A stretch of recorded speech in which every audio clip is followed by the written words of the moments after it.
Welcome to Finnegan's Fireside Tales. Today we will be reading The Land of Mist by Arthur Conan Doyle. Chapter 1. In which our special commissioners make a start. The great Professor Challenger has been, very improperly and imperfectly, used in fiction.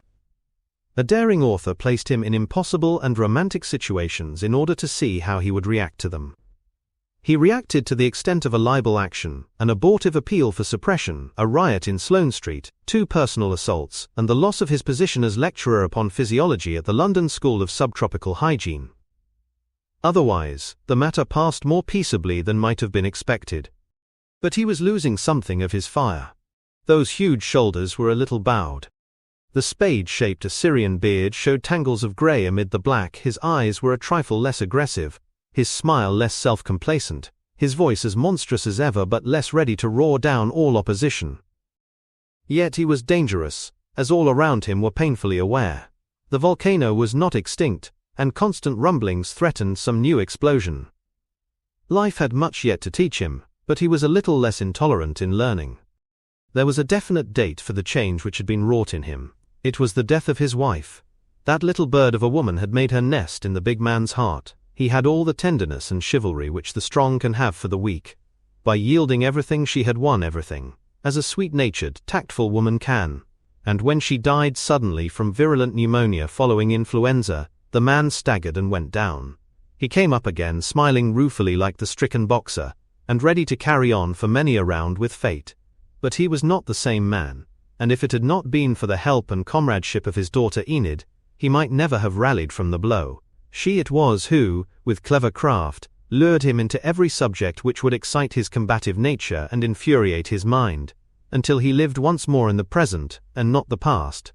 It was only when she saw him turbulent in controversy, violent to pressmen, and generally offensive to those around him, that she felt he was really in a fair way to recovery. Enid Challenger was a remarkable girl, and should have a paragraph to herself. With the raven-black hair of her father, and the blue eyes and fresh color of her mother, she was striking, if not beautiful, in appearance. She was quiet, but she was very strong. From her infancy, she had either to take her own part against her father, or else to consent to be crushed, and to become a mere automaton, worked by his strong fingers. She was strong enough to hold her own in a gentle, elastic fashion, which bent to his moods, and reasserted itself when they were past.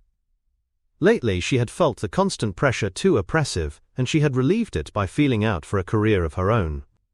She did occasional odd jobs for the London press, and did them in such fashion that her name was beginning to be known in Fleet Street. In finding this opening she had been greatly helped by an old friend of her father, and possibly of the reader, Mr. Edward Malone of the Daily Gazette.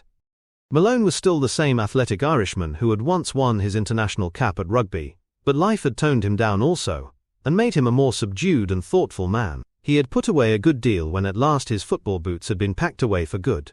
His muscles may have wilted and his joints stiffened, but his mind was deeper and more active. The boy was dead, and the man was born. In person he had altered little, but his moustache was heavier, his back a little rounded, and some lines of thought were tracing themselves upon his brow. Post-war conditions and New World problems had left their mark. For the rest he had made his name in journalism, and even to a small degree in literature. He was still a bachelor, though there were some who thought that his hold on that condition was precarious, and that Miss Enid Challenger's little white fingers could disengage it. Certainly they were very good chums. It was a Sunday evening in October, and the lights were just beginning to twinkle out through the fog which had shrouded London from early morning. Professor Challenger's flat at Victoria West Gardens was upon the 3rd floor, and the mist lay thick upon the windows, while the low hum of the attenuated Sunday traffic rose up from an invisible highway beneath, which was outlined only by scattered patches of dull radiance. Professor Challenger sat with his thick bandy legs outstretched to the fire, and his hands thrust deeply into his trouser pockets. His dress had a little of the eccentricity of genius, for he wore a loose-collared shirt, a large knotted maroon-colored silk tie, and a black velvet smoking jacket, which, with his flowing beard, gave him the appearance of an elderly and bohemian artist. On one side of him, ready for an excursion, with bowl hat, short-skirted dress of black, and all the other fashionable devices with which women contrive to deform the beauties of nature, there sat his daughter, while Malone, hat in hand, waited by the window. I think we should get off, Enid. It is nearly 7, said he. They were writing joint articles upon the religious denominations of London, and on each Sunday evening they sallied out together to sample some new one and get copy for the next week's issue of the Gazette. It's not till 8, Ted. We have lots of time. Sit down, sir, sit down, boomed Challenger, tugging at his beard as was his habit if his temper was rising. There is nothing annoys me more than having anyone standing behind me, a relic of atavism and the fear of a dagger, but still persistent. That's right. For heaven's sake, put your hat down. You have a perpetual air of catching a train. That's the journalistic life, said Malone. If we don't catch the perpetual train, we get left. Even Enid is beginning to understand that. But still, as you say, there is time enough. How far have you got? Asked Challenger. Enid consulted a businesslike little reporter's notebook. We have done 7. There was Westminster Abbey for the church in its most picturesque form, and St. Agatha for the High Church, and Tudor Place for the Low. Then there was the Westminster Cathedral for Catholics, Endell Street for Presbyterians, and Gloucester Square for Unitarians. But tonight we are trying to introduce some variety. We are doing the spiritualists. Challenger snorted like an angry buffalo. Next week the lunatic asylums, I presume, said he. You don't mean to tell me, Malone, that these ghost people have got churches of their own? I've been looking into that, said Malone. I always look up cold facts and figures before I tackle a job. They have over 400 registered churches in Great Britain. Challenger's snorts now sounded like a whole herd of buffaloes. There seems to me to be absolutely no limit to the inanity and credulity of the human race. Homo sapiens, Homo idioticus, whom do they pray to, the ghosts? Well, that's what we want to find out. We should get some copy out of them. I need not say that I share your view entirely, but I've seen something of Atkinson of St. Mary's Hospital lately. He is a rising surgeon, you know. I've heard of him. Cerebrospinal. That's the man. He is level-headed and is looked on as an authority on psychic research, as they call the new science which deals with these matters. Science, indeed. Well, that is what they call it. He seems to take these people seriously. I consult him when I want a reference, for he has the literature at his fingers. End pioneers of the human race. That was his description. Pioneering them to bedlam, growled Challenger. And literature. What literature have they? Well, that was another surprise. Atkinson has 500 volumes, but complains that his psychic library is very imperfect. You see, there is French, German, Italian, as well as our own. Well, thank God all the folly is not confined to poor old England. Pestilential nonsense. Have you read it up at all, Father? Asked Enid. Read it up. I, with all my interests and no time for one half of them. Enid, you are too absurd. Sorry, Father. You spoke with such assurance I thought you knew something about it. Challenger's huge head swung round and his lion's glare rested upon his daughter. Do you conceive that a logical brain, a brain of the first order, needs to read and to study before it can detect a manifest absurdity? Am I to study mathematics in order to confute the man who tells me that 2 and 2 are 5? Must I study physics once more and take down my Principia, because some rogue or fool insists that a table can rise in the air against the law of gravity? Does it take 500 volumes to inform us of a thing which is proved in every police court when an impostor is exposed? Enid, I am ashamed of you. His daughter laughed merrily. Well, Dad, you need not roar at me any more. I give in. In fact, I have the same feeling that you have. None the less, said Malone, some good men support them. I don't see that you can laugh at Lodge and Crooks and the others. Don't be absurd, Malone. Every great mind has its weaker side. It is a sort of reaction against all the good sense. You come suddenly upon a vein of positive nonsense. That is what is the matter with these fellows. No, Enid, I haven't read their reasons, and I don't mean to either. Some things are beyond the pale. If we reopen all the old questions, how can we ever get ahead with the new ones? This matter is settled by common sense, the law of England, and the universal assent of every sane European. So that's that, said Enid. However, he continued, I can admit that there are occasional excuses for misunderstandings upon the point. He sank his voice, and his great grey eyes looked sadly up into vacancy. I have known cases where the coldest intellect, even my own intellect, might for a moment have been shaken. Malone scented copy. Yes, sir? Challenger hesitated. He seemed to be struggling with himself. He wished to speak, and yet speech was painful.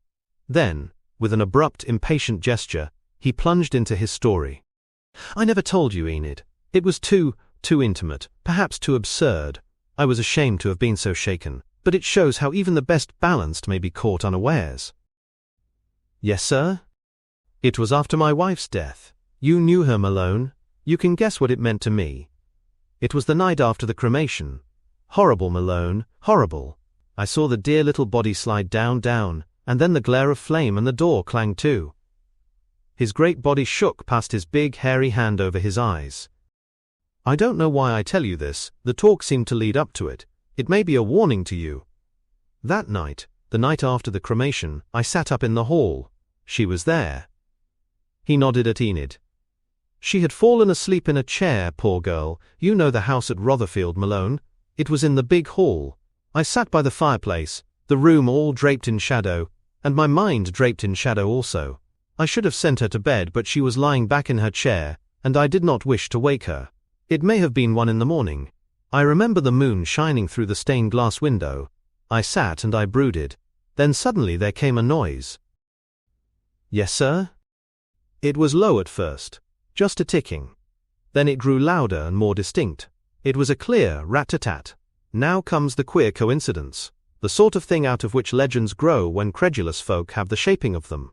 You must know that my wife had a peculiar way of knocking at a door. It was really a little tune which she played with her fingers. I got into the same way so that we could each know when the other knocked. Well, it seemed to me, of course my mind was strained and abnormal, that the taps shaped themselves into the well-known rhythm of her knock. I couldn't localize it. You can think how eagerly I tried. It was above me, somewhere on the woodwork. I lost sense of time. I dare say it was repeated a dozen times at least." "Oh, Dad, you never told me." "No. But I woke you up.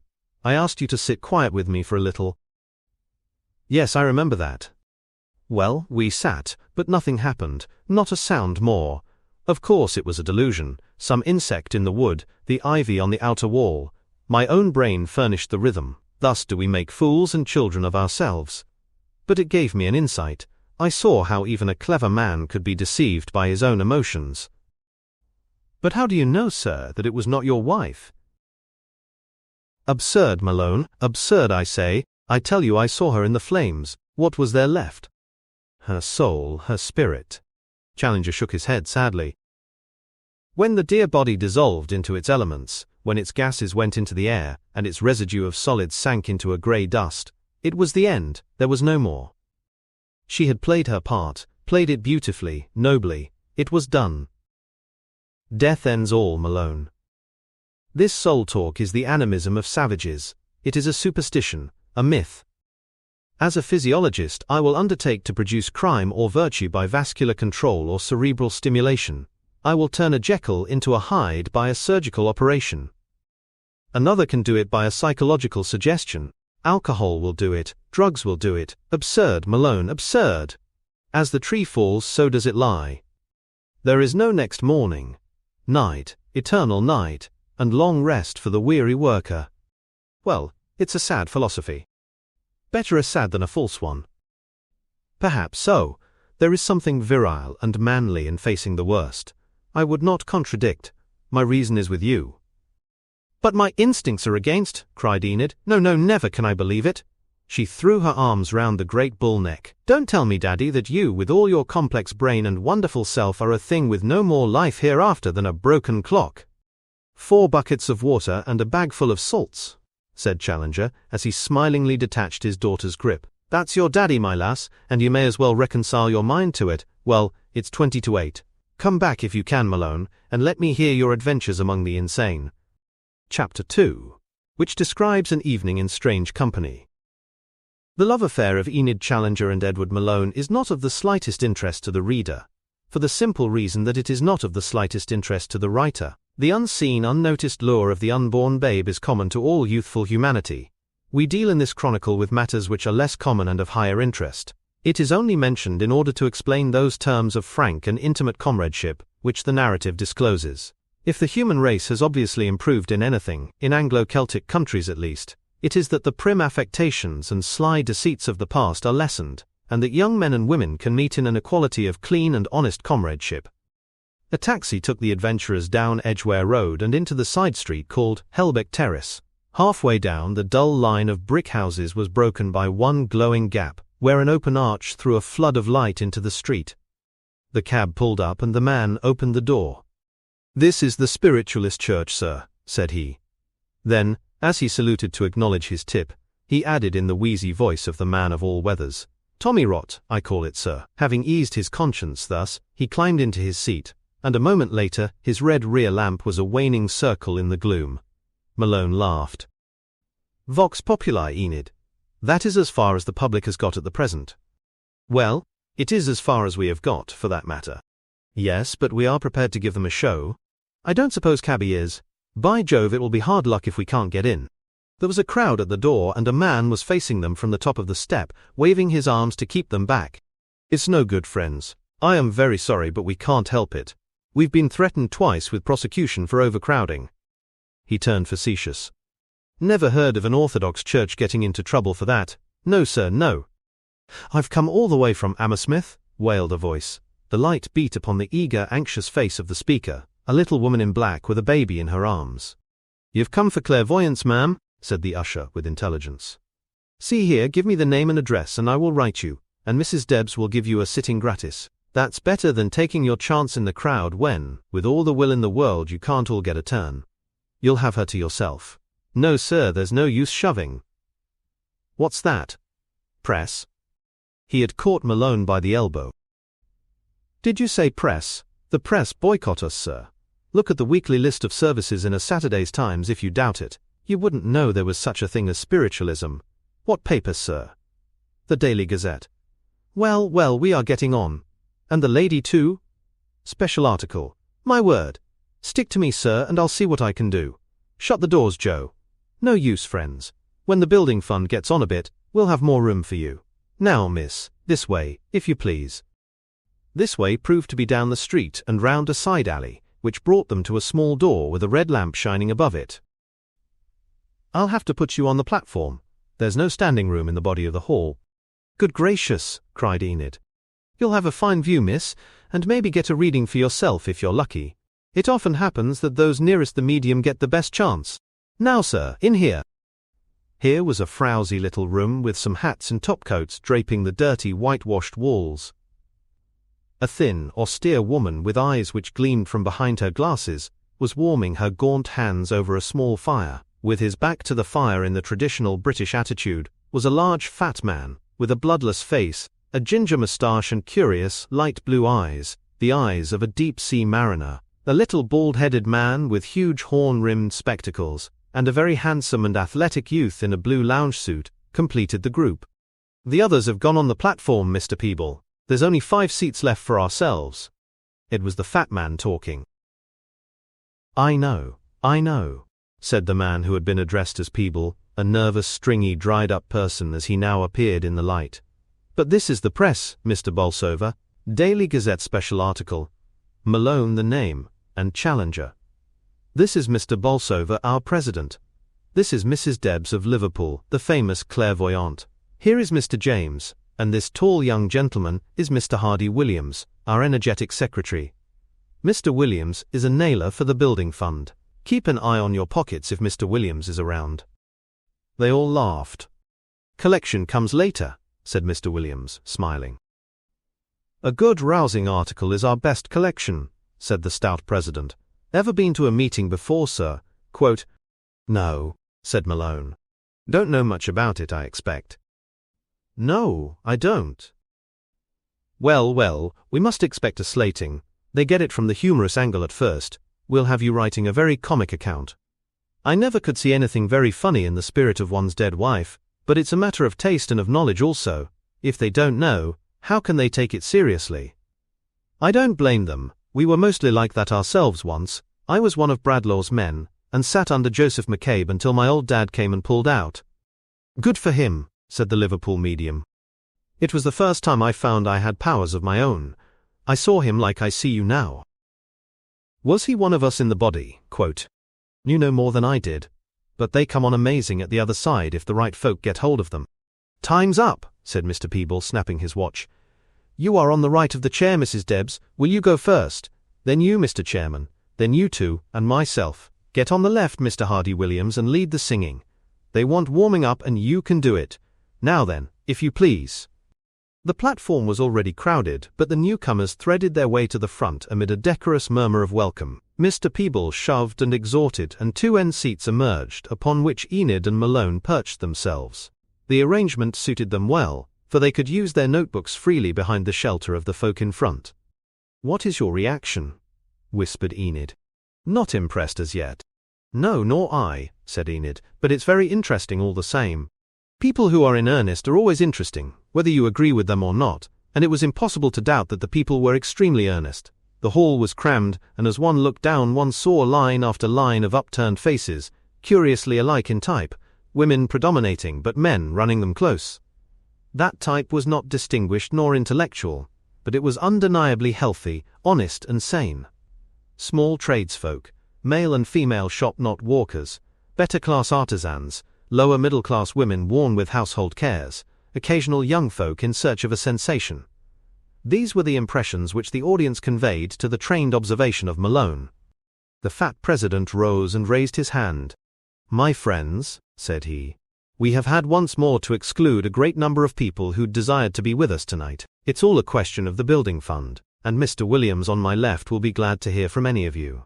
I was in a hotel last week and they had a notice hung up in the reception bureau. No checks accepted. That's not the way Brother Williams talks, you just try him." The audience laughed. The atmosphere was clearly that of the lecture hall rather than of the church. "There's just one more thing I want to say before I sit down. I'm not here to talk, I'm here to hold this chair down and I mean to do it. It's a hard thing I ask. I want spiritualists to keep away on Sunday nights. They take up the room that inquirers should have. You can have the morning service, but it's better for the cause that there should be room for the stranger. You've had it, thank God for it. Give the other man a chance." The president plumped back into his chair. Mr. Peeble sprang to his feet. He was clearly the general utility man who emerges in every society, and probably becomes its autocrat. With his thin, eager face and darting hands he was more than a live wire, he was a whole bundle of live wires. Electricity seemed to crackle from his fingertips. "Hymn 1!" he shrieked. A harmonium droned and the audience rose. It was a fine hymn and lustily sung. "The world hath felt a quickening breath from heaven's eternal shore, and souls triumphant over death return to earth once more." Quote. There was a ring of exultation in the voices as the refrain rolled out. "For this we hold our jubilee. For this with joy we sing. O grave, where is thy victory?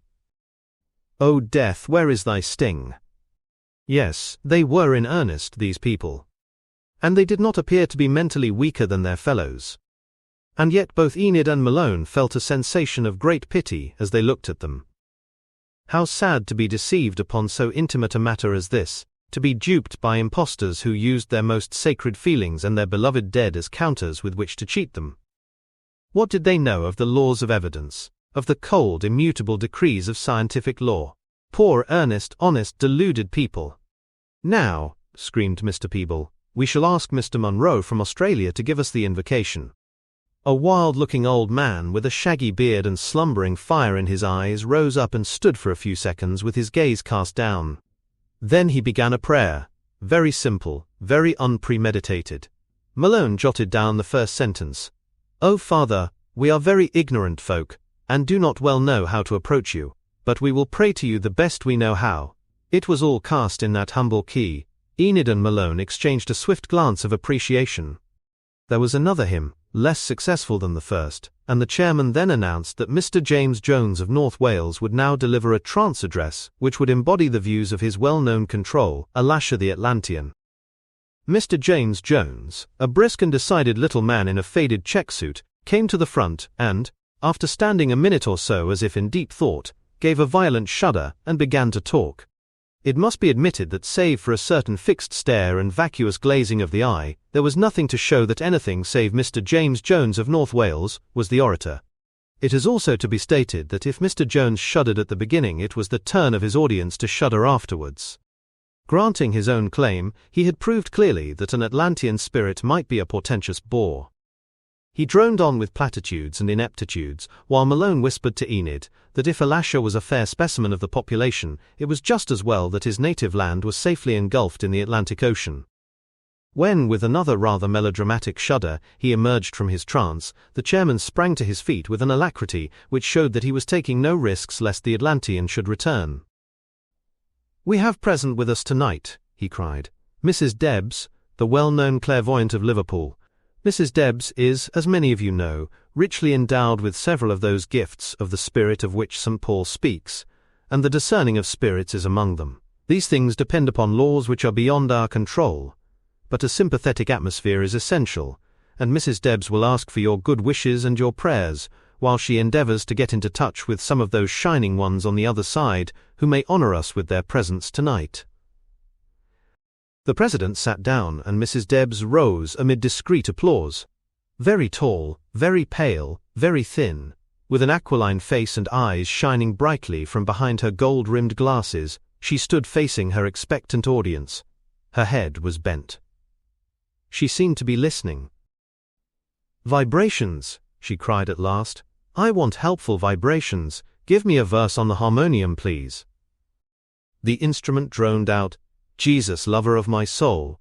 The audience sat in silence, expectant and a little awed. The hall was not too well lit and dark shadows lurked in the corners.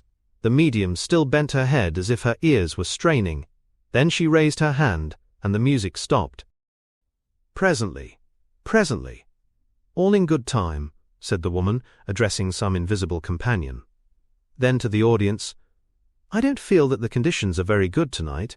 I will do my best, and so will they. But I must talk to you first." And she talked. What she said seemed to the two strangers to be absolute gabble. There was no consecutive sense in it, though now and again a phrase or sentence caught the attention. Malone put his stylo in his pocket. There was no use reporting a lunatic. A spiritualist next him saw his bewildered disgust and leaned towards him. "She's tuning in, she's getting her wavelength," he whispered. "It's all a matter of vibration. Ah, there you are." She had stopped in the very middle of a sentence. Her long arm and quivering forefinger shot out. She was pointing at an elderly woman in the second row. "You, yes you, with the red feather. No, not you, the stout lady in front. Yes you. There is a spirit building up behind you. It is a man. He is a tall man, 6 foot maybe. High forehead, eyes grey or blue, a long chin, brown mustache, lines on his face. Do you recognize him, friend?" Quote. The stout woman looked alarmed but shook her head. "Well, see if I can help you. He is holding up a book, brown book with a clasp. It's a ledger same as they have in offices. I get the words, Caledonian Insurance. Is that any help?" The stout woman pursed her lips and shook her head vigorously. "Well, I can give you a little more. He died after a long illness. I get chest trouble, asthma." The stout woman was still obdurate, but a small, angry, red-faced person, 2 places away from her, sprang to her feet. "It's my husband, ma'am. Tell him I don't want to have any more dealings with him." She sat down with decision. "Yes, that's right. He moves to you now. He was nearer the other. He wants to say he's sorry. It doesn't do, you know, to have hard feelings to the dead. Forgive and forget. It's all over. I get a message for you. It is. Do it and my blessings go with you. Does that mean anything to you?" The angry woman looked pleased and nodded. "Very good." The clairvoyant suddenly darted out her finger towards the crowd at the door. "It's for the soldier." A soldier in khaki, looking very much amazed, was in the front of the knot of people. "What's for me?" he asked. "It's a soldier. He has a corporal's stripes. He is a big man with grizzled hair. He has a yellow tab on his shoulders. I get the initials JH. Do you know him?" Quote. "Yes, but he's dead," said the soldier. He had not understood that it was a spiritualistic church, and the whole proceedings had been a mystery to him. They were rapidly explained by his neighbors. "My God!" cried the soldier, and vanished amid a general titter. In the pause, Malone could hear the constant mutter of the medium, as she spoke to someone unseen. Yes, wait your turn, speak up woman, whilst take your place near him, how should I know? Well I will if I can." She was like a janitor at the theatre marshalling a queue. Her next attempt was a total failure. A solid man with bushy side whiskers absolutely refused to have anything to do with an elderly gentleman who claimed kinship. The medium worked with admirable patience, coming back again and again with some fresh detail, but no progress could be made. Are you a spiritualist, friend? Yes, for 10 years. Well, you know there are difficulties. Yes, I know that. Think it over, it may come to you later. We must just leave it at that. I am only sorry for your friend. There was a pause, during which Enid and Malone exchanged whispered confidences. What do you make of it, Enid? I don't know, it confuses me. I believe it is half guesswork, and the other half a case of confederates. These people are all of the same church and naturally they know each other's affairs. If they don't know, they can inquire. Someone said it was Mrs. Deb's first visit. Yes, but they could easily coach her up. It is all clever quackery and bluff. It must be, for just think what is implied if it is not. Telepathy, perhaps. Yes, some element of that also. Listen. She is off again. Her next attempt was more fortunate. A lugubrious man at the back of the hall readily recognized the description and claims of his deceased wife. I get the name Walter. Yes, that's me. She called you Walt. Quote. No. Well, she calls what now? Tell what to give my love to the children, that's how I get it. She is worrying about the children. She always did. Well, they don't change. Furniture. Something about furniture. She says you gave it away. Is that right? Well, I might as well. The audience tittered. It was strange how the most solemn and the comic were eternally blended. Strange, and yet very natural and human. She has a message. The man will pay up and all will be well. Be a good man, Watt, and we will be happier here than ever we were on earth. The man put his hand over his eyes. As the seeress stood irresolute, the tall young secretary half rose and whispered something in her ear. The woman shot a swift glance over her left shoulder in the direction of the visitors. I'll come back to it, said she. She gave 2 more descriptions to the audience, both of them rather vague, and both recognized with some reservations. It was a curious fact that her details were such as she could not possibly see at the distance. Thus, dealing with a form which she claimed had built up at the far end of the hall, she could nonetheless give the color of the eyes and small points of the face. Malone noted the point as one which he could use for destructive criticism. He was just jotting it down when the woman's voice sounded louder and, looking up, he found that she had turned her head and her spectacles were flashing in his direction. It is not often I give a reading from the platform, said she, her face rotating between him and the audience, but we have friends here tonight, and it may interest them to come in contact with the spirit people. There is a presence building up behind the gentleman with a mustache, the gentleman who sits next to the young lady. Yes, sir, behind you. He is a man of middle size, rather inclined to shortness. He is old, over 60, with white hair, curved nose and a white small beard of the variety that is called goatee. He is no relation, I gather, but a friend. Does that suggest anyone to you, sir? Quote. Malone shook his head with some contempt. It would fit nearly any old man, he whispered to Enid. We will try to get a little closer. He has deep lines on his face. I should say he was an irritable man in his lifetime. He was quick and nervous in his ways. Does that help you? Again Malone shook his head. Rot. Perfect rot, he muttered. Well, he seems very anxious, so we must do what we can for him. He holds up a book. It is a learned book. He opens it, and I see diagrams in it. Perhaps he wrote it, or perhaps he taught from it. Yes, he nods. He taught from it. He was a teacher. Malone remained unresponsive. I don't know that I can help him anymore. Ah, there is one thing. He has a mole over his right eyebrow. Malone started as if he had been stung. One mole? He cried. The spectacles flashed round again. 2 moles, one large, one small. My God, gasped Malone. It's Professor Summerlee. Ah, you've got it. There's a message. Greetings to old. It's a long name and begins with a C. I can't get it. Does it mean anything? Yes. In an instant she had turned and was describing something or someone else. But she had left a badly shaken man upon the platform behind her. It was at this point that the orderly service had a remarkable interruption which surprised the audience as much as it did the 2 visitors. This was the sudden appearance beside the chairman of a tall, pale-faced, bearded man dressed like a superior artisan, who held up his hand with a quietly impressive gesture, as one who was accustomed to exert authority. He then half-turned and said a word to Mr. Bolsover. "This is Mr. Miramar of Dalston," said the chairman. "Mr. Miramar has a message to deliver. We are always glad to hear from Mr. Miramar." The reporters could only get a half view of the newcomer's face, but both of them were struck by his noble bearing, and by the massive outline of his head, which promised very unusual intellectual power. His voice when he spoke rang clearly and pleasantly through the hall. "I have been ordered to give the message wherever I think that there are ears to hear it. There are some here who are ready for it, and that is why I have come. They wish that the human race should gradually understand the situation, so that there shall be the less shock or panic. I am one of several who are chosen to carry the news."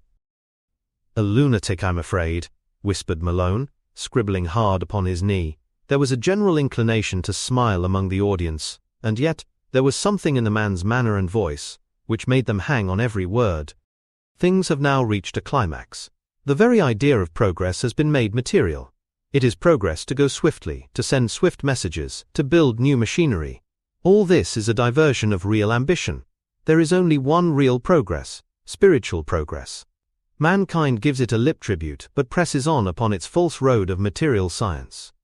The Central Intelligence recognized that amid all the apathy, there was also much honest doubt which had outgrown old creeds and had a right to fresh evidence. Therefore, fresh evidence was sent, evidence which made the life after death as clear as the sun in the heavens.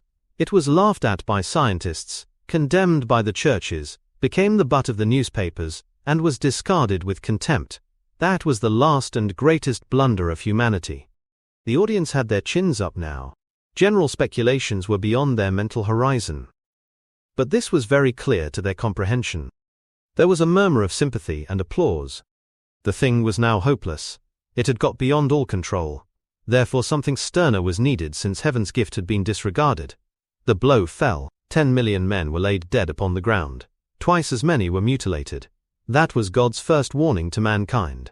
But it was vain. The same dull materialism prevailed as before. Years of grace were given, and save the stirrings of the Spirit seen in such churches as these, no change was anywhere to be seen. The nations heaped up fresh loads of sin, and sin must ever be atoned for. Russia became a cesspool. Germany was unrepentant of her terrible materialism which had been the prime cause of the war. Spain and Italy were sunk in alternate atheism and superstition. France had no religious ideal. Britain was confused and distracted, full of wooden sects which had nothing of life in them. America had abused her glorious opportunities, and instead of being the loving younger brother to a stricken Europe, she held up all economic reconstruction by her money claims. She dishonored the signature of her own president, and she refused to join that League of Peace, which was the one hope of the future. All have sinned, but some more than others, and their punishment will be in exact proportion. And that punishment comes soon. These are the exact words I have been asked to give you. I read them lest I should in any way garble them. He took a slip of paper from his pocket and read. What we want is, not that folk should be frightened, but that they should begin to change themselves, to develop themselves on more spiritual lines. We are not trying to make people nervous but to prepare while there is yet time. The world cannot go on as it has done, it would destroy itself if it did. Above all, we must sweep away the dark cloud of theology which has come between mankind and God. He folded up the paper and replaced it in his pocket. That is what I have been asked to tell you. Spread the news where there seems to be a window in the soul. Say to them, repent, reform, the time is at hand. He had paused and seemed about to turn. The spell was broken. The audience rustled and leaned back in its seats. Then a voice came from the back. Is this the end of the world, mister? No, said the stranger curtly. Is it the second coming? Asked another voice. Yes. With quick light steps he threaded his way among the chairs on the platform and stood near the door. When Malone next looked round, he was gone. He is one of these second-coming fanatics, he whispered to Enid. There are a lot of them Christadelphians, Russellites, Bible students and what not. But he was impressive. Very, said Enid. We have, I am sure, been very interested in what our friend has told us, said the chairman. Mr. Miramar is in hearty sympathy with our movement, even though he cannot be said actually to belong to it. I am sure he is always welcome upon our platforms. As to his prophecy, it seems to me the world has had enough trouble without our anticipating any more. If it is as our friend says, we can't do much to mend the matter. We can only go about our daily jobs, do them as well as we can, and await the event in full confidence of help from above. If it's the day of judgment tomorrow, he added, smiling, I mean to look after my provision store at Hammersmith today. We shall now continue with the service. There was a vigorous appeal for money, and a great deal about the building fund from the young secretary. It's a shame to think that there are more left in the street than in the building on a Sunday night. We all give our services. No one takes a penny. Mrs. Debs is here for her bare expenses, but we want another £1,000 before we can start. There is one brother here who mortgaged his house to help us. That's the spirit that wins. Now let us see what you can do for us tonight. A dozen soup plates circulated, and a hymn was sung to the accompaniment of much chinking of coin. Enid and Malone conversed in undertones. Professor Summerlee died, you know, at Naples last year. Yes, I remember him well. And old C was, of course, your father. It was really remarkable. Poor old Summerlee, he thought survival was an absurdity. And here he is, or here he seems to be. The soup plates returned. It was mostly brown soup, unhappily, and they were deposited on the table where the eager eye of the secretary appraised their value. Then the little shaggy man from Australia gave a benediction, in the same simple fashion as the opening prayer. It needed no apostolic succession or laying on of hands to make one feel that his words were from a human heart, and might well go straight to a divine one. Then the audience rose and sang their final farewell hymn, a hymn with a haunting tune and a sad, sweet refrain of, God keep you safely till we meet once more. Enid was surprised to feel the tears running down her cheeks. These earnest, simple folk, with their direct methods, had wrought upon her more than all the gorgeous service and rolling music of the cathedral. Mr. Bolsover, the stout president, was in the waiting room, and so was Mrs. Debs. Well, I expect you are going to let us have it, he laughed. We are used to it, Mr. Malone, we don't mind. But you will see the turn some day. These articles may rise up in judgment. I will treat it fairly, I assure you. Well, we ask no more. The medium was leaning with her elbow on the mantelpiece, austere and aloof. I am afraid you are tired, said Enid. No, young lady, I am never tired in doing the work of the spirit people, they see to that. May I ask, Malone ventured, whether you ever knew Professor Summerlee? The medium shook her head. No, sir, no, they always think I know them. I know none of them. They come and I describe them. How do you get the message? Clairaudient. I hear it, I hear them all the time. The poor things all want to come through, and they pluck at me and pull me and pester me on the platform. Me next. Me? That's what I hear. I do my best, but I can't handle them all. Can you tell me anything of that prophetic person? Asked Malone of the chairman. Mr. Bolsover shrugged his shoulders with a deprecating smile. He is an independent. We see him now and again as a sort of comet passing across us. By the way, it comes back to me that he prophesied the war. I'm a practical man myself. Sufficient for the day is the evil thereof. We get plenty in ready cash, without any bills for the future. Well, good night. Treat us as well as you can. Good night, said Enid. Good night, said Mrs. Debs. By the way, young lady, you are a medium yourself. Good night. And so they found themselves in the street once more, inhaling long draughts of the night air. It was sweet after that crowded hall. A minute later they were in the rush of the Edgware Road, and Malone had hailed a cab to carry them back to Victoria Gardens. Chapter 3, in which Professor Challenger gives his opinion. Enid had stepped into the cab and Malone was following when his name was called, and a man came running down the street. He was tall, middle-aged, handsome and well-dressed, with the clean-shaven, self-confident face of the successful surgeon. Hello, Malone, stop. Why, it's Atkinson. Enid, let me introduce you. This is Mr. Atkinson of St. Mary's, about whom I spoke to your father. Can we give you a lift? We are going towards Victoria. Capital. The surgeon followed them into the cab. I was amazed to see you at a spiritualist meeting. We were only there professionally. Miss Challenger and I are both on the press. Oh, really? The Daily Gazette, I suppose, as before. Well, you will have one more subscriber, for I shall want to see what you made of tonight's show. You'll have to wait till next Sunday. It is one of a series. Oh, I say, I can't wait as long as that. What did you make of it? I really don't know. I shall have to read my notes carefully tomorrow and think it over, and compare impressions with my colleague here. She has the intuition, you see, which goes for so much in religious matters. And what is your intuition, Miss Challenger? Good. Oh yes, good. But dear me, what an extraordinary mixture. Yes, indeed, I have been several times, and it always leaves the same mixed impression upon my own mind. Some of it is ludicrous, and some of it might be dishonest, and yet again some of it is clearly wonderful. But you are not on the press. Why were you there? Because I am deeply interested. You see, I am a student of psychic matters, and have been for some years. I am not a convinced one, but I am sympathetic, and I have sufficient sense of proportion to realize that while I seem to be sitting in judgment upon the subject, it may in truth be the subject which is sitting in judgment upon me. Malone nodded appreciation. It is enormous. You will realize that as you get to close grips with it. It is half a dozen great subjects in one. And it is all in the hands of these good humble folk, who, in the face of every discouragement and personal loss, have carried it on for more than 70 years. It is really very like the rise of Christianity. It was run by slaves and underlings until it gradually extended upwards. There were 300 years between Caesar's slave and Caesar getting the light. But the preacher, cried Enid in protest. Mr. Atkinson laughed.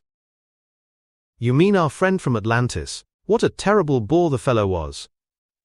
I confess I don't know what to make of performances like that.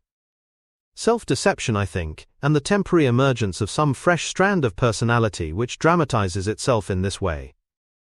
The only thing I am quite sure of is that it is not really an inhabitant of Atlantis who arrives from his long voyage with this awful cargo of platitudes. Well, here we are. I have to deliver this young lady safe and sound to her father, said Malone. Look here, Atkinson, don't leave us. The professor would really like to see you. What, at this hour? Why, he would throw me down the stairs. You've been hearing stories, said Enid. Really, it is not so bad as that.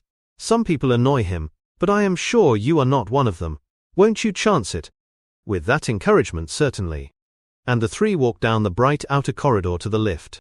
Challenger, clad now in a brilliant blue dressing gown, was eagerly awaiting them.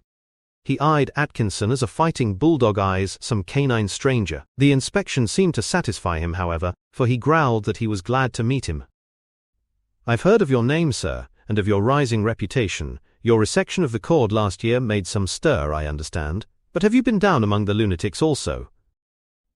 Well, if you call them so, said Atkinson with a laugh. Good heavens, what else could I call them? I remember now that my young friend here, Challenger had a way of alluding to Malone as if he were a promising boy of 10, told me you were studying the subject. He roared with offensive laughter. The proper study of mankind is spooks, eh, Mr. Atkinson? Dad really knows nothing about it, so don't be offended with him, said Enid. But I assure you, Dad, you would have been interested. She proceeded to give a sketch of their adventures, though interrupted by a running commentary of groans, grunts, and derisive jeers. It was only when the Summerlee episode was reached that Challenger's indignation and contempt could no longer be restrained. The old volcano blew his head off, and a torrent of red-hot invective descended upon his listeners. The blasphemous rascals, he shouted, to think that they can't let poor old Summerlee rest in his grave. We had our differences in his time, and I will admit that I was compelled to take a moderate view of his intelligence, but if he came back from the grave he would certainly have something worth hearing to say to us. It is an absurdity, a wicked, indecent absurdity upon the face of it. I object to any friend of mine being made a puppet for the laughter of an audience of fools. They didn't laugh. They must have laughed when they heard an educated man, a man whom I have met upon equal terms, talking such nonsense. I say it was nonsense. Don't contradict me, Malone, I won't have it. His message might have been the postscript of a schoolgirl's letter. Isn't that nonsense coming from such a source? Are you not in agreement, Mr. Atkinson? No. I had hoped better things from you. But the descriptions. Good heavens, where are your brains? Have not the names of Summerlee and Malone been associated with my own in some peculiarly feeble fiction, which attained some notoriety? Is it not also known that you two innocents were doing the churches week by week?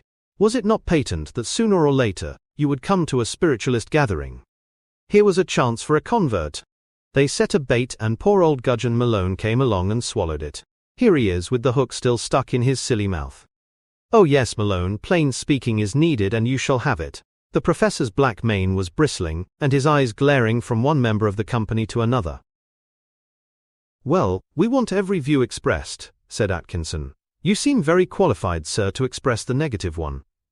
At the same time, I would repeat in my own person the words of Thackeray. He said to some objector, "What you say is natural, but if you had seen what I have seen you might alter your opinion. Perhaps some time you will be able to look into the matter, for your high position in the scientific world would give your opinion great weight." If I have a high place in the scientific world, as you say, it is because I have concentrated upon what is useful, and discarded what is nebulous or absurd. My brain, sir, does not pare the edges, it cuts right through. It has cut right through this, and has found fraud and folly. Both are there at times, said Atkinson, and yet, ah well, Malone, I'm some way from home and it is late. You will excuse me, Professor. I am honored to have met you. Malone was leaving also, and the two friends had a few minutes' chat before they went their separate ways, Atkinson to Wimpole Street, and Malone to South Norwood, where he was now living. Grand old fellow, said Malone, chuckling. You must never get offended with him. He means no harm. He is splendid. Of course he is. But if anything could make me a real out-and-out spiritualist, it is that sort of intolerance. It is very common, though it is generally cast rather in the tone of the quiet sneer than of the noisy roar. I like the latter best. By the way, Malone, if you care to go deeper into this subject, I may be able to help you. You've heard of Linden? Linden, the professional medium. Yes, I've been told he is the greatest blackguard unhung. Ah, well, they usually talk of them like that. You must judge for yourself. He put his kneecap out last winter and I put it in again, and that has made a friendly bond between us. It's not always easy to get him, and of course a small fee, a guinea I think is usual, but if you wanted a sitting I could work it. You think him genuine? Atkinson shrugged his shoulders. I dare say they all take the line of least resistance. I can only say that I have never detected him in fraud. You must judge for yourself. I will, said Malone. I am getting hot on this trail, and there is copy in it too. When things are more easy, I'll write to you, Atkinson, and we can go more deeply into the matter. Chapter 4, which describes some strange doings in Hammersmith. The article by the Joint Commissioners, such was their glorious title, aroused interest and contention. It had been accompanied by a depreciating leaderette from the sub-editor, which was meant to calm the susceptibilities of his orthodox readers, as who should say, "These things have to be noticed and seem to be true, but of course you and I recognize how pestilential it all is." Malone found himself at once plunged into a huge correspondence, for and against, which in itself was enough to show how vitally the question was in the minds of men. All the previous articles had only elicited a growl here or there from a hidebound Catholic, or from an ironclad evangelical, but now his post-bag was full. Most of them were ridiculing the idea that psychic forces existed, and many were from writers who, whatever they might know of psychic forces, had obviously not yet learned to spell. The spiritualists were in many cases not more pleased than the others, for Malone had, even while his account was true, exercised a journalist's privilege of laying an accent on the more humorous sides of it. One morning in the succeeding week, Mr. Malone was aware of a large presence in the small room wherein he did his work at the office. A page boy who preceded the stout visitor had laid a card on the corner of the table which bore the legend, James Bolsover, Provision Merchant, High Street, Hammersmith. It was none other than the genial president of last Sunday's congregation. He wagged a paper accusingly at Malone, but his good-humoured face was wreathed in smiles. "Well, well," said he, "I told you that the funny side would get you. Don't you think it a fair account?" "Well, yes, Mr. Malone, I think you and the young woman have done your best for us, but of course you know nothing, and it all seems queer to you. Come to think of it, it would be a deal queerer if all the clever men who leave this earth could not among them find some way of getting a word back to us.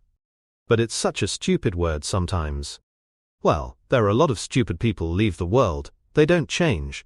And then, one never knows what sort of message is needed. We had a clergyman in to see Mrs. Debs yesterday. He was broken-hearted because he had lost his daughter. Mrs. Debs got several messages through that she was happy, and that only his grief hurt her. "That's no use," said he. "Anyone could say that. That's not my girl." And then suddenly she said, "But I wish to goodness you would not wear a Roman collar with a coloured shirt." That sounded a trivial message, but the man began to cry. "That's her," he sobbed. "She was always chipping me about my collars. It's the little things that count in this life. Just the homely, intimate things, Mr. Malone." Malone shook his head. "Anyone would remark on a colored shirt and a clerical collar." Mr. Bolsover laughed. "You're a hard proposition. So was I once, so I can't blame you. But I called here with a purpose. I expect you are a busy man, and I know that I am, so I'll get down to the brass tacks. First, I wanted to say that all our people that have any sense are pleased with the article. Mr. Algernon Maley wrote me that it would do good, and if he is pleased, we are all pleased." "Maley the barrister?" "Maley, the religious reformer. That's how he will be known." "Well, what else?" "Only that we would help you if you and the young lady wanted to go further in the matter. Not for publicity, mind you, but just for your own good, though we don't shrink from publicity either. I have physical phenomena séances at my own home without a professional medium, and if you would like—" "There's nothing I would like so much." "Then you shall come. Both of you. I don't have many outsiders. I wouldn't have one of those psychic research people inside my doors. Why should I go out of my way to be insulted by all their suspicions and their traps? They seem to think that folk have no feelings. But you have some ordinary common sense. That's all we ask." "But I don't believe. Would that not stand in the way?" "Not in the least. So long as you are fair-minded and don't disturb the conditions, all is well. Spirits out of the body don't like disagreeable people any more than spirits in the body do. Be gentle and civil same as you would to any other company." "Well, I can promise that." "They are funny sometimes," said Mr. Bolsover in reminiscent vein. "It is as well to keep on the right side of them. They are not allowed to hurt humans. But we all do things we're not allowed to do, and they are very human themselves. You remember how the Times correspondent got his head cut open with the tambourine in one of the Davenport brothers' séances? Very wrong, of course, but it happened. No friend ever got his head cut open. There was another case down Stepney way. A moneylender went to a séance. Some victim that he had driven to suicide got into the medium. He got the moneylender by the throat, and it was a close thing for his life. But I'm off, Mr. Malone. We sit once a week and have done for 4 years without a break. 8 o'clock Thursdays. Give us a day's notice and I'll get Mr. Maley to meet you. He can answer questions better than I. Next Thursday. Very good." And Mr. Bolsover lurched out of the room. Both Malone and Enid Challenger had perhaps been more shaken by their short experience than they had admitted, but both were sensible people who agreed that every possible natural cause should be exhausted, and very thoroughly exhausted, before the bounds of what is possible should be enlarged. Both of them had the utmost respect for the ponderous intellect of Challenger, and were affected by his strong views, though Malone was compelled to admit in the frequent arguments in which he was plunged, that the opinion of a clever man who has had no experience is really of less value than that of the man in the street who has actually been there. These arguments, as often as not, were with Mervyn, editor of the psychic paper Dawn, which dealt with every phase of the occult, from the lore of the Rosicrucians to the strange regions of the students of the Great Pyramid, or of those who uphold the Jewish origin of our blonde Anglo-Saxons. Mervyn was a small, eager man with a brain of a high order, which might have carried him to the most lucrative heights of his profession, had he not determined to sacrifice worldly prospects in order to help what seemed to him to be a great truth. As Malone was eager for knowledge and Mervyn was equally keen to impart it, the waiters at the literary club found it no easy matter to get them away from the corner table in the window at which they were wont to lunch. Looking down at the long grey curve of the embankment and the noble river with its vista of bridges, the pair would linger over their coffee, smoking cigarettes and discussing various sides of this most gigantic and absorbing subject, which seemed already to have disclosed new horizons to the mind of Malone. There was one warning given by Mervyn which aroused impatience amounting almost to anger in Malone's mind. He had the hereditary Irish objection to coercion, and it seemed to him to be appearing once more in an insidious and particularly objectionable form. "You are going to one of Bolsover's family séances," said Mervyn. "They are of course well known among our people, though few have been actually admitted, so you may consider yourself privileged. He has clearly taken a fancy to you. He thought I wrote fairly about them." Well, it wasn't much of an article, but still, among the dreary, purblind nonsense that assails us, it did show some traces of dignity and balance, and sense of proportion. Malone waved a deprecating cigarette. Bolsover séances and others like them are, of course, things of no moment to the real psychic. They are like the rude foundations of a building which certainly help to sustain the edifice, but are forgotten when once you come to inhabit it. It is the higher superstructure with which we have to do.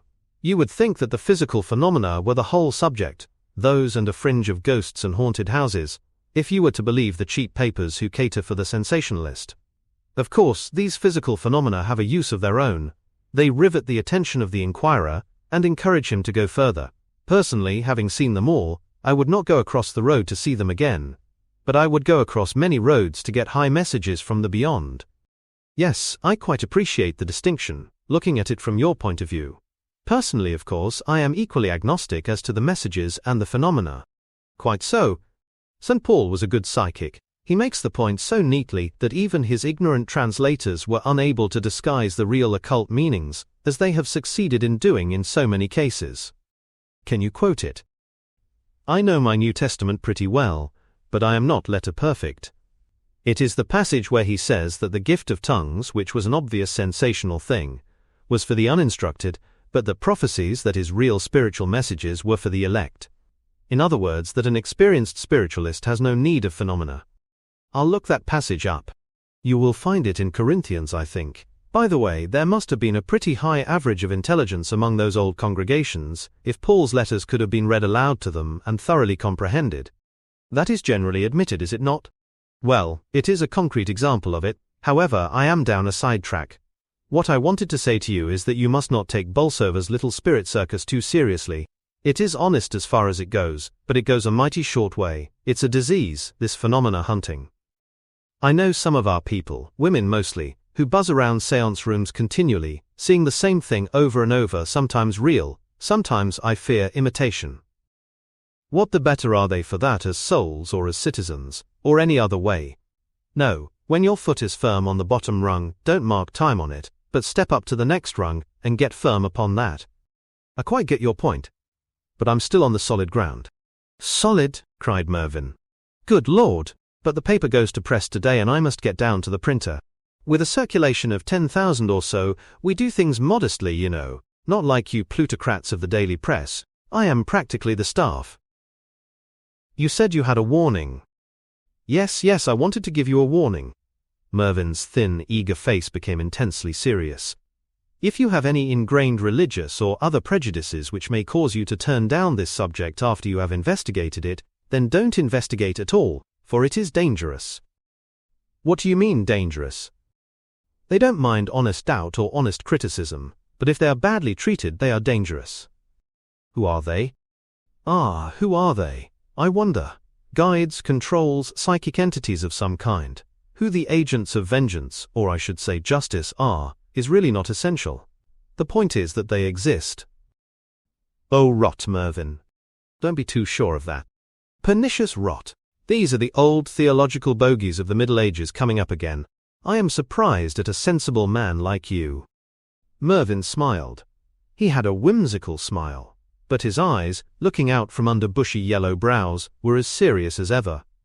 You may come to change your opinion. There are some queer sides to this question. As a friend, I put you wise to this one. Well, put me wise then. Thus encouraged, Mervyn went into the matter. He rapidly sketched the career and fate of a number of men who had, in his opinion, played an unfair game with these forces, become an obstruction, and suffered for it. He spoke of judges who had given prejudiced decisions against the cause, of journalists who had worked up stunt cases for sensational purposes and to throw discredit on the movement, of others who had interviewed mediums to make game of them, or who, having started to investigate, had drawn back alarmed and given a negative decision when their inner soul knew that the facts were true. It was a formidable list, for it was long and precise, but Malone was not to be driven. If you pick your cases, I have no doubt one could make such a list about any subject. Mr. Jones said that Raphael was a bungler, and Mr. Jones died of angina pectoris. Therefore it is dangerous to criticize Raphael. That seems to be the argument. Well, if you like to think so. Take the other side. Look at Moorgate. He has always been an enemy, for he is a convinced materialist. But he prospers. Look at his professorship. An honest doubter. Certainly. Why not? And Morgan, who at one time exposed mediums. If they were really false, he did good service. And Falconer, who has written so bitterly about you. Falconer. Do you know anything of Falconer's private life? No. Well, take it from me, he has got his dues. He doesn't know why. Some day these gentlemen will begin to compare notes, and then it may dawn on them. But they get it. He went on to tell a horrible story of one who had devoted his considerable talents to picking spiritualism to pieces, though really convinced of its truth, because his worldly ends were served thereby. The end was ghastly, too ghastly for Malone. "Oh, cut it out, Mervyn," he cried impatiently. "I'll say what I think, no more and no less, and I won't be scared by you or your spooks into altering my opinions. I never asked you to. You got a bit near it. What you have said strikes me as pure superstition. If what you say is true, you should have the police after you." "Yes, if we did it. But it is out of our hands. However, Malone, for what it's worth, I have given you the warning, and you can now go your way. Bye-bye. You can always ring me up at the office of Dawn. If you want to know if a man is of the true Irish blood, there is one infallible test. Put him in front of a swing door with push or pull printed upon it. The Englishman will obey like a sensible man. The Irishman, with less sense but more individuality, will at once and with vehemence do the opposite." So it was with Malone. Mervyn's well-meant warning simply raised a rebellious spirit within him, and when he called for Enid to take her to the Bolsover séance, he had gone back several degrees in his dawning sympathy for the subject. Challenger bade them farewell with many jibes, his beard projecting forward and his eyes closed with upraised eyebrows, as was his wont when inclined to be facetious. "You have your powder bag, my dear Enid. If you see a particularly good specimen of ectoplasm in the course of the evening, don't forget your father. I have a microscope, chemical reagents and everything ready. Perhaps even a small poltergeist might come your way. Any trifle would be welcome." His bull's bellow of laughter followed them into the lift. The provision merchant's establishment of Mr. Bolsover proved to be a euphemism for an old-fashioned grocer's shop in the most crowded part of Hammersmith. The neighbouring church was chiming out the 3/4 as the taxi drove up, and the shop was full of people, so Enid and Malone walked up and down outside. As they were so engaged, another taxi drove up, and a large, untidy-looking, ungainly bearded man in a suit of Harris tweed stepped out of it. He glanced at his watch and then began to pace the pavement. Presently he noted the others and came up to them. "May I ask if you are the journalists who are going to attend the séance?" "I thought so. Old Bolsover is terribly busy, so you were wise to wait. Bless him, he is one of God's saints in his way. You are Mr. Algernon Maylie, I presume?" "Yes. I am the gentleman whose credulity is giving rise to considerable anxiety upon the part of my friends, as one of the rags remarked the other day." His laugh was so infectious that the others were bound to laugh also. Certainly, with his athletic proportions, which had run a little to seed but were still notable, and with his virile voice and strong if homely face, he gave no impression of instability.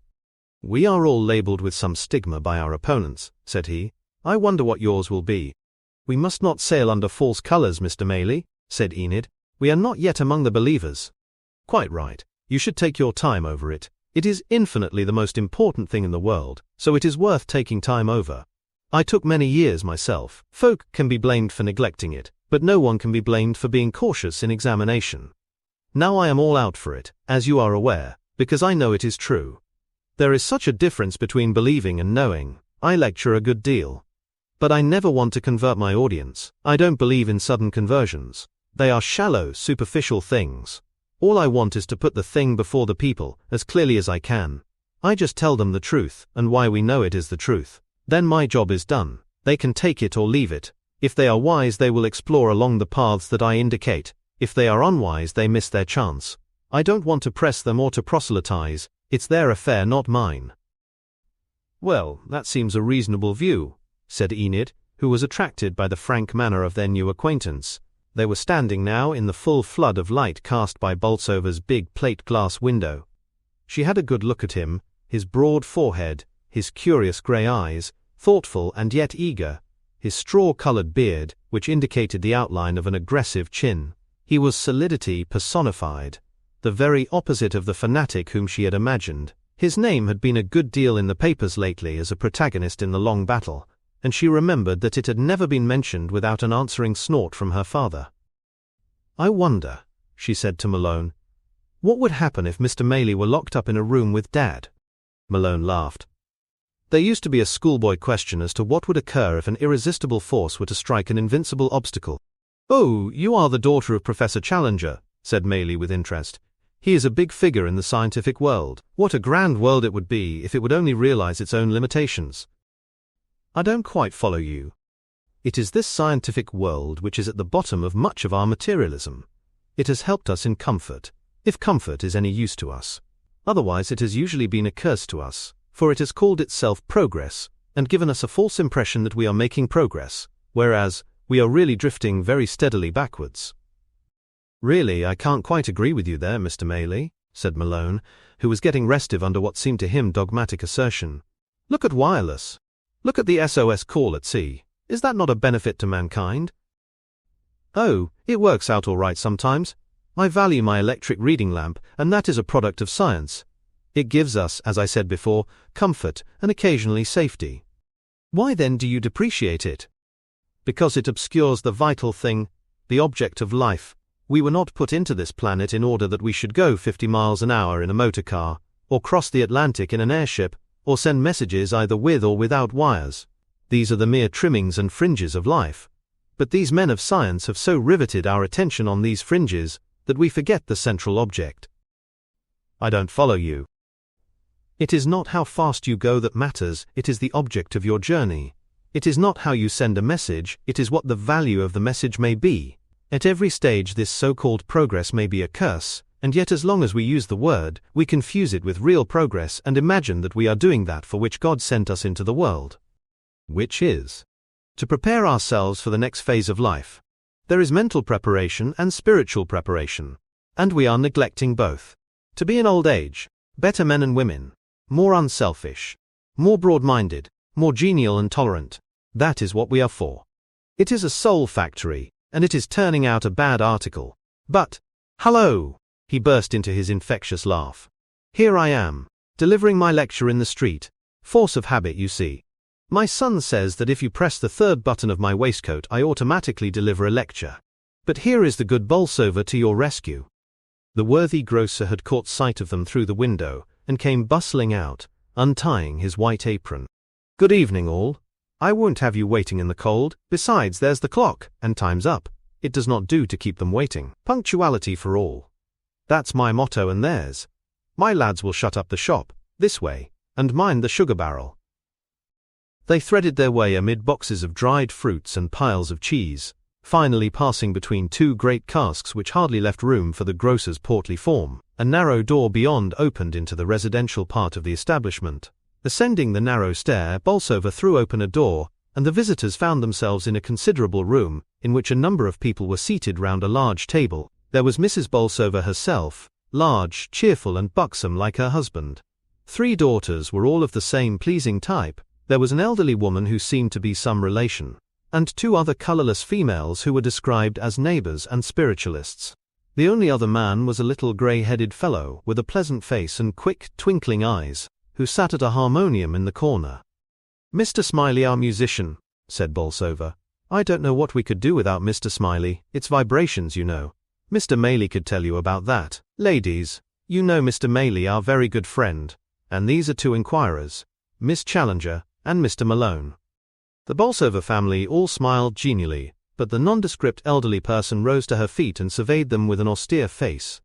"You're very welcome here, you 2 strangers," she said. "But we would say to you that we want outward reverence. We respect the shining ones, and we will not have them insulted." "I assure you we are very earnest and fair-minded," said Malone. "We've had our lesson. We haven't forgotten the Meadows affair, Mr. Bolsover." "No, Mrs. Selden. That won't happen again. We were rather upset over that," Bolsover added, turning to the visitors. "That man came here as our guest, and when the lights were out he poked the other sitters with his finger, so as to make them think it was a spirit hand. Then he wrote the whole thing up as an exposure in the public press, when the only fraudulent thing present had been himself." Malone was honestly shocked. "I can assure you we are incapable of such conduct." The old lady sat down, but still regarded them with a suspicious eye. Bolsover bustled about and got things ready. "You sit here, Mr. Maylie. Mr. Malone, will you sit between my wife and my daughter? Where would the young lady like to sit?" Enid was feeling rather nervous. "I think," said she, "that I would like to sit next Mr. Malone." Bolsover chuckled and winked at his wife. Quite so. Most natural, I am sure. They all settled into their places. Mr. Bolsover had switched off the electric light, but a candle burned in the middle of the table. Malone thought what a picture it would have made for a Rembrandt. Deep shadows draped it in, but the yellow light flickered upon the circle of faces, the strong, homely, heavy features of Bolsover, the solid line of his family circle, the sharp, austere countenance of Mrs. Selden, the earnest eyes and yellow beard of Maylie, the worn, tired faces of the two spiritualist women, and finally the firm, noble profile of the girl who sat beside him. The whole world had suddenly narrowed down to that one little group, so intensely concentrated upon its own purpose. On the table there was scattered a curious collection of objects, which had all the same appearance of tools which had long been used. There was a battered brass speaking trumpet, very discolored, a tambourine, a musical box, and a number of smaller objects. "We never know what they may want," said Bolsover, waving his hand over them. "If we one calls for a thing and it isn't there, she lets us know about it. Oh yes, something shocking." "She has a temper of her own, has we one," remarked Mrs. Bolsover. "Why not, the pretty dear," said the austere lady. "I expect she has enough to try it with researchers and what not. I often wonder she troubles to come at all." "Wee one is our little girl guide," said Bolsover. "You'll hear her presently." "I do hope she will come," said Enid. "Well, she never failed us yet, except when that man Meadows clawed hold of the trumpet and put it outside the circle." "Who is the medium?" asked Malone. "Well, we don't know ourselves. We all help, I think. Maybe I give as much as anyone. And Mother, she is a help." "Our family is a cooperative store," said his wife, and everyone laughed. "I thought one medium was necessary." "It is usual but not necessary," said Maylie in his deep, authoritative voice. Crawford showed that pretty clearly in the Gallagher séances when he proved, by weighing chairs, that everyone in the circle lost from £half to £2 at a sitting, though the medium, Miss Kathleen, lost as many as 10 or 12. Here the long series of sittings. How long, Mr. Bolsover? 4 years unbroken. The long series has developed everyone to some extent, so that there is a high average output from each, instead of an extraordinary amount from one. Output of what? Animal magnetism, ectoplasm. In fact, power. That is the most comprehensive word.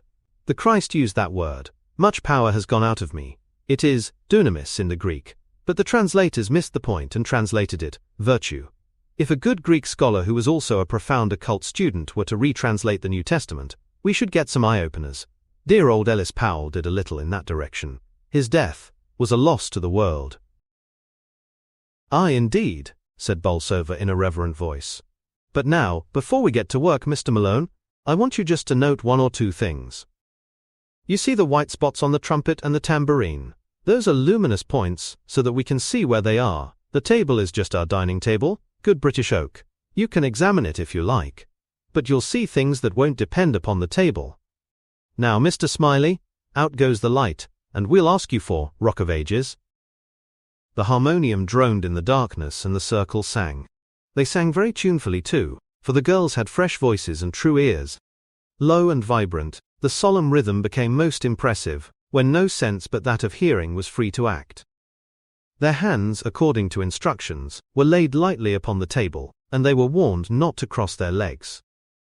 Malone, with his hand touching Enid's, could feel the little quiverings which showed that her nerves were highly strung. The homely, jovial voice of Bolsover relieved the tension. "That should do it," he said. "I feel as if the conditions were good tonight, just a touch of frost in the air too. I'll ask you now to join with me in prayer." It was effective, that simple, earnest prayer in the darkness, an inky darkness which was only broken by the last red glow of a dying fire. "O great Father of us all," said the voice, "you who are beyond our thoughts and who yet pervade our lives, grant that all evil may be kept from us this night, and that we may be privileged to get in touch, if only for an hour, with those who dwell upon a higher plane than ours. You are our Father as well as theirs. Permit us, for a short space, to meet in brotherhood, that we may have an added knowledge of that eternal life which awaits us, and so be helped, during our years of waiting in this lower world." He ended with the Our Father, in which all joined. Then they sat in expectant silence. Outside was the dull roar of traffic, and the occasional ill-tempered squawk of a passing car. Inside there was absolute stillness. Enid and Malone felt every sense upon the alert and every nerve on edge as they gazed out into the gloom. "Nothing doing, Mother," said Bolsover at last. "It's the strange company. New vibrations. They have to tune them in to get harmony. Give us another tune, Mr. Smiley." Again the harmonium droned. It was still playing when a woman's voice cried, "Stop! Stop! They are here!" Again they waited without result. "Yes, yes, I heard wee one. She is here, right enough, I'm sure of it." Silence again, and then it came. Such a marvel to the visitors, such a matter of course to the circle. "Good evening," cried a voice. There was a burst of greeting and of welcoming laughter from the circle. They were all speaking at once. "Good evening, wee one. There you are, dear. I knew you would come. Well done, little girl guide." "Good evening, all," replied the voice. "We. One so glad see Daddy and Mummy and the rest. Oh, what a big man with beard. Maley, Mr. Maley, I meet him before. Big Maley, I little femaley. Glad see you, Mr. Big Man." Enid and Malone listened with amazement, but it was impossible to be nervous in face of the perfectly natural way in which the company accepted it. The voice was very thin and high, more so than any artificial falsetto could produce. It was the voice of a female child, that was certain. Also that there was no female child in the room unless one had been smuggled in after the light went out. That was possible, but the voice seemed to be in the middle of the table. How could a child get there? "Easy get there, Mr. Gentleman," said the voice, answering his unspoken thought. "Daddy strong man. Daddy lift wee one onto table. Now I show what Daddy not able to do." "The trumpet's up!" cried Bolsover. The little circle of luminous paint rose noiselessly into the air. Now it was swaying above their heads. "Go up and hit the ceiling!" cried Bolsover. Up it went, and they heard the metallic tapping above them. Then the high voice came from above. "Clever Daddy! Daddy got fishing rod and put trumpet up to ceiling. But how Daddy make the voice, eh? What you say, pretty English missy? Here is present from wee one." Something soft dropped on Enid's lap. She put her hand down and felt it. "It's a flower, a chrysanthemum." "Thank you, wee one." "And a port?" asked Maley. "No, no, Mr. Maley," said Bolsover. "They were in the vase on the harmonium. Speak to her, Miss Challenger. Keep the vibrations going." "Who are you, wee one?" asked Enid, looking up at the moving spot above her. "I am little black girl. 8-year-old little black girl." "Oh, come, dear," said Mother in her rich, coaxing voice. "You were 8 when you came to us first, and that was years ago." "Years ago to you, all one time to me. I to do my job as 8-year child. When job done, then wee one become big one all in one day. No time here, same as you have. I always 8-year-old." "In the ordinary way they grow up exactly as we do here," said Maley. "But if they have a special bit of work for which a child is needed, then as a child they remain. It's a sort of arrested development." "That's me, rested development," said the voice proudly. "I learn good English when big man here." They all laughed. It was the most genial, free and easy association possible. Malone heard Enid's voice whispering in his ear. "Pinch me from time to time, Edward, just to make me sure that I am not in a dream." "I have to pinch myself too."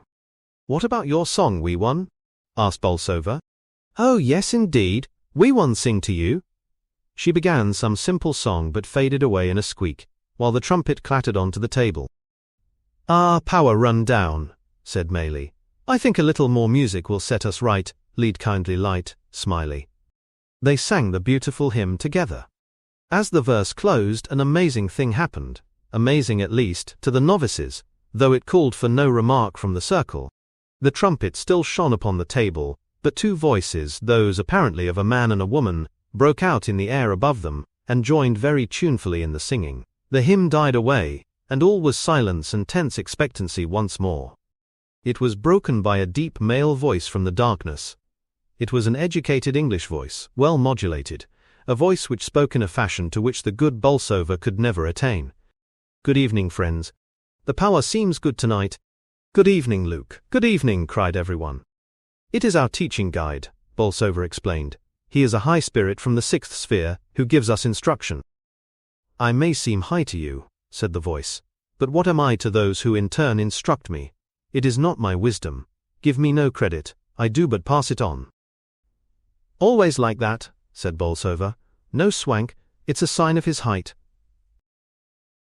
I see you have 2 inquirers present. Good evening, young lady. You know nothing of your own powers or destiny. You will find them out. Good evening, sir. You are on the threshold of great knowledge. Is there any subject upon which you would wish me to say a few words? I see that you are making notes. Malone had, as a fact, disengaged his hand in the darkness, and was jotting down in shorthand the sequence of events. What shall I speak of? Of love and marriage, suggested Mrs. Bolsover, nudging her husband. Well, I will say a few words on that. I will not take long, for others are waiting. The room is crowded with spirit people. I wish you to understand that there is one man, and only one, for each woman, and one woman only for each man. When those 2 meet, they fly together, and are one through all the endless chain of existence. Until they meet, all unions are mere accidents, which have no meaning. Sooner or later, each couple becomes complete. It may not be here. It may be in the next sphere where the sexes meet as they do on Earth. Or it may be further delayed.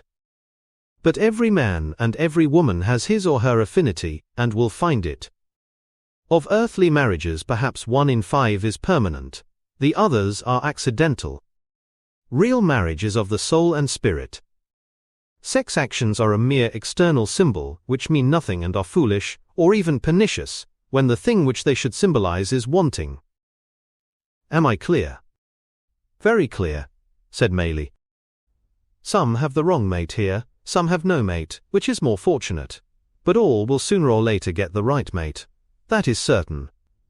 Do not think that you will necessarily have your present husband when you pass over.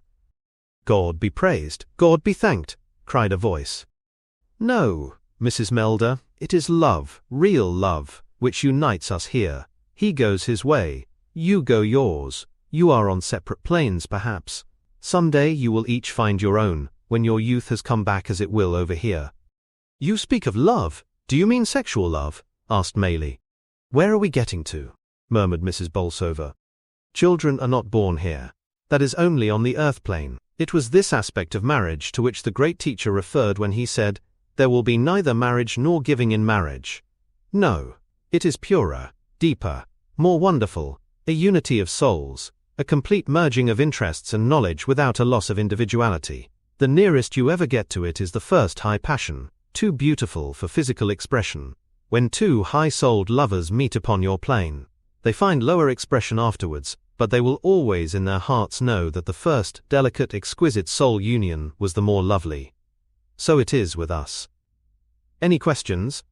If a woman loves 2 men equally, what then? Asked Malone. It seldom happens. She nearly always knows which is really nearest to her. If she really did so, then it would be a proof that neither was the real affinity, for he is bound to stand high above all. Of course, if she— The voice trailed off and the trumpet fell. Sing, angels are hovering round, cried Bolsover. Smiley, hit that old harmonium. The vibrations are at 0. Another bout of music, another silence, and then a most dismal voice. Never had Enid heard so sad a voice. It was like clods on a coffin. At first it was a deep mutter, then it was a prayer. A Latin prayer apparently, for twice the word Domini sounded, and once the word Peccavimus. There was an indescribable air of depression and desolation in the room. For God's sake, what is it? Cried Malone. The circle was equally puzzled. Some poor chap out of the lower spheres, I think, said Bolsover. Orthodox folk say we should avoid them. I say we should hurry up and help them. Right, Bolsover, said Maylie, with hearty approval. Get on with it, quick. Can we do anything for you, friend? There was silence. He doesn't know. He doesn't understand the conditions. Where is Luke? He'll know what to do. What is it, friend? Asked the pleasant voice of the guide. There is some poor fellow here. We want to help him. Ah, yes, he has come from the outer darkness, said Luke in a sympathetic voice. He doesn't know. He doesn't understand. They come over here with a fixed idea, and when they find the real thing is quite different from anything they have been taught by the churches, they are helpless. Some adapt themselves and they go on, others don't, and they just wander on unchanging, like this man. He was a cleric, and a very narrow, bigoted one. This is the growth of his own mental seed sown upon earth, sown in ignorance, and reaped in misery. What is amiss with him? He does not know he is dead. He walks in the mist. It is all an evil dream to him. He has been years so. To him it seems an eternity. Why do you not tell him, instruct him? We cannot, The trumpet crashed. Music, Smiley, music! Now the vibration should be better. The higher spirits cannot reach earthbound folk, said Maley. They are in very different zones of vibration. It is we who are near them and can help them. Yes, you, cried the voice of Luke. Mr. Maley, speak to him. You know how. The low mutter had broken out again in the same weary monotone. Friend, I would have a word with you, said Maley in a firm, loud voice. The mutter ceased, and one felt that the invisible presence was straining its attention. Friend, we are so sorry at your condition. You see us and you wonder why we do not see you. You have passed on. You are in the other world. But you do not know it, because it is not as you expected. You have not been received as you imagined. It is because you imagined wrong. Understand that all is well, and that God is good, and that all happiness is awaiting you, if you will but raise your mind and pray for help, and above all think less of your own condition, and more of those other poor souls who are round you. There was a silence, and Luke spoke again. He has heard you. He wants to thank you. He has some glimmer now of his condition. It will grow within him. He wants to know if he may come again. Yes, cried Bolsover. We have quite a number who report progress from time to time. God bless you, friend. Come as often as you can. The mutter had ceased, and there seemed to be a new feeling of peace in the air. The high voice of Wee One was heard. Plenty power still left. Red Cloud here. Show what he can do if Daddy likes. Red Cloud is our Indian control. He is usually busy when any purely physical phenomena have to be done. You there, Red Cloud? 3 loud thuds, like a hammer on wood, sounded from the darkness. Good evening, Red Cloud. A new voice, slow, staccato, labored, sounded above them. Good day, Chief. How the score, how the papooses, strange faces in wigwam tonight. Seeking knowledge, Red Cloud. Can you show what you can do? I try. Wait a little. Do all I can. Again there was a long hush of expectancy. Then the novices were faced once more with the miraculous. There came a dull glow in the darkness. It was apparently a wisp of luminous vapor. It whisked across from one side to the other and then circled in the air. By degrees it condensed into a circular disk of radiance about the size of a bull's-eye lantern. It cast no reflection round it, and was simply a clean-cut circle in the gloom. Once it approached Enid's face and Malone saw it clearly from the side. Why, there is a hand holding it, he cried, with sudden suspicion. Yes, there is a materialized hand, said Maley. I can see it clearly. Would you like it to touch you, Mr. Malone? Yes, if it will. The light vanished, and an instant afterwards Malone felt pressure upon his own hand. He turned it palm upwards and clearly felt 3 fingers laid across it, smooth, warm fingers of adult size. He closed his own fingers, and the hand seemed to melt away in his grasp. It has gone, he gasped. Yes, Red Cloud is not very good at materializations. Perhaps we don't give him the proper sort of power. But his lights are excellent. Several more had broken out. They were of different types, slow-moving clouds and little dancing sparks like glowworms. At the same time both visitors were conscious of a cold wind which blew upon their faces. It was no delusion, for Enid felt her hair stream across her forehead. You feel the rushing wind, said Maley. Some of these lights would pass for tongues of fire, would they not? Pentecost does not seem such a very remote or impossible thing, does it? The tambourine had risen in the air, and the dot of luminous paint showed that it was circling round. Presently it descended, and touched their heads each in turn. Then with a jingle it quivered down upon the table. Why a tambourine? It seems always to be a tambourine, remarked Malone. It is a convenient little instrument, Maley explained, the only one which shows automatically by its noise where it is flying. I don't know what other I could suggest except a musical box. Our box here flies round something amazing, said Mrs. Bolsover. It thinks nothing of winding itself up in the air as it flies. It's a heavy box, too. £9, said Bolsover. Well, we seem to have got to the end of things. I don't think we shall get much more tonight. It has not been a bad sitting, what I should call a fair average sitting. We must wait a little before we turn on the light. Well, Mr. Malone, what do you think of it? Let's have any objections now before we part. That's the worst of you inquirers, you know. You often bottle things up in your own mind, and let them loose afterwards, when it would have been easy to settle it at the time. very nice and polite to our faces, and then we are a gang of swindlers in the report." Malone's head was throbbing, and he passed his hand over his heated brow. "I am confused," he said, "but impressed." "Oh yes, certainly impressed. I've read of these things, but it is very different when you see them. What weighs most with me is the obvious sincerity and sanity of all you people. No one could doubt that." "Come, we're getting on," said Bolsover. "I try to think the objections which would be raised by others who were not present. I'll have to answer them. First, there is the oddity of it all. It is so different to our preconceptions of spirit people." "We must fit our theories to the facts," said Maley. "Up to now we have fitted the facts to our theories. You must remember that we have been dealing tonight, with all respect to our dear good hosts, with a simple, primitive, earthly type of spirit, who has his very definite uses, but is not to be taken as an average type. You might as well take the stevedore whom you see on the quay as being a representative Englishman." "There's Luke," said Bolsover. "Ah yes, he is of course very much higher. You heard him and could judge. What else, Mr. Malone?" "Well, but darkness. Everything done in darkness. Why should all mediumship be associated with gloom?" "You mean all physical mediumship. That is the only branch of the subject which needs darkness. It is purely chemical, like the darkness of the photographic room. It preserves the delicate physical substance which, drawn from the human body, is the basis of these phenomena. A cabinet is used for the purpose of condensing this same vaporous substance and helping it to solidify. Am I clear?" "Yes, but it is a pity all the same. It gives a horrible air of deceit to the whole business." "We get it now and again in the light, Mr. Malone," said Bolsover. "I don't know if we one is gone yet. Wait a bit. Where are the matches?" He lit the candle which set them all blinking after their long darkness. "Now, let us see what we can do." There was a round wooden platter or circle of wood lying among the miscellaneous objects littered over the table to serve as playthings for the strange forces. Bolsover stared at it. They all stared at it. They had risen, but no one was within 3 feet of it. "Please, wee one, please," cried Mrs. Bolsover. Malone could hardly believe his eyes. The disc began to move. It quivered, and then rattled upon the table, exactly as the lid of a boiling pot might do. "Up with it, wee one!" They were all clapping their hands.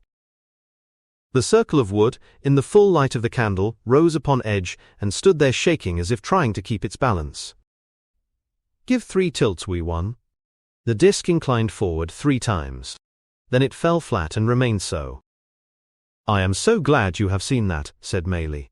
"There is telekinesis in its simplest and most decisive form."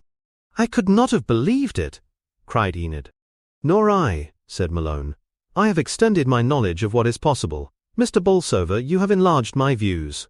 "Good, Mr. Malone." "As to the power at the back of these things, I am still ignorant. As to the things themselves I have now, and henceforward not the slightest doubt in the world. I know that they are true. I wish you all good night. It is not likely that Miss Challenger or I will ever forget the evening that we have spent under your roof." It was like another world when they came out into the frosty air and saw the taxis bearing back the pleasure-seekers from theatre or cinema palace. Maley stood beside them while they waited for a cab. "I know exactly how you feel," he said, smiling. "You look at all these bustling, complacent people, and you marvel to think how little they know of the possibilities of life. Don't you want to stop them? Don't you want to tell them? And yet they would only think you a liar or a lunatic. Funny situation, is it not? I've lost all my bearings for the moment. They will come back tomorrow morning. It is curious how fleeting these impressions are. You will persuade yourselves that you have been dreaming. Well, goodbye, and let me know if I can help your studies in the future." The friends, one could hardly yet call them lovers, were absorbed in thought during their drive home. When he reached Victoria Gardens, Malone escorted Enid to the door of the flat, but he did not go in with her. Somehow the jeers of Challenger, which usually rather woke sympathy within him, would now get upon his nerves. As it was, he heard his greeting in the hall. "Well, Enid, where's your spook? Spill him out of the bag on the floor and let us have a look at him." His evening's adventure ended as it had begun, with a bellow of laughter which pursued him down the lift. Chapter 5. Where our commissioners had a remarkable experience. Malone sat at the side table of the smoking room of the literary club. He had Enid's impressions of the séance before him, very subtle and observant they were, and he was endeavoring to merge them in his own experience. A group of men were smoking and chatting round the fire. This did not disturb the journalist, who found, as many do, that his brain and his pen worked best sometimes when they were stimulated by the knowledge that he was part of a busy world. Presently, however, somebody who observed his presence brought the talk round to psychic subjects, and then it was more difficult for him to remain aloof. He leaned back in his chair and listened. Poulter, the famous novelist, was there, a brilliant man with a subtle mind, which he used too often to avoid obvious truth and to defend some impossible position for the sake of the empty dialectic exercise. He was holding forth now to an admiring, but not entirely a subservient audience. "Science," said he, "is gradually sweeping the world clear of all these old cobwebs of superstition. The world was like some old dusty attic, and the sun of science is bursting in, flooding it with light, while the dust settles gradually to the floor." "By science," said someone maliciously, "you mean, of course, men like Sir William Crookes, Sir Oliver Lodge, Sir William Barrett, Lombroso, Richier, and so forth." Poulter was not accustomed to be countered, and usually became rude. "No, sir, I mean nothing so preposterous," he answered with a glare. "No name, however eminent, can claim to stand for science, so long as he is a member of an insignificant minority of scientific men." "He is then a crank," said Polifex the artist, who usually played jackal to Poulter. The objector, one Millworthy, a freelance of journalism, was not to be so easily silenced. "Then Galileo was a crank in his day," said he. "And Harvey was a crank when he was laughed at over the circulation of the blood." "It's the circulation of the Daily Gazette which is at stake," said Marrable, the humorist of the club. "If they get off their stunt, I don't suppose they care a tinker's curse what is truth or what is not. Why such things should be examined at all, except in a police court, I can't imagine," said Poulter. "It is a dispersal of energy, a misdirection of human thought into channels which lead nowhere. We have plenty of obvious material things to examine. Let us get on with our jobs." Atkinson the surgeon was one of the circle, and had sat silently listening. Now he spoke. "I think the learned bodies should find more time for the consideration of psychic matters." "Less," said Poulter. "You can't have less than nothing. They ignore them altogether. Some time ago I had a series of cases of telepathic rapport which I wished to lay before the Royal Society. My colleague Wilson, the zoologist, also had a paper which he proposed to read. They went in together. His was accepted and mine rejected. The title of his paper was The Reproductive System of the Dung Beetle. There was a general laugh. "Quite right too," said Poulter. "The humble dung beetle was at least a fact. All this psychic stuff is not." "No doubt you have good grounds for your views," chirped the mischievous Millworthy, a mild youth with a velvety manner. "I have little time for solid reading, so I should like to ask you which of Dr. Crawford's 3 books you consider the best." "I never heard of the fellow." Millworthy simulated intense surprise. "Good heavens, man! Why, he is the authority. If you want pure laboratory experiments, those are the books. You might as well lay down the law about zoology, and confess that you had never heard of Darwin." "This is not science," said Poulter emphatically. "What is really not science," said Atkinson with some heat, "is the laying down of the law on matters which you have not studied. It is talk of that sort which has brought me to the edge of spiritualism, when I compare this dogmatic ignorance with the earnest search for truth conducted by the great spiritualists. Many of them took 20 years of work before they formed their conclusions. But their conclusions are worthless, because they are upholding a formed opinion. But each of them fought a long fight before he formed that opinion. I know a few of them, and there is not one who did not take a lot of convincing." Poulter shrugged his shoulders. "Well, they can have their spooks if it makes them happier, so long as they let me keep my feet firm on the ground." "Or stuck in the mud," said Atkinson. "I would rather be in the mud with sane people than in the air with lunatics," said Poulter. "I know some of these spiritualist people, and I believe that you can divide them equally into fools and rogues." Malone had listened with interest, and then with a growing indignation. Now he suddenly took fire. "Look here, Poulter," he said, turning his chair towards the company, "it is fools and dolts like you which are holding back the world's progress.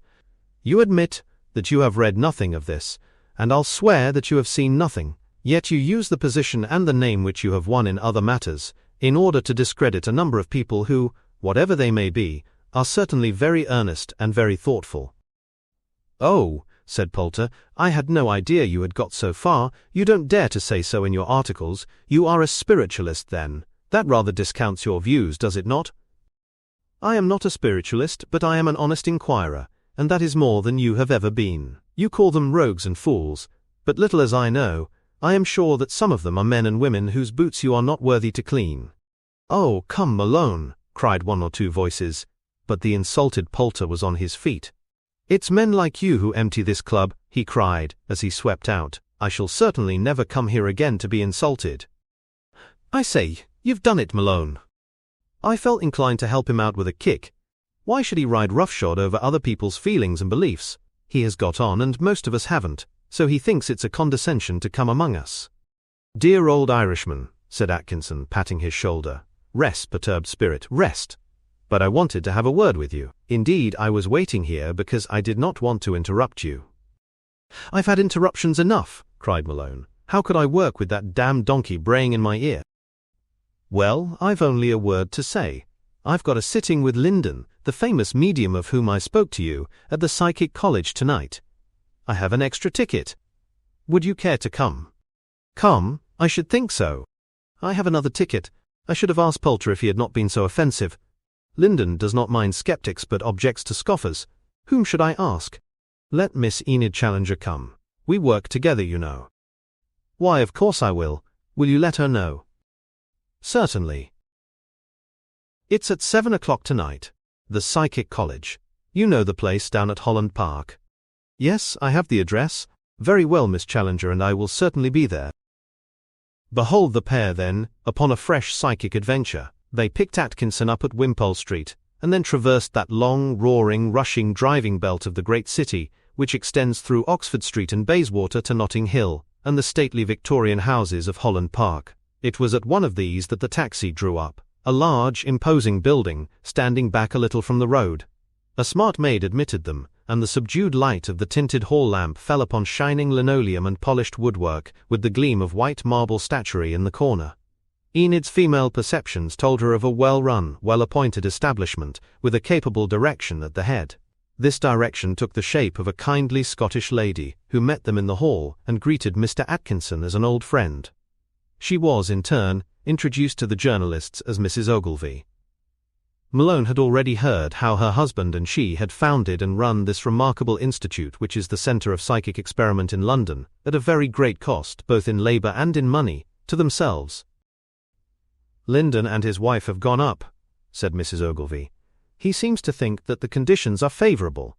The rest are in the drawing-room. Won't you join them for a few minutes?" Quite a number of people had gathered for the séance, some of them old psychic students who were mildly interested, others beginners who looked about them with rather startled eyes, wondering what was going to happen next. A tall man was standing near the door, who turned and disclosed the tawny beard and open face of Algernon Maley. He shook hands with the newcomers. "Another experience, Mr. Malone? Well, I thought you gave a very fair account of the last. You are still a neophyte, but you are well within the gates of the temple. Are you alarmed, Miss Challenger?" "I don't think I could be while you were around," she answered. He laughed. "Of course, a materialization séance is a little different to any other. More impressive in a way. You'll find it very instructive, Malone, as bearing upon psychic photography and other matters. By the way, you should try for a psychic picture. The famous Hope works upstairs. I always thought that at least was fraud. On the contrary, I should say it was the best established of all phenomena, the one which leaves the most permanent proof. I've been a dozen times under every possible test condition. The real trouble is, not that it lends itself to fraud, but that it lends itself to exploitation by that villainous journalism which cares only for a sensation. Do you know anyone here?" "No, we don't." "The tall, handsome lady is the Duchess of Rossland. Then, there are Lord and Lady Montnoir, the middle-aged couple near the fire, real good folk, and among the very few of the aristocracy who have shown earnestness and moral courage in this matter. The talkative lady is Miss Badley, who lives for séances, a jaded society woman in search of new sensations, always visible, always audible, and always empty. I don't know the two men. I heard someone say they were researchers from the university. The stout man with the lady in black is Sir James Smith. They lost 2 boys in the war. The tall, dark person is a weird man named Barclay, who lives, I understand, in one room and seldom comes out save for a séance. And the man with the horn glasses? That is a pompous ass named Weatherby. He is one of those who wander about on the obscure edges of masonry, talking with whispers and reverence of mysteries where no mystery is. Spiritualism, with its very real and awful mysteries, is, to him, a vulgar thing, because it brought consolation to common folk, but he loves to read papers on the Palladian cultus, ancient and accepted Scottish rites, and Baphometic figures. Eliphas Levi is his prophet. It sounds very learned, said Enid. Or very absurd. But hello, here are mutual friends.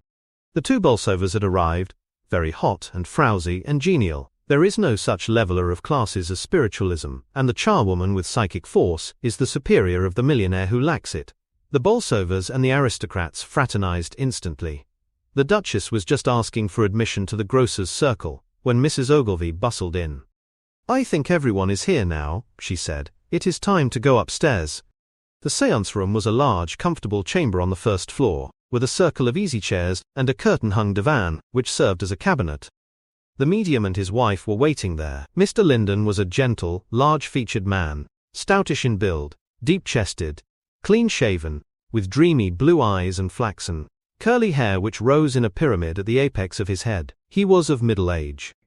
His wife was rather younger, with the sharp, querulous expression of the tired housekeeper, and quick, critical eyes, which softened into something like adoration when she looked at her husband. Her role was to explain matters and to guard his interests while he was unconscious.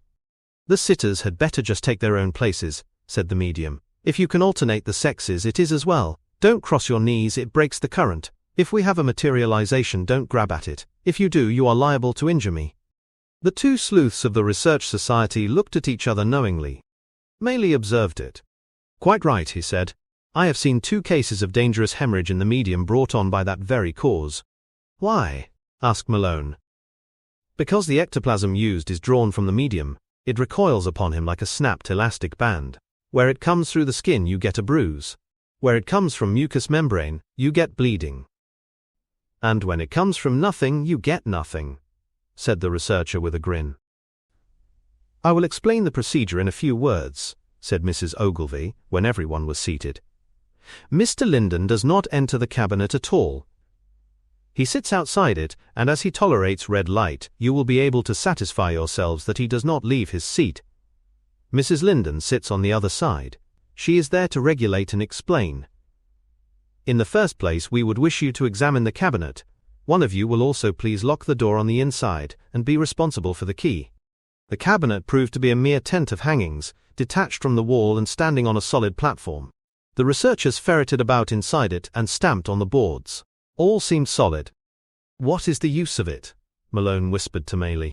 It serves as a reservoir and condensing place for the ectoplasmic vapor from the medium, which would otherwise diffuse over the room. It has been known to serve other purposes also, remarked one of the researchers, who overheard the conversation. That's true enough, said Maley philosophically. I am all in favor of caution and supervision. Well, it seems fraud-proof on this occasion, if the medium sits outside. The 2 researchers were agreed on this. The medium was seated on one side of the little tent, his wife on the other. The light was out, and a small red lamp near the ceiling was just sufficient to enable outlines to be clearly seen. As the eye became accustomed to it, some detail could also be observed. Mr. Linden will begin by some clairvoyant readings, said Mrs. Linden.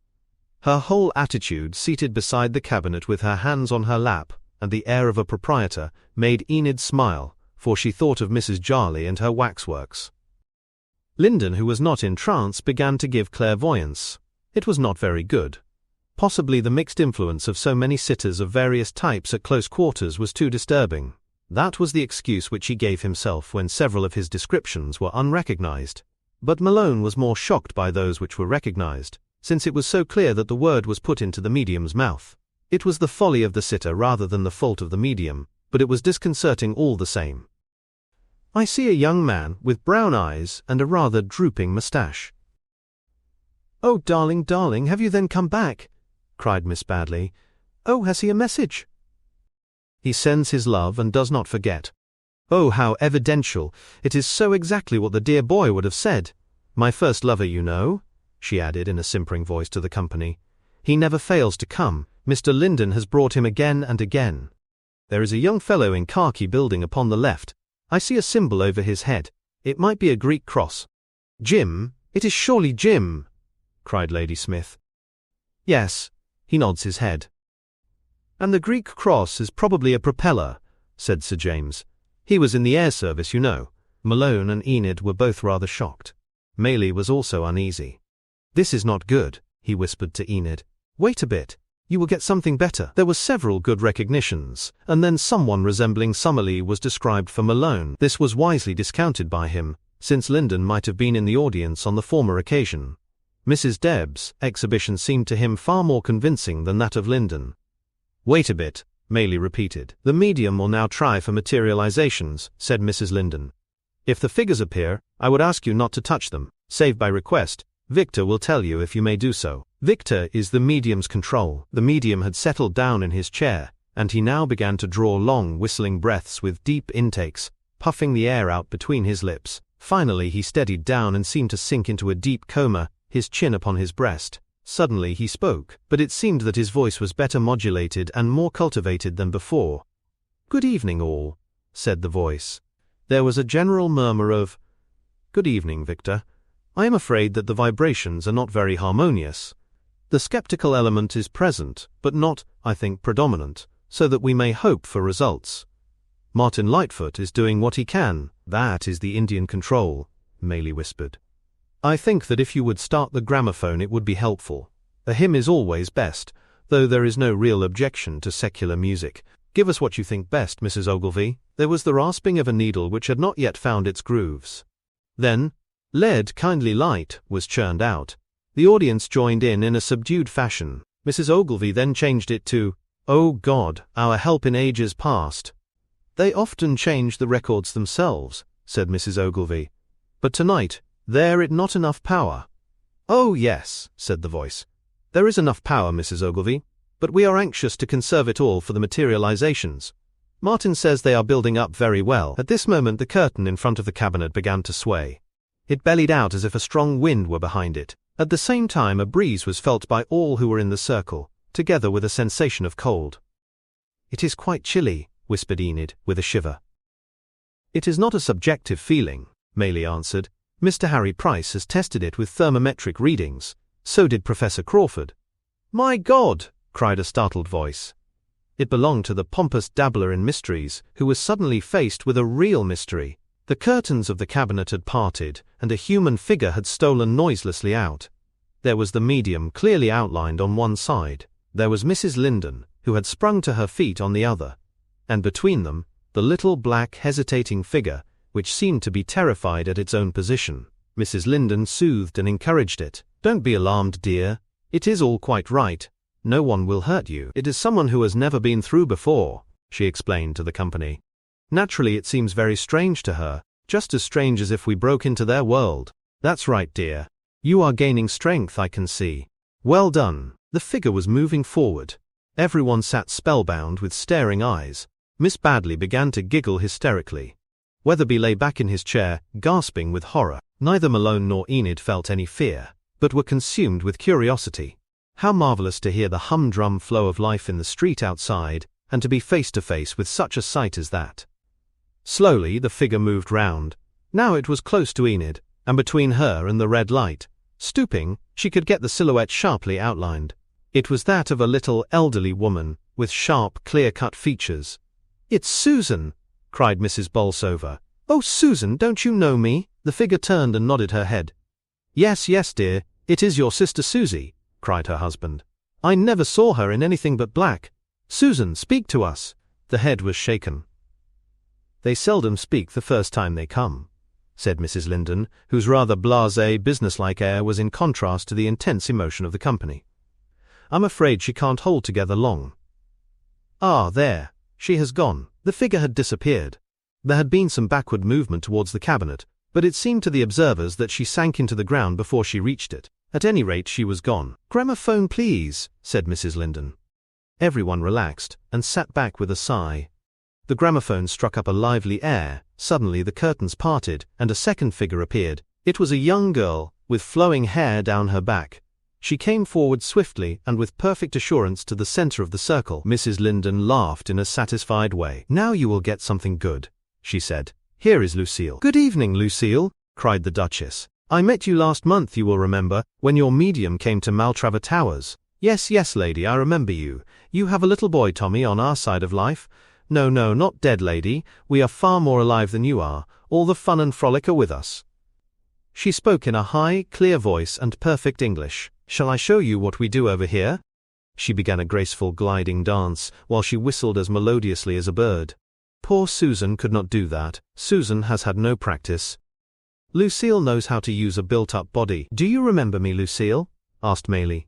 "I remember you, Mr. Maylie. Big man with yellow beard." For the second time in her life, Enid had to pinch herself hard to satisfy herself that she was not dreaming. Was this graceful creature, who had now sat down in the center of the circle, a real materialization of ectoplasm, used for the moment as a machine for expression by a soul that had passed? Or was it an illusion of the senses? Or was it a fraud? There were the three possibilities. An illusion was absurd when all had the same impression. Was it fraud? But this was certainly not the little old woman. She was inches taller and fair, not dark. And the cabinet was fraud-proof. It had been meticulously examined. Then, it was true. But if it were true, what a vista of possibilities opened out. Was it not far the greatest matter which could claim the attention of the world? Meanwhile, Lucille had been so natural, and the situation was so normal, that even the most nervous had relaxed. The girl answered most cheerfully to every question, and they rained upon her from every side. "Where did you live, Lucille?" "Perhaps I had better answer that," interposed Mrs. Linden. "It will save the power. Lucille was bred in South Dakota in the United States, and passed over at the age of 14. We have verified some of her statements." "Are you glad you died, Lucille?" "Glad for my own sake. Sorry for mother." "Has your mother seen you since?" "Poor mother is a shut box. Lucille cannot open the lid." "Are you happy?" "Oh yes, so gloriously happy." "Is it right that you can come back?" "Would God allow it if it were not right?" "What a wicked man you must be to ask." "What religion were you?" "We were Roman Catholics." "Is that the right religion?" "All religions are right if they make you better. Then it does not matter. It is what people do in daily life, not what they believe." "Tell us more, Lucille." "Lucille has little time. There are others who wish to come. If Lucille uses too much power, the others have less. Oh, God is very good and kind. You poor people on earth do not know how good and kind He is, because it is grey down there. But it is grey for your own good. It is to give you your chance to earn all the lovely things which wait for you. But you can only tell how wonderful He is when you get over here. Have you seen Him?" "Seen Him? How could you see God?" "No, no, He is all round us and in everything, but we do not see Him. But I have seen the Christ. Oh, He was glorious, glorious. Now, goodbye, goodbye." She backed towards the cabinet and sank into the shadows. Now came a tremendous experience for Malone. A small, dark, rather broad figure of a woman appeared slowly from the cabinet. Mrs. Linden encouraged her, and then came across to the journalist. "It is for you. You can break the circle. Come up to her." Malone advanced and peered awestruck into the face of the apparition. There was not a foot between them. Surely that large head, that solid, square outline was familiar. He put his face still nearer. It was almost touching. He strained his eyes. It seemed to him that the features were semi-fluid, molding themselves into a shape, as if some unseen hand was modeling them in putty. "Mother!" he cried. "Mother!" Instantly the figure threw up both her hands in a wild gesture of joy. The motion seemed to destroy her equilibrium, and she vanished. She had not been through before. "She could not speak," said Mrs. Linden in her businesslike way. "It was your mother." Malone went back, half stunned, to his seat. It is only when these things come to one's own address that one understands their full force. His mother! 10 years in her grave and yet standing before him. Could he swear it was his mother? No, he could not. Was he morally certain that it was his mother? Yes, he was morally certain. He was shaken to the core, but other wonders diverted his thoughts. A young man had emerged briskly from the cabinet and had advanced to the front of Maylie, where he had halted. "Hello, Jock, dear old Jock," said Maylie. "My nephew." he explained to the company. He always comes when I am with Lyndon. The power is sinking, said the lad in a clear voice. I can't stay very long. I am so glad to see you, Uncle. You know, we can see quite clearly in this light, even if you can't. Yes, I know you can, I say, Jock. I wanted to tell you that I told your mother I had seen you. She said her church taught her it was wrong. I know. And that I was a demon. Oh, it is rotten, rotten, rotten, and rotten things will fall. His voice broke in a sob. Don't blame her, Jock, she believes this. No, I don't blame her. She will know better someday.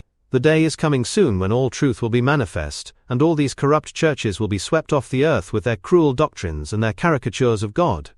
Why, Jock, you are becoming quite a heretic. Love, Uncle, love, that is all that counts. What matter what you believe if you are sweet and kind and unselfish as the Christ was of old? Have you seen Christ? Asked someone. Not yet. Perhaps the time may come. Is he not in heaven then? There are many heavens. I am in a very humble one. But it is glorious. All the same, Enid had thrust her head forward during this dialogue. Her eyes had got used to the light, and she could see more clearly than before. The man who stood within a few feet of her was not human. Of that she had no doubt whatever, and yet the points were very subtle. Something in his strange yellow-white coloring as contrasted with the faces of her neighbors. Something, also, in the curious stiffness of his carriage, as of a man in very rigid stays. Now, Jock, said Maylie, give an address to the company. Tell them a few words about your life. The figure hung his head, exactly as a shy youth would do in life. Oh, Uncle, I can't. Come, Jock, we love to listen to you. Teach the folk what death is, the figure began. God wants them to know. That is why he lets us come back. It is nothing. You are no more changed than if you went into the next room. You can't believe you are dead. I didn't. It was only when I saw old Sam that I knew, for I was certain that he was dead anyhow. Then I came back to Mother. And, his voice broke, she would not receive me. Never mind, dear old Jock, said Maylie. She will learn wisdom. Teach them the truth. Teach it to them. Oh, it is so much more important than all the things men talk about. If papers for 1 week gave as much attention to psychic things as they do to football, it would be known to all. It is ignorance which stands. The observers were conscious of a sort of flash towards the cabinet, but the youth had disappeared. Power run down, said Maylie. Poor lad, he held on to the last. He always did. That was how he died. There was a long pause. The gramophone started again. Then there was a movement of the curtains. Something was emerging. Mrs. Lyndon sprang up and waved the figure back. The medium for the first time stirred in his chair and groaned. What is the matter, Mrs. Lyndon? Only half formed, she answered. The lower face had not materialized. Some of you would have been alarmed. I think that we shall have no more tonight. The power has sunk very low, so it proved. The lights were gradually turned on. The medium lay with a white face and a clammy brow in his chair, while his wife sedulously watched over him, unbuttoning his collar and bathing his face from a water glass.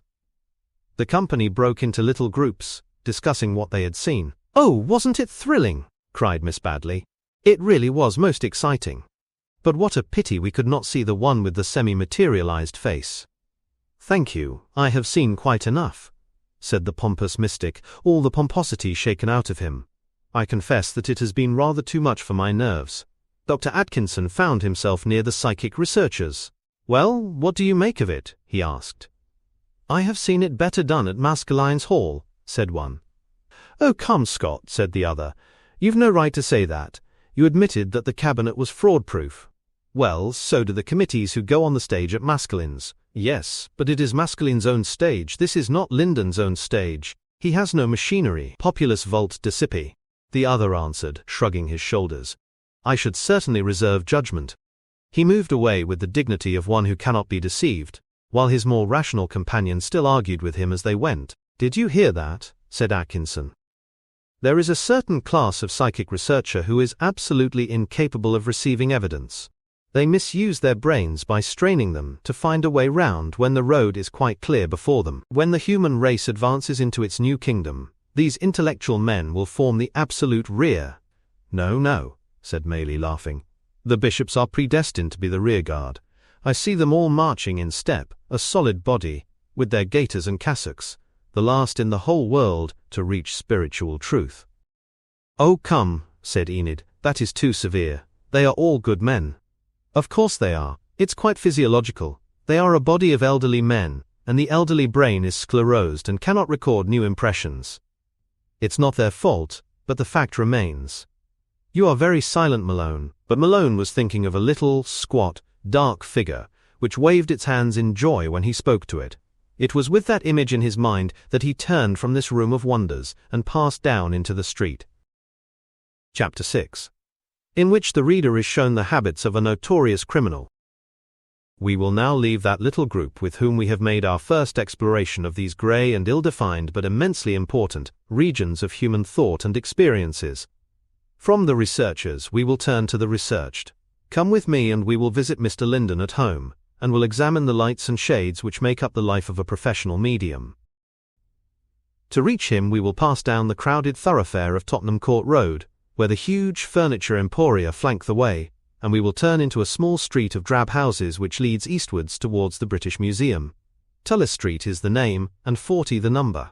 Here it is, one of a row, flat-faced, dull-coloured and commonplace, with railed steps leading up to a discoloured door, and one front-room window, in which a huge gilt-edged Bible upon a small round table reassures the timid visitor.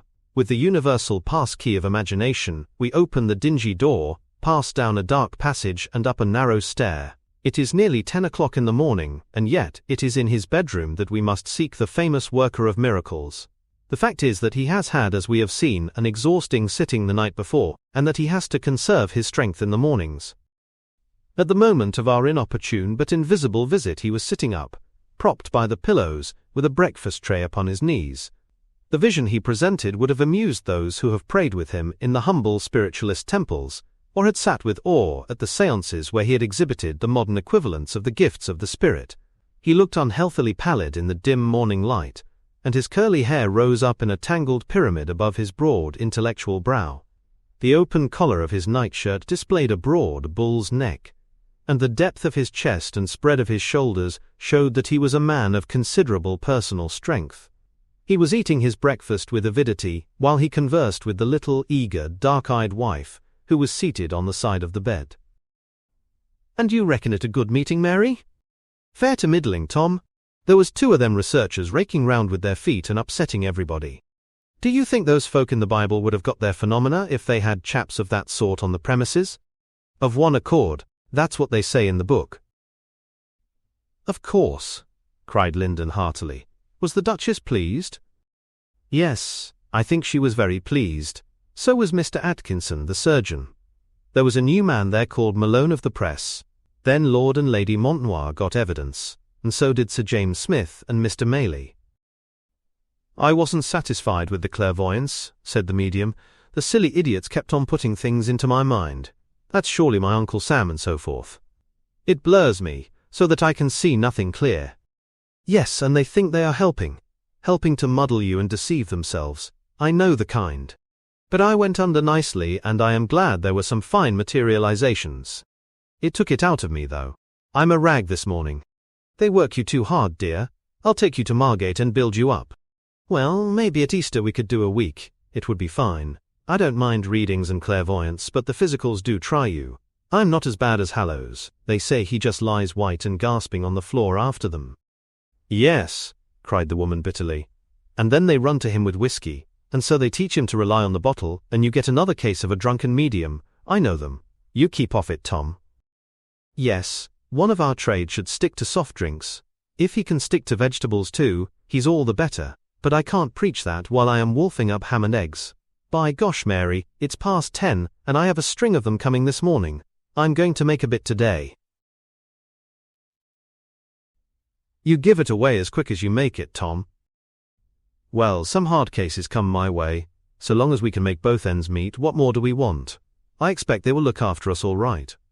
They have let down a lot of other poor mediums who did good work in their day." "It's the rich folk that are to blame, not the spirit people," said Tom Linden hotly.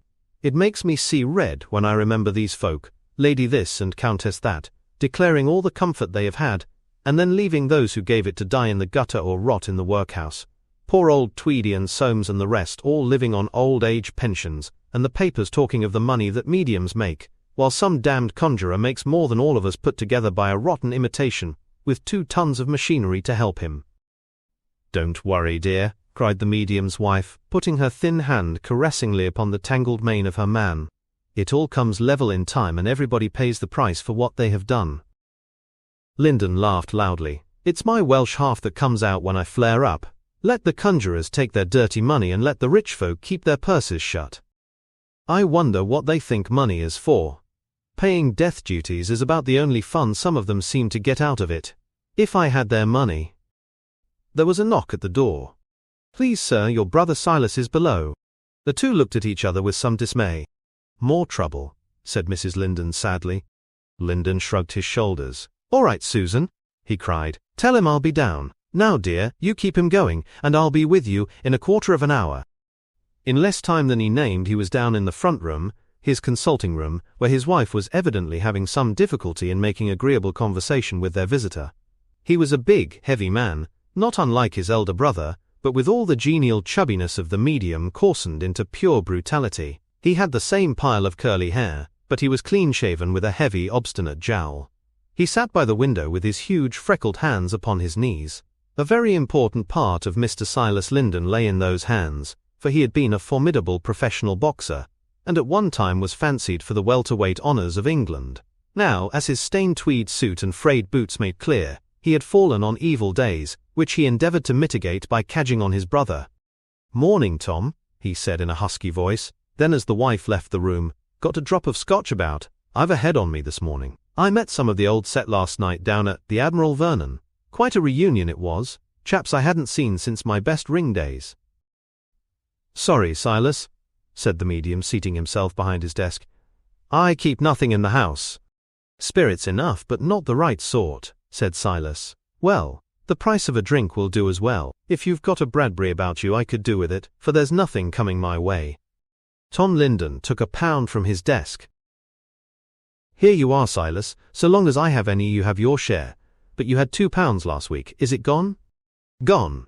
I should say so." He put the note in his pocket.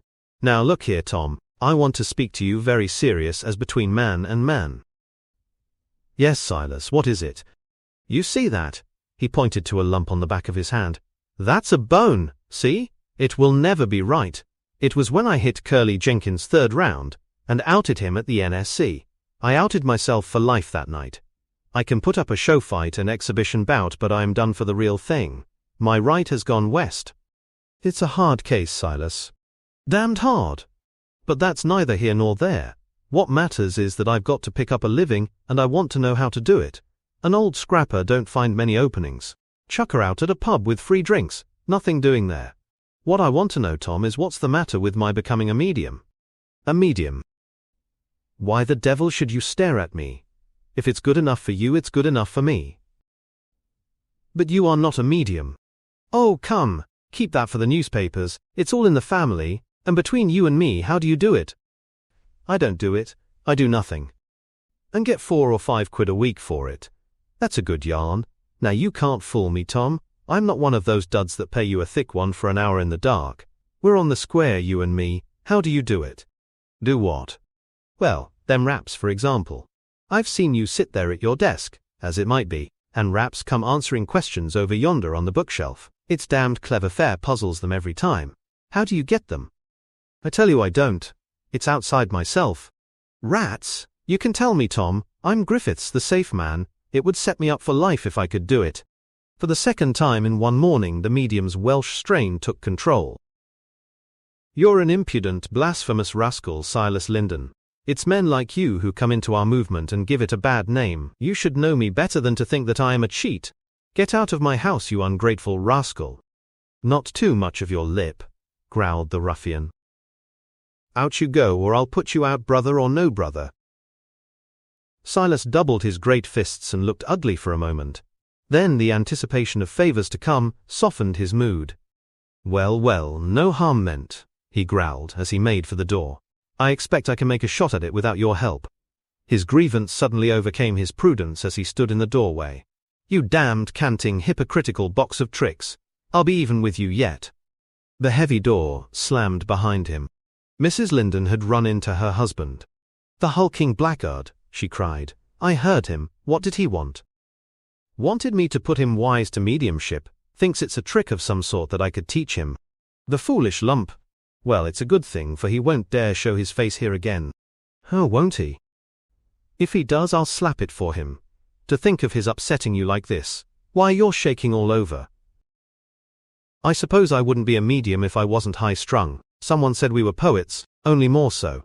But it's bad, just when work is beginning. I'll give you healing. She put her little, work-worn hands over his high forehead and held them there in silence. That's better, said he. Well done, Mary. I'll have a cigarette in the kitchen. That will finish it. No, there's someone here. She had looked out of the window. Are you fit to see her? It's a woman. Yes, I am all right now. Show her in. An instant later a woman entered, a pale, tragic figure in black, whose appearance told its own tale. Lyndon motioned her to a chair away from the light. Then he looked through his papers. You are Mrs. Blount, are you not? You had an appointment. Yes, I wanted to ask. Please ask me nothing. It confuses me. He was looking at her with the medium's gaze in his light grey eyes. That gaze which looks round and through a thing rather than at it. You have been wise to come, very wise. There is someone beside you who has an urgent message which could not be delayed. I get a name, Francis. Yes, Francis. The woman clasped her hands. Yes, it is the name. A dark man, very sad, very earnest. Oh, so earnest. He will speak. He must speak. It is urgent, he says. Tinkerbell. Who is Tinkerbell? Yes, he called me so. Oh, Frank, speak to me. Speak. He is speaking. His hand is on your head, Tinkerbell, he says. If you do what you purpose doing, it will make a gap that it will take many years to cross. Does that mean anything? She sprang from her chair. It means everything. Oh, Mr. Lyndon, this was my last chance. If this had failed, if I found that I had really lost him, I meant to go and seek him. I would have taken poison this night. Thank God that I have saved you. It is a terrible thing, madame, to take one's life. It breaks the law of nature, and nature's laws cannot be broken without punishment. I rejoice that he has been able to save you. He has more to say to you. His message is, if you will live and do your duty, I will forever be by your side, far closer to you than ever I was in life. My presence will surround and guard both you and our 3 babes. It was marvelous, the change. The pale, worn woman who had entered the room was now standing with flushed cheeks and smiling lips. It is true that tears were pouring down her face, but they were tears of joy. She clapped her hands. She made little convulsive movements, as if she would dance. He's not dead. He's not dead. How can he be dead if he can speak to me and be closer to me than ever? Oh, it's glorious. Oh, Mr. Lyndon, what can I do for you? You have saved me from shameful death. You have restored my husband to me. Oh, what a godlike power you have. The medium was an emotional man, and his own tears were moist upon his cheeks. My dear lady, say no more. It is not I do nothing. You can thank God, who in his mercy permits some of his mortals to discern a spirit, or to carry a message. Well, a guinea is my fee, if you can afford it. Come back to me, if ever you are in trouble. I am content now, she cried, drying her eyes, to await God's will and to do my duty in the world until such time as it shall be ordained that we unite once more. The widow left the house walking on air. Tom Lyndon also felt that the clouds left by his brother's visit had been blown away by this joyful incident, for there is no happiness like giving happiness and seeing the beneficent workings of one's own power. He had hardly settled down in his chair, however, before another client was ushered in. This time it was a smartly dressed, white-spatted, frock-coated man of the world, with a bustling air as of one to whom minutes are precious. Mr. Lyndon, I believe? I have heard, sir, of your powers. I am told that by handling an object you can often get some clue as to the person who owned it. It happens sometimes. I cannot command it. I should like to test you. I have a letter here which I received this morning. Would you try your powers upon that? The medium took the folded letter, and, leaning back in his chair, he pressed it upon his forehead. He sat with his eyes closed for a minute or more. Then he returned the paper. I don't like it, he said. I get a feeling of evil. I see a man dressed all in white. He has a dark face. He writes at a bamboo table. I get a sensation of heat. The letter is from the tropics. Yes, from Central America. I can tell you no more. Are the spirits so limited? I thought they knew everything. They do not know everything. Their power and knowledge are as closely limited as ours. But this is not a matter for the spirit people. What I did then was psychometry, which so far as we know, is a power of the human soul. Well, you are right as far as you have gone. This man, my correspondent, wants me to put up the money for the half share in an oil boring. Shall I do it? Tom Linden shook his head. These powers are given to some of us, sir, for the consolation of humanity, and for a proof of immortality. They were never meant for worldly use. Trouble always comes of such use. Trouble to the medium and trouble to the client. I will not go into the matter. Money's no object, said the man, drawing a wallet from his inner pocket. No, sir, nor to me. I am poor, but I have never ill-used my gift. A fat lot of use the gift is, then, said the visitor, rising from his chair. I can get all the rest from the parsons who are licensed, and you are not. There is your guinea, but I have not had the worth of it. I'm sorry, sir, but I cannot break a rule. There is a lady beside you, near your left shoulder, an elderly lady. Tut tut, said the financier, turning towards the door. She wears a large gold locket with an emerald cross upon her breast. The man stopped, turned and stared. Where did you pick that up? I see it before me now. Why, dash it, man, that was what my mother always wore. Do you tell me you can see her? No, she is gone. What was she like? What was she doing? She was your mother. She said so. She was weeping. Weeping? My mother? Why, she is in heaven if ever a woman was. They don't weep in heaven. Not in the imaginary heaven. They do in the real heaven. It is only we who ever make them weep. She left a message. Give it me. The message was, Oh, Jack, Jack, you are drifting ever further from my reach. The man made a contemptuous gesture. I was a damned fool to let you have my name when I made the appointment. You have been making inquiries. You don't take me in with your tricks. I've had enough of it. More than enough. For the second time that morning, the door was slammed by an angry visitor. He didn't like his message, Linden explained to his wife. It was his poor mother. She is fretting over him. Lord, if folk only knew these things, it would do them more good than all the forms and ceremonies. Well, Tom, it's not your fault if they don't, his wife answered. There are 2 women waiting to see you. They have not an introduction, but they seem in great trouble. I've a bit of a headache. I haven't got over last night. Silas and I are the same in that. Our night's work finds us out next morning. I'll just take these and no more, for it is bad to send anyone sorrowing away if one can help it. The 2 women were shown in, both of them austere figures dressed in black, one a stern-looking person of 50, the other about half that age. I believe your fee is a guinea, said the elder, putting that sum upon the table. To those who can afford it, Linden answered. As a matter of fact, the guinea often went the other way. Oh yes, I can afford it, said the woman. I am in sad trouble, and they told me maybe you could help me. Well, I will if I can, that's what I am for. I lost my poor husband in the war, killed at Ypres was. Could I get in touch with him? You don't seem to bring any influence with you. I get no impression. I am sorry, but we can't command these things. I get the name Edmund. Was that his name? No. Or Albert? No. I am sorry, but it seems confused. Cross vibrations perhaps, and a mix-up of messages like cross telegraph wires. Does the name Pedro help you? Pedro. No, I get nothing. Was Pedro an elderly man? No, not elderly. I can get no impression. It was about this girl of mine that I really wanted advice.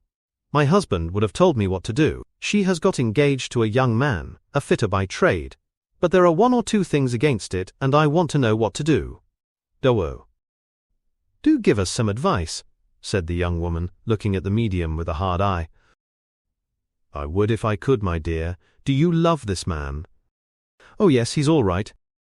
Well, if you don't feel more than that about him, I should leave him alone. Nothing but unhappiness comes of such a marriage.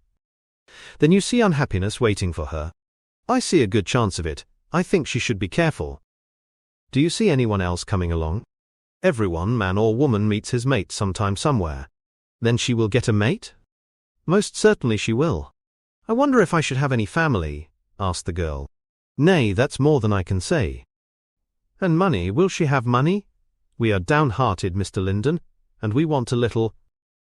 At this moment there came a most surprising interruption. The door flew open, and little Mrs. Linden rushed into the room with pale face and blazing eyes. They are policewomen, Tom. I've had a warning about them, it's only just come. Get out of this house, you pair of snivelling hypocrites. Oh, what a fool I was not to recognize what you were. The two women had risen. Yes, you are rather late, Mrs. Linden, said the senior. The money has passed. Take it back, it's on the table. No, the money has passed. We have had our fortune told. You will hear more of this, Mr. Linden. You brace of frauds. You talk of frauds when it is you who are the frauds all the time. He would not have seen you if it had not been for compassion. It is no use scolding us, the woman answered. We do our duty, and we did not make the law. So long as it is on the statute book, we have to enforce it. We must report the case at headquarters. Tom Linden seemed stunned by the blow, but when the policewomen had disappeared, he put his arms round his weeping wife and consoled her as best he might. The typist at the police office sent down the warning, she said. Oh, Tom, it is the second time, she cried. It means jail and hard labor for you. Well, dear, so long as we are conscious of having done no wrong and of having done God's work to the best of our power, we must take what comes with a good heart. But where were they? How could they let you down so? Where was your guide? Yes, Victor, said Tom Linden, shaking his head at the air above him. Where were you? I've got a crow to pick with you. You know, dear, he added, just as a doctor can never treat his own case, a medium is very helpless when things come to his own address. That's the law. And yet I should have known. I was feeling in the dark. I had no inspiration of any sort. It was just a foolish pity and sympathy that led me on when I had no sort of a real message. Well, dear Mary, we will take what's coming to us with a brave heart. Maybe they have not enough to make a case, and maybe the beak is not as ignorant as most of them. We'll hope for the best. In spite of his brave words, the medium was shaking and quivering at the shock. His wife had put her hands upon him and was endeavoring to steady him, when Susan, the maid, who knew nothing of the trouble, admitted a fresh visitor into the room. It was none other than Edward Malone. He can't see you, said Mrs. Linden. The medium is ill. He will see no one this morning. But Linden had recognized his visitor. This is Mr. Malone, my dear, of the Daily Gazette. He was with us last night. We had a good sitting, had we not, sir?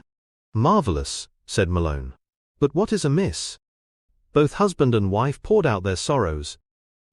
What a dirty business, cried Malone with disgust. I am sure the public does not realize how this law is enforced, or there would be a row. This agent provocateur business is quite foreign to British justice. But in any case, Linden, you are a real medium. The law was made to suppress false ones. There are no real mediums in British law, said Linden ruefully. I expect the more real you are, the greater the offence. If you are a medium at all and take money, you are liable. But how can a medium live if he does not take money? It's a man's whole work and needs all his strength. You can't be a carpenter all day and a first-class medium in the evening. What a wicked law! It seems to be deliberately stifling all physical proofs of spiritual power. Yes, that is just what it is.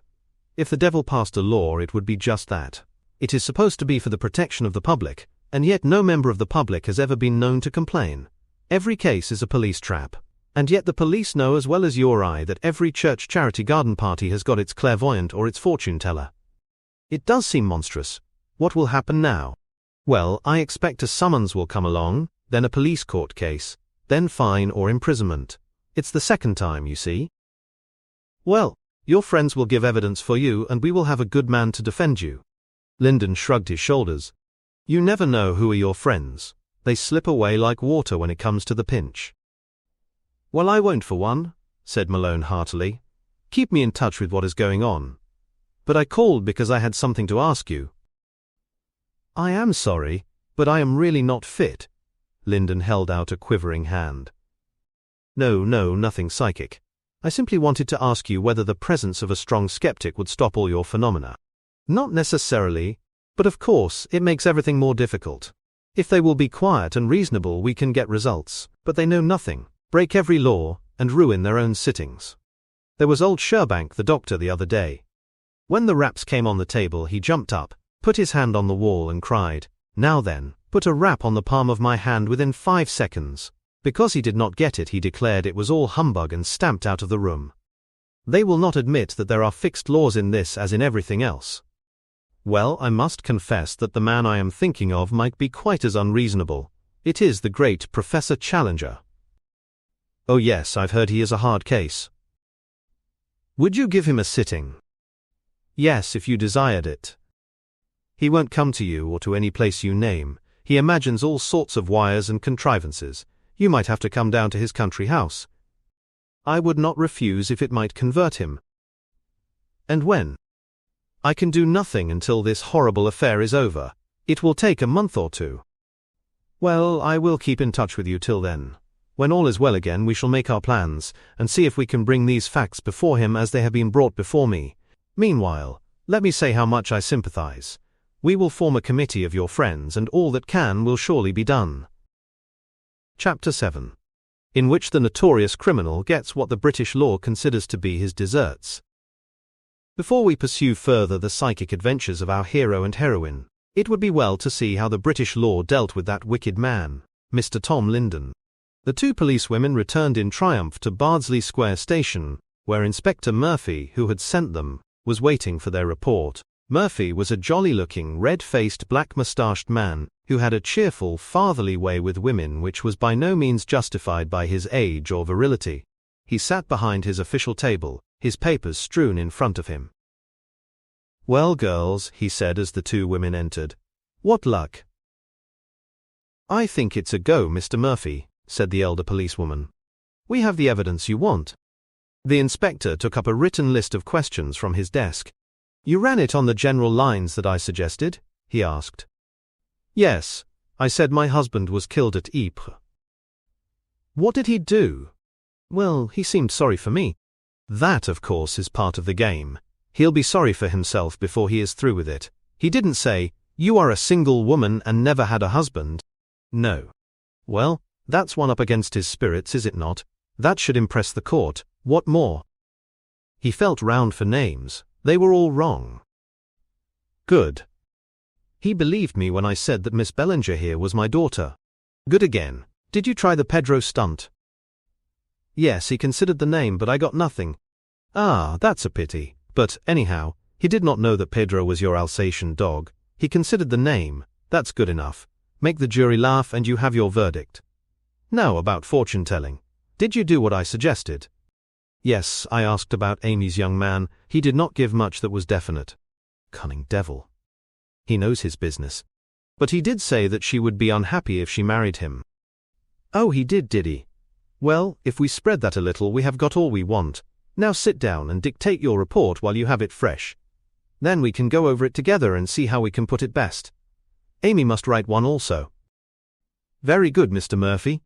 Then we shall apply for the warrant. You see, it all depends upon which magistrate it comes before. There was Mr. Dallaret who let a medium off last month. He is no use to us. And Mr. Lansing has been mixed up with these people. Mr. Melrose is a stiff materialist. We could depend on him and have timed the arrest accordingly. It would never do to fail to get our conviction. Couldn't you get some of the public to corroborate?" The inspector laughed. "We are supposed to be protecting the public, but between you and me, none of the public have ever yet asked to be protected. There are no complaints. Therefore it is left to us to uphold the law as best we can. As long as it is there, we have got to enforce it. Well, goodbye, girls. Let me have the report by 4 o'clock. "Nothing for us, I suppose," said the elder woman with a smile. "You wait, my dear. If we get £25 fine, it has got to go somewhere. Police fund, of course, but there may be something over. Anyhow, you go and cough it up, and then we shall see."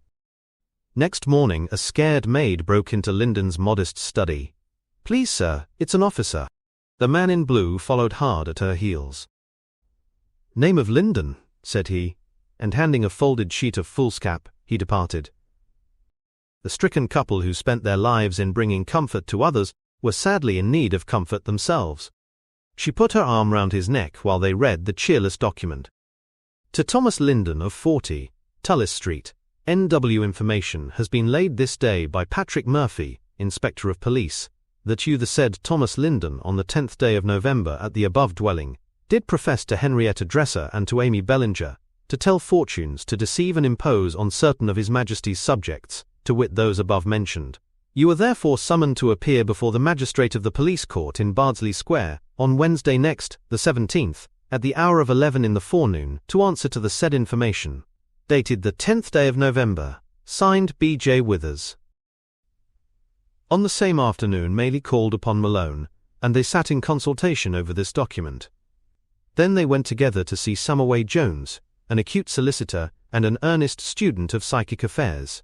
Incidentally, he was a hard rider to hounds, a good boxer, and a man who carried a fresh-air flavor into the mustiest law chambers. He arched his eyebrows over the summons. "The poor devil has not an earthly," said he. "He's lucky to have a summons. Usually they act on a warrant. Then the man is carted right off, kept in the cells all night, and tried next morning with no one to defend him. The police are cute enough, of course, to choose either a Roman Catholic or a materialist as the magistrate. Then, by the beautiful judgment of Chief Justice Lawrence, the first judgment I believe that he delivered in that high capacity, the profession of mediumship or wonder-working is in itself a legal crime, whether it be genuine or no, so that no defense founded upon good results has a look in. It's a mixture of religious persecution and police blackmail. As to the public, they don't care a damn. Why should they?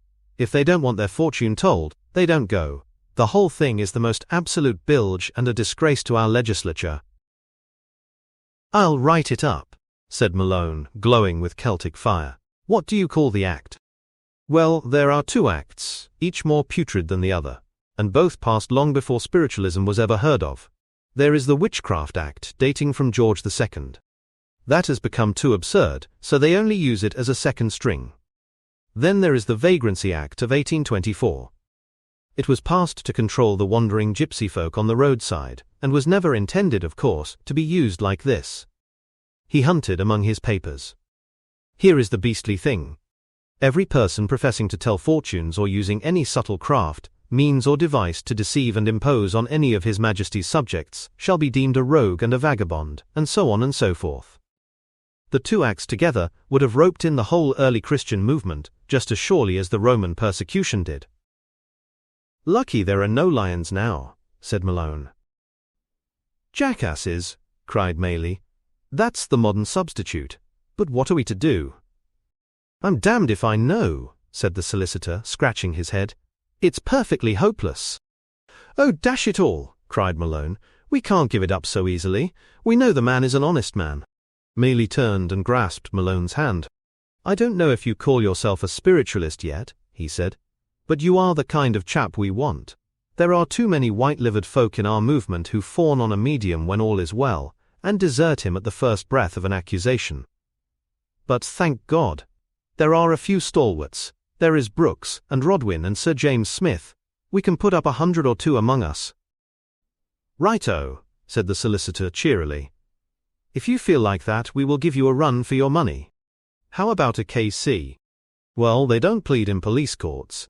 If you'll leave it in my hands, I fancy I can do as well as anyone, for I've had a lot of these cases. It will keep the costs down too." "Well, we are with you, and we will have a few good men at our back." "If we do nothing else, we shall ventilate it," said Malone. "I believe in the good old British public. Slow and stupid, but sound at the core. They will not stand for injustice, if you can get the truth into their heads." "They damned well need trepanning before you can get it there," said the solicitor. "Well, you do your bit and I'll do mine, and we will see what comes to it." The fateful morning arrived, and Lyndon found himself in the dock facing a spruce, middle-aged man with rat-trap jaws, Mr. Melrose, the redoubtable police magistrate. Mr. Melrose had a reputation for severity with fortune-tellers and all who foretold the future, though he spent the intervals in his court by reading up the sporting prophets, for he was an ardent follower of the turf, and his trim fawn-coloured coat and rakish hat were familiar objects at every race meeting which was within his reach. He was in no particularly good humour this morning, as he glanced at the charge sheet, and then surveyed the prisoner. Mrs. Lyndon had secured a position below the dock, and occasionally extended her hand to pat that of the prisoner which rested on the edge. The court was crowded, and many of the prisoner's clients had attended to show their sympathy. "Is this case defended?" asked Mr. Melrose. "Yes, your worship," said Summerway Jones. "May I, before it opens, make an objection?"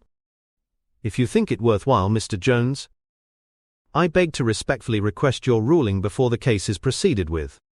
My client is not a vagrant, but a respectable member of the community, living in his own house, paying rates and taxes, and on the same footing as every other citizen."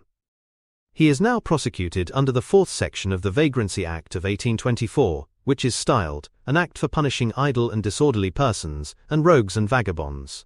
The act was intended, as the words imply, to restrain lawless gypsies and others, who at that time infested the country. I ask your worship to rule that my client is clearly not a person within the purview of this act or liable to its penalties. The magistrate shook his head. I fear, Mr. Jones, that there have been too many precedents for the act to be now interpreted in this limited fashion. I will ask the solicitor prosecuting on behalf of the Commissioner of Police to put forward his evidence. A little bull of a man with side whiskers and a raucous voice sprang to his feet. I call Henrietta Dresser.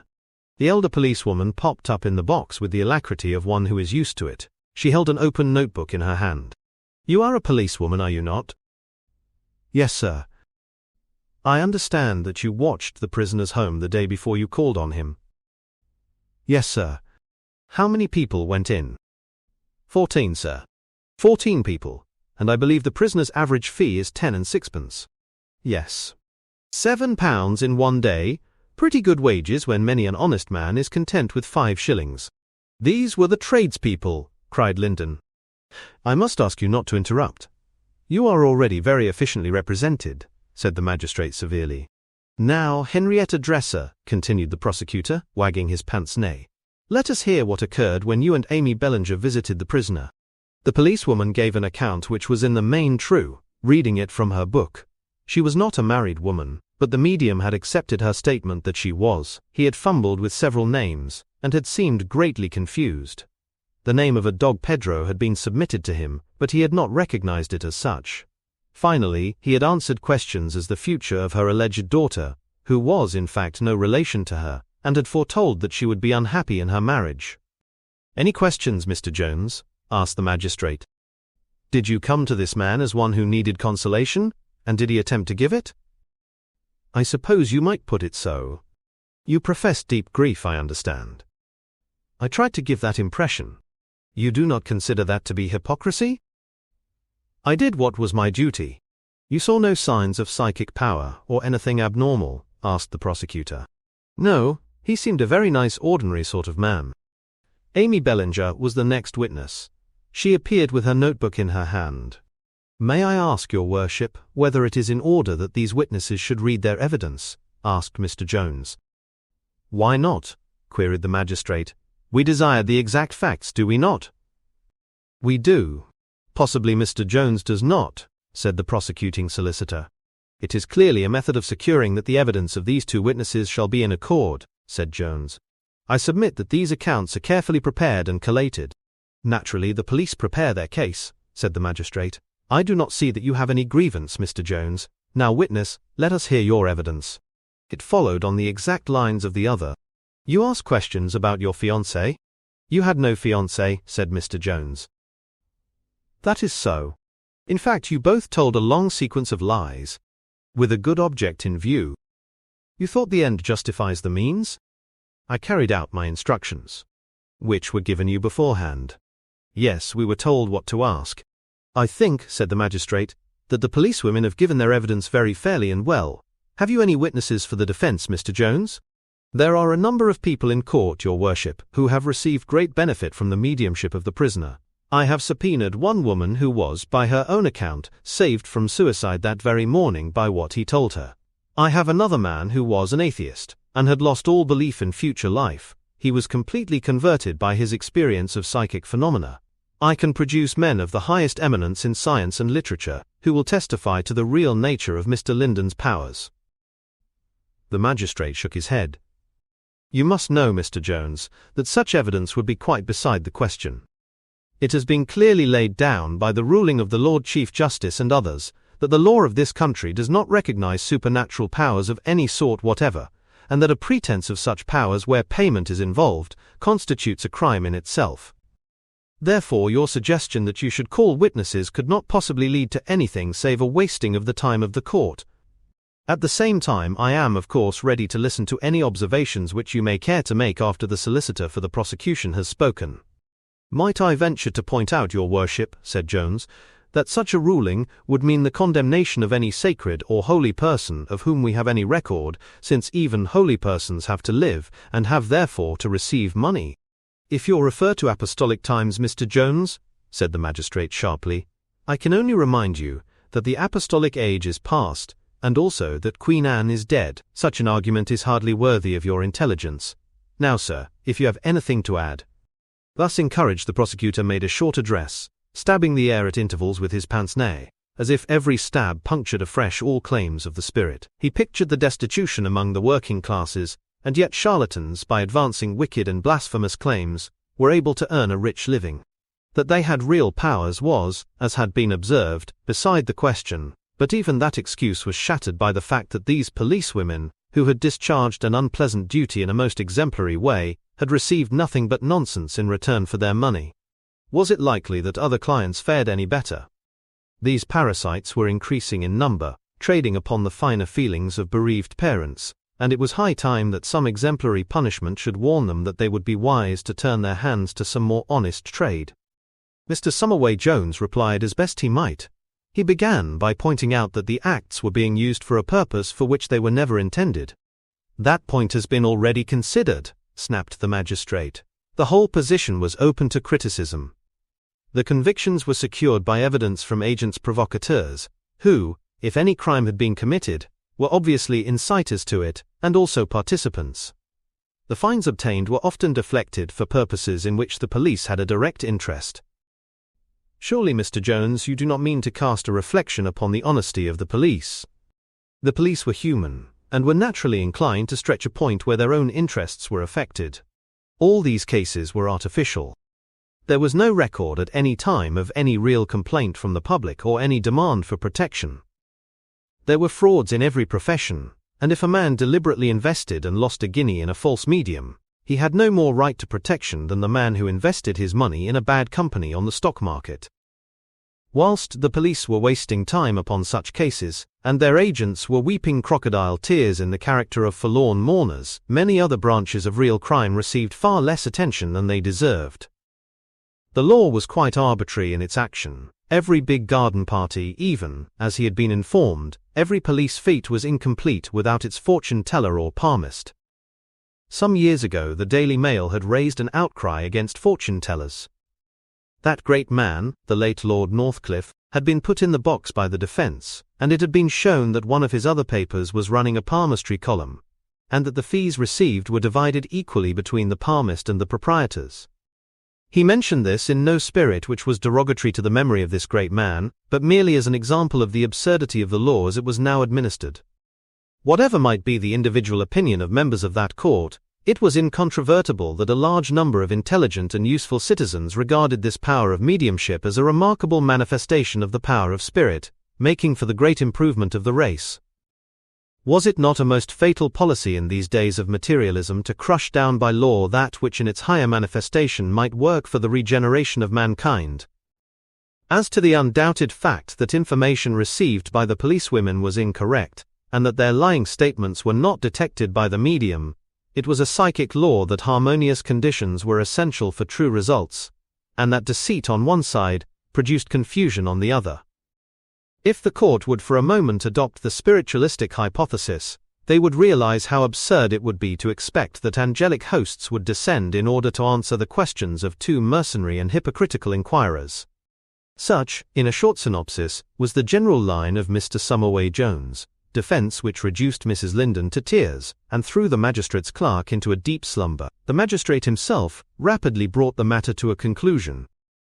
Your quarrel, Mr. Jones, seems to be with the law, and that is outside my competence. I administer it as I find it, though I may remark that I am entirely in agreement with it. Such men as the defendant are the noxious fungi which collect on a corrupt society, and the attempt to compare their vulgarities with the holy men of old, or to claim similar gifts, must be reprobated by all right-thinking men. As to you, Linden, he added, fixing his stern eyes upon the prisoner, I fear that you are a hardened offender, since a previous conviction has not altered your ways. I sentence you, therefore, to 2 months, hard labour, without option of a fine. There was a scream from Mrs. Linden. Goodbye, dear, don't fret, said the medium, glancing over the side of the dock. An instant later he had been hurried down to the cell. Someway Jones, Maley and Malone met in the hall, and Maley volunteered to escort the poor stricken woman home. "What had he ever done but bring comfort to all?" she moaned. "Is there a better man living in the whole great city of London?" "I don't think there is a more useful one," said Maley. "I'll venture to say that the whole of Crockford's Directory, with the archbishops at their head, could not prove the things of religion as I have seen Tom Linden prove them, or convert an atheist as I have seen Linden convert him." "It's a shame, a damned shame," said Malone hotly. "The touch about vulgarity was funny," said Jones. "I wonder if he thinks the apostles were very cultivated people. Well, I did my best. I had no hopes, and it has worked out as I thought. It is pure waste of time." "Not at all," Malone answered. "It has ventilated an evil. There were reporters in court. Surely some of them have some sense. They will note the injustice." "Not they," said Maley. "The press is hopeless. My God, what a responsibility these people take on themselves, and how little they guess the price that each will pay. I know. I have spoken with them while they were paying it." "Well, I for one will speak out," said Malone, "and I believe others will also. The press is more independent and intelligent than you seem to think." But Maley was right after all. When he had left Mrs. Linden in her lonely home and had reached Fleet Street once more, Malone bought a Planet. As he opened it, a scare headline met his eye. "Imposter in the police court. Dog mistaken for man. Who was Pedro? Exemplary sentence." He crumpled the paper up in his hand. No wonder these spiritualists feel bitterly, he thought. They have good cause. Yes, poor Tom Linden had a bad press. He went down into his miserable cell amid universal objurgation. The Planet, an evening paper which depended for its circulation upon the sporting forecasts of Captain Touch and Go, remarked upon the absurdity of forecasting the future. Honest John, a weekly journal which had been mixed up with some of the greatest frauds of the century, was of opinion that the dishonesty of Linden was a public scandal. A rich country rector wrote to the Times to express his indignation that anyone should profess to sell the gifts of the Spirit. The churchman remarked that such incidents arose from the growing infidelity, while the freethinker saw in them a reversion to superstition. Finally, Mr. Maskelyne showed the public, to the great advantage of his box office, exactly how the swindle was perpetrated. So for a few days Tom Linden had what the French call a succès d'exécration. Then the world moved on, and he was left to his fate. Chapter 8. In which three investigators come upon a dark soul.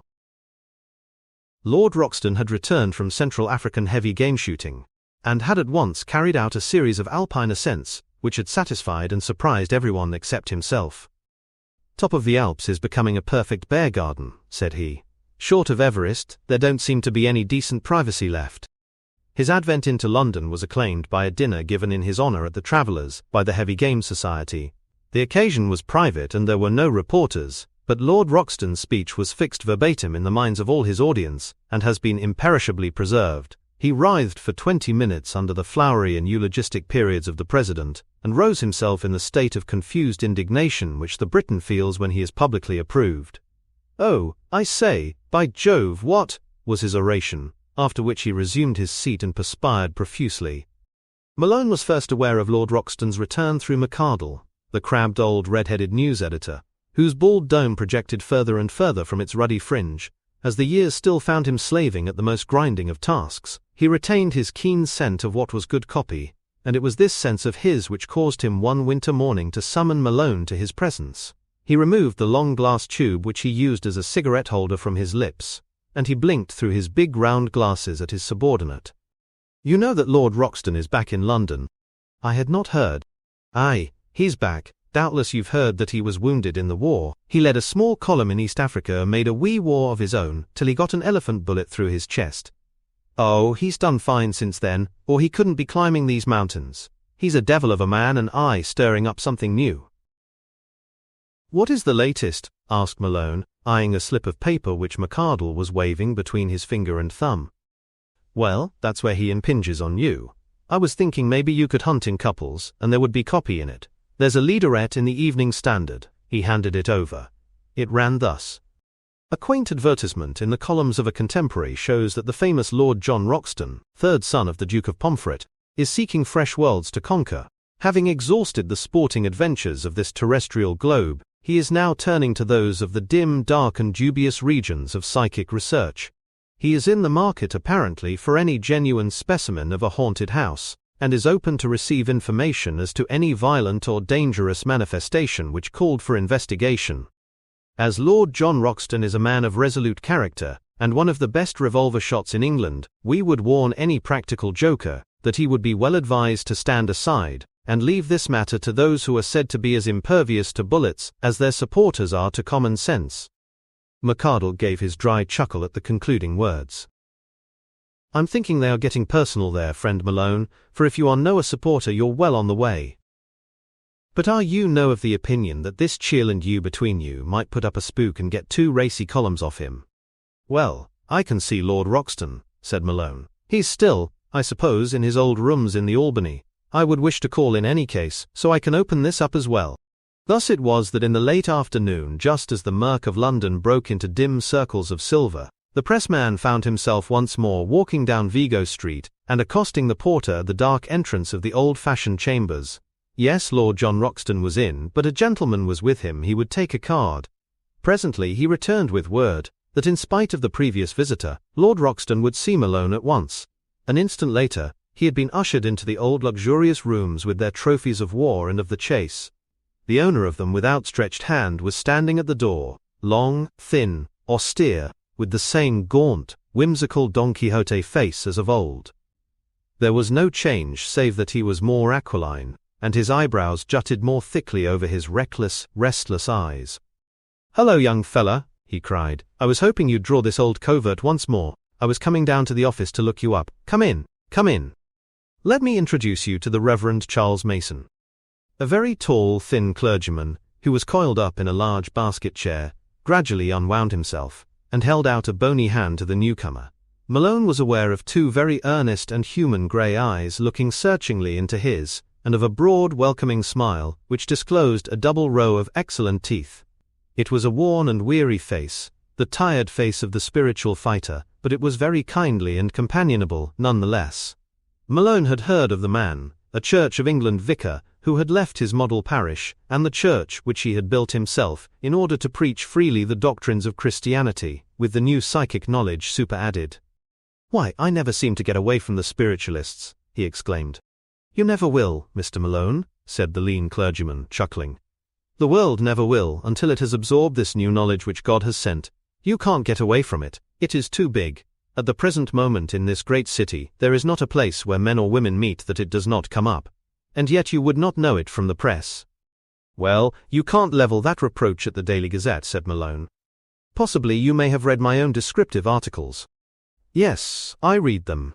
They are at least better than the awful sensational nonsense which the London press usually serves up, save when they ignore it altogether.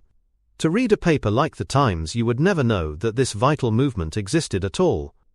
The only editorial allusion to it that I can ever remember was in a leading article when the great paper announced that it would believe in it when it found it could, by means of it, pick out more winners on a race card than by other means." "Useful too," said Lord Roxton. "It's just what I should have said myself." "What?" The clergyman's face was grave, and he shook his head. "That brings me back to the object of my visit," he said.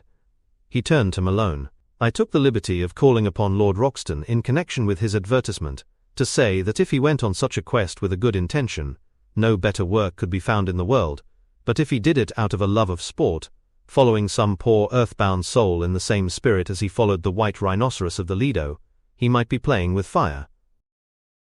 "Well, Padre, I've been playing with fire all my life, and that's nothing new.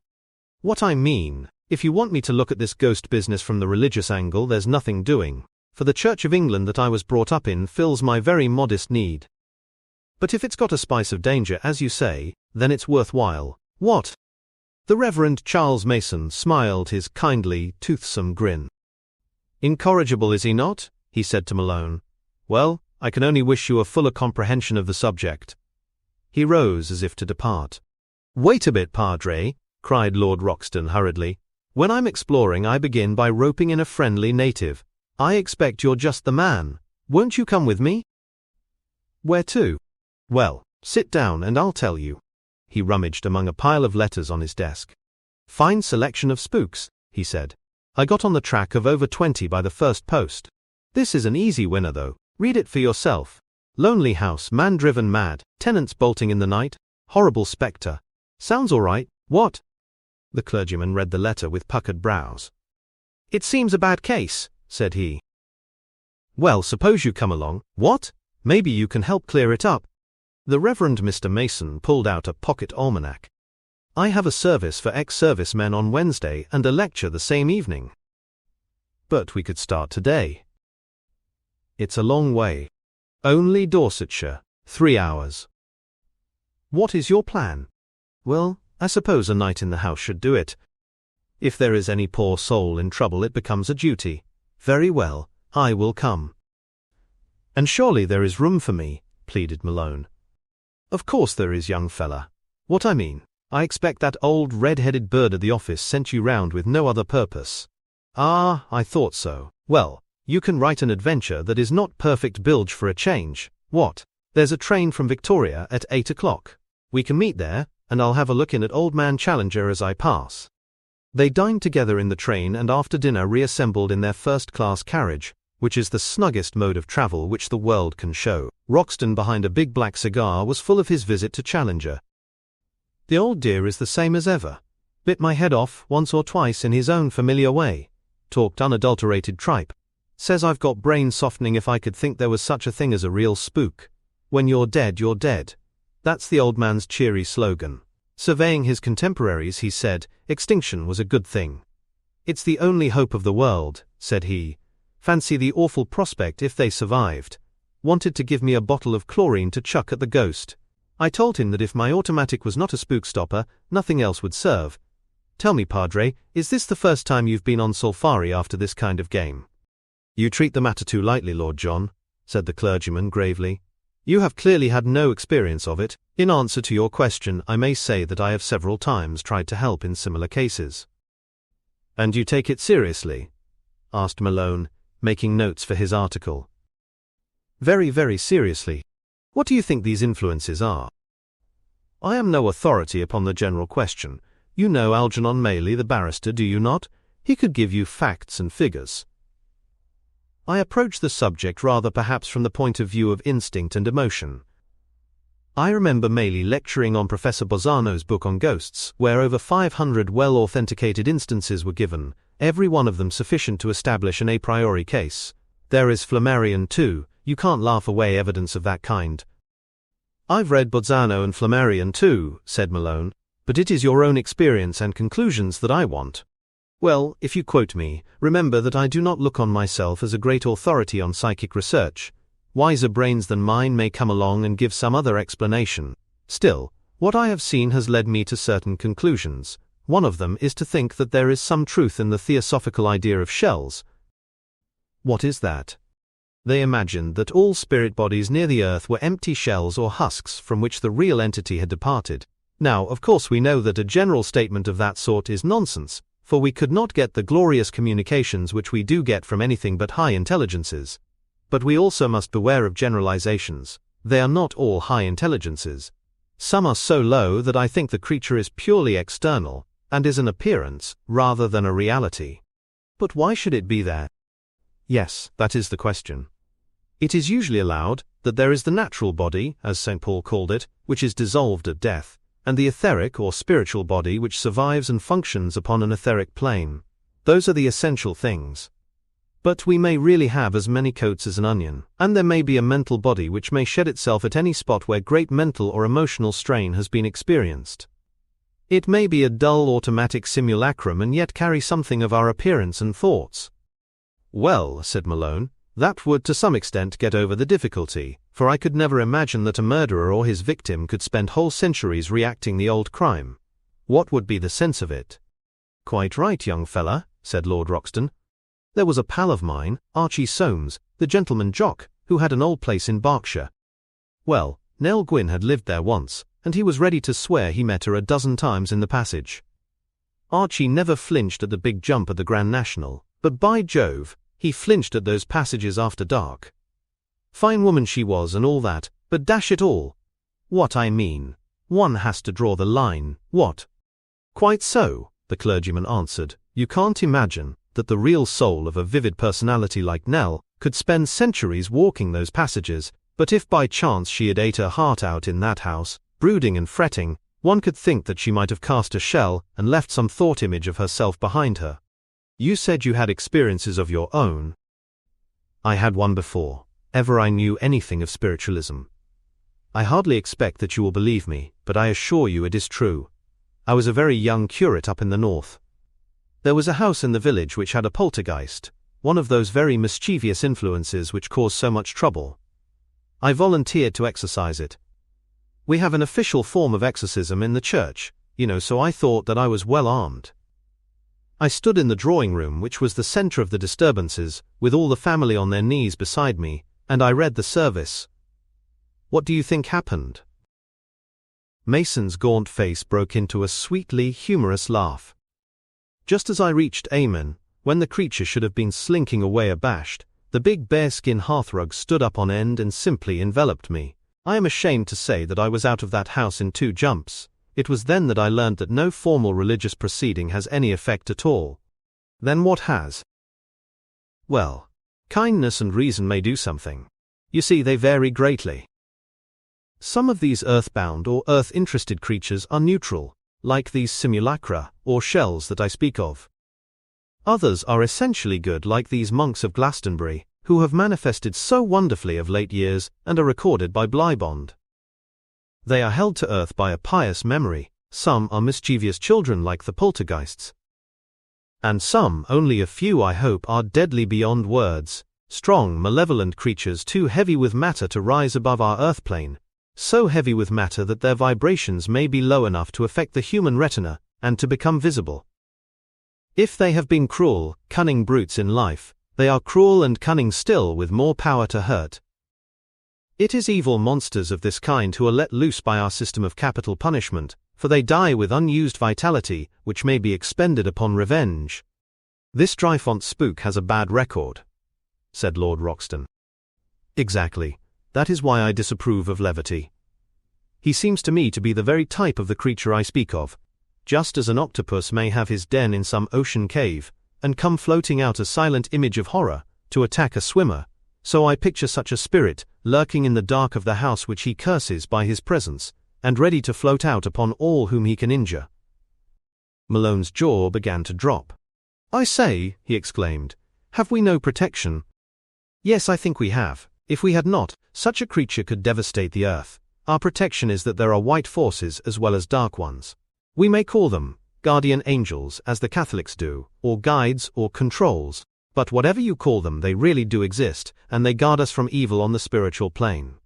What about the chap who was driven mad, Padre? Where was your guide when the spook put the rug around you? What? The power of our guards may depend upon our own worthiness. Evil may always win for a time. Good wins in the end. That's my experience in life. Lord Roxton shook his head. If good wins, then it runs a long waiting race, and most of us never live to see the finish. Look at those rubber devils that I had a scrap with up the Putumayo River. Where are they? What? Mostly in Paris having a good time. And the poor they murdered, what about them? Yes, we need faith sometimes. We have to remember that we don't see the end. To be continued in our next is the conclusion of every life story. That's where the enormous value of the other world accounts come in. They give us at least one chapter more. Where can I get that chapter? Asked Malone. There are many wonderful books, though the world has not yet learned to appreciate them, records of the life beyond. I remember one incident. You may take it as a parable if you like, but it is really more than that. The dead rich man pauses before the lovely dwelling. His sad guide draws him away. It is not for you, it is for your gardener. He shows him a wretched shack. You gave us nothing to build with. It was the best that we could do. That may be the next chapter in the story of your rubber millionaires. Roxton laughed grimly. I gave some of them a shack that was 6 foot long and 2 foot deep, said he. No good shaking your head, Padre. What I mean. I don't love my neighbor as myself, and never shall. I hate some of them like poison. Well, we should hate sin, and for my own part, I have never been strong enough to separate sin from the sinner. How can I preach when I am as human and weak as anyone? Why, that's the only preaching I could listen to, said Lord Roxton. The chap in the pulpit is over my head. If he comes down to my level 1, have some use for him. Well, it strikes me we won't get much sleep tonight. We've just an hour before we reach Dryfont. Maybe we had better use it. It was past 11 o'clock of a cold, frosty night when the party reached their destination. The station of the little watering place was almost deserted, but a small, fat man in a fur overcoat ran forward to meet them and greeted them warmly. "I am Mr. Belchamber, owner of the house. How do you do, gentlemen? I got your wire, Lord Roxton, and everything is in order. It is indeed kind of you to come down. If you can do anything to ease my burden, I shall indeed be grateful." Mr. Belchamber led them across to the little station hotel, where they partook of sandwiches and coffee, which he had thoughtfully ordered. As they ate, he told them something of his troubles. "It isn't as if I was a rich man, gentlemen. I am a retired grazier, and all my savings are in 3 houses. That is one of them, the Villa Maggiore. Yes, I got it cheap, that's true. But how could I think there was anything in this story of the mad doctor?" "Let's have the yarn," said Lord Roxton, munching at a sandwich. "He was there away back in Queen Victoria's time. I've seen him myself.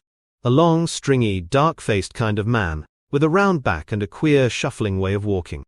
They say he had been in India all his life, and some thought he was hiding from some crime, for he would never show his face in the village, and seldom came out till after dark. He broke a dog's leg with a stone, and there was some talk of having him up for it, but the people were afraid of him, and no one would prosecute. The little boys would run past, for he would sit glowering and glooming in the front window. Then one day he didn't take the milk in, and the same the next day, and so they broke the door open, and he was dead in his bath. But it was a bath of blood, for he had opened the veins of his arm. Tremaine was his name. No one here forgets it. And you bought the house. Well, it was repapered and painted and fumigated and done up outside. You'd have said it was a new house. Then, I let it to Mr. Jenkins of the brewery. 3 days he was in it. I lowered the rent, and Mr. Beale, the retired grocer, took it. It was he who went mad, clean mad after a week of it, and I've had it on my hands ever since. £60 out of my income, and taxes to pay on it, into the bargain. If you gentlemen can do anything, for God's sake, do it. If not, it would pay me to burn it down." The Villa Maggiore stood about half a mile from the town on the slope of a low hill. Mr. Belchamber conducted them so far, and even up to the hall door. It was certainly a depressing place, with a huge, gambrel roof which came down over the upper windows and nearly obscured them. There was a half moon, and by its light they could see that the garden was a tangle of scraggy winter vegetation, which had, in some places, almost overgrown the path. It was all very still, very gloomy and very ominous. "The door is not locked," said the owner. "You will find some chairs and a table in the sitting room on the left of the hall. I had a fire lit there, and there is a bucket full of coals. You will be pretty comfortable, I hope. You won't blame me for not coming in, but my nerves are not so good as they were." With a few apologetic words the owner slipped away, and they were alone with their task. Lord Roxton had brought a strong electric torch. On opening the mildewed door he flashed a tunnel of light down the passage, uncarpeted and dreary, which ended in a broad, straight, wooden staircase leading to the upper floor. There were doors on either side of the passage. That on the right led into a large, cheerless, empty room, with a derelict lawnmower in one corner and a pile of old books and journals. There was a corresponding room upon the left, which was a much more cheery apartment. A brisk fire burned in the grate, there were 3 comfortable chairs, and a deal table with a water carafe, a bucket of coals, and a few other amenities. It was lit by a large oil lamp. The clergyman and Malone drew up to the fire, for it was very cold, but Lord Roxton completed his preparations. From a little handbag he extracted his automatic pistol, which he put upon the mantelpiece. Then he produced a packet of candles, placing 2 of them in the hall. Finally he took a ball of worsted and tied strings of it across the back passage and across the opposite door. "We will have one look round," said he, when his preparations were complete. "Then we can wait down here, and take what comes." The upper passage led at right angles to left and right from the top of the straight staircase. On the right were 2 large, bare, dusty rooms with the wallpaper hanging in strips, and the floor littered with scattered plaster. On the left was a single large room in the same derelict condition. Out of it was the bathroom of tragic memory, with the high zinc bath still in position. Great splotches of red lay within it, and though they were only rust stains, they seemed to be terrible reminders from the past. Malone was surprised to see the clergyman stagger and support himself against the door. His face was ghastly white, and there was moisture on his brow. His two comrades supported him down the stairs, and he sat for a little, as one exhausted, before he spoke. "Did you two really feel nothing?" he asked. "The fact is that I am mediumistic myself and very open to psychic impressions. This particular one was horrible beyond description." "What did you get, Padre?" "It is difficult to describe these things. It was a sinking of my heart, a feeling of utter desolation. All my senses were affected. My eyes went dim. I smelt a terrible odor of putrescence. The strength seemed to be sapped out of me. Believe me, Lord Roxton, it is no light thing which we are facing tonight." The sportsman was unusually grave. "So I begin to think," said he. "Do you think you are fit for the job?" "I am sorry to have been so weak," Mr. Mason answered. "I shall certainly see the thing through. The worse the case, the more need for my help. I am all right now," he added, with his cheery laugh, drawing an old charred briar from his pocket. "This is the best doctor for shaken nerves. I'll sit here and smoke till I'm wanted." "What shape do you expect it to take?" asked Malone of Lord Roxton. "Well, it is something you can see, that's certain." "That's what I cannot understand in spite of all my reading," said Malone. "These authorities are all agreed that there is a material basis, and that this material basis is drawn from the human body. Call it ectoplasm, or what you like, it is human in origin, is it not?" "Certainly," Mason answered. "Well then, are we to suppose that this Dr. Tremaine builds up his own appearance by drawing stuff from me and you?" "I think, so far as I understand it, that in most cases a spirit does so.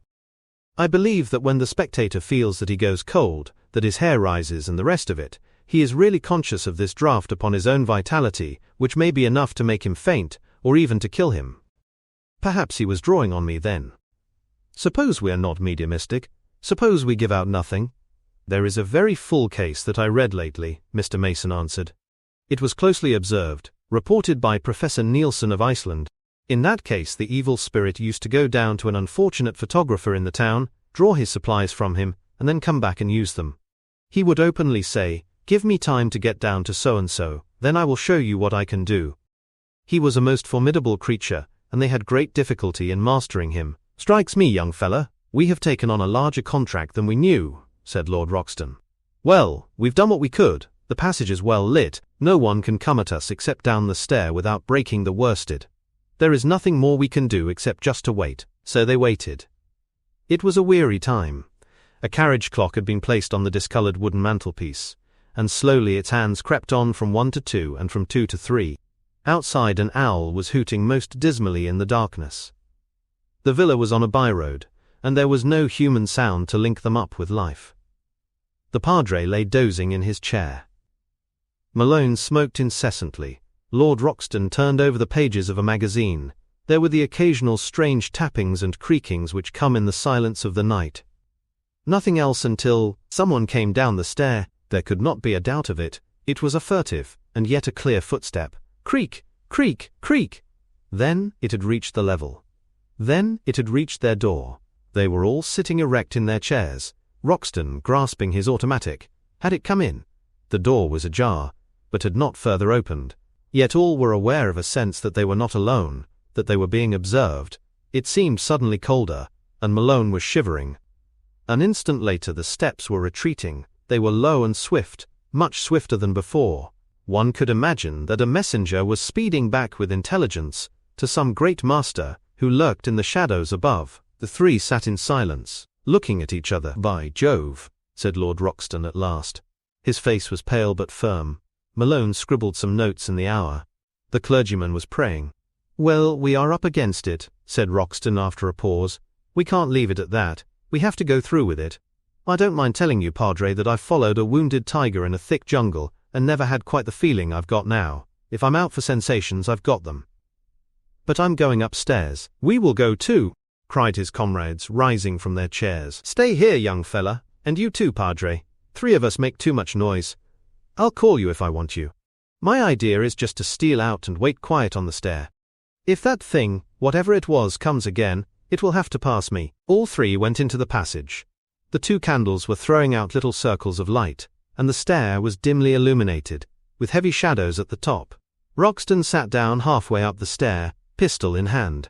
He put his finger to his lips, and impatiently waved his companions back to the room. Then they sat by the fire, waiting. waiting. Half an hour, 3/4, and then, suddenly it came. There was a sound as of rushing feet, the reverberation of a shot, a scuffle and a heavy fall, with a loud cry for help. Shaking with horror, they rushed into the hall. Lord Roxton was lying on his face amid a litter of plaster and rubbish. He seemed half dazed as they raised him, and was bleeding where the skin had been grazed from his cheek and hands. Looking up the stair, it seemed that the shadows were blacker and thicker at the top. "I'm all right," said Roxton, as they led him to his chair. "Just give me a minute to get my wind and I'll have another round with the devil, for if this is not the devil, then none ever walked the earth."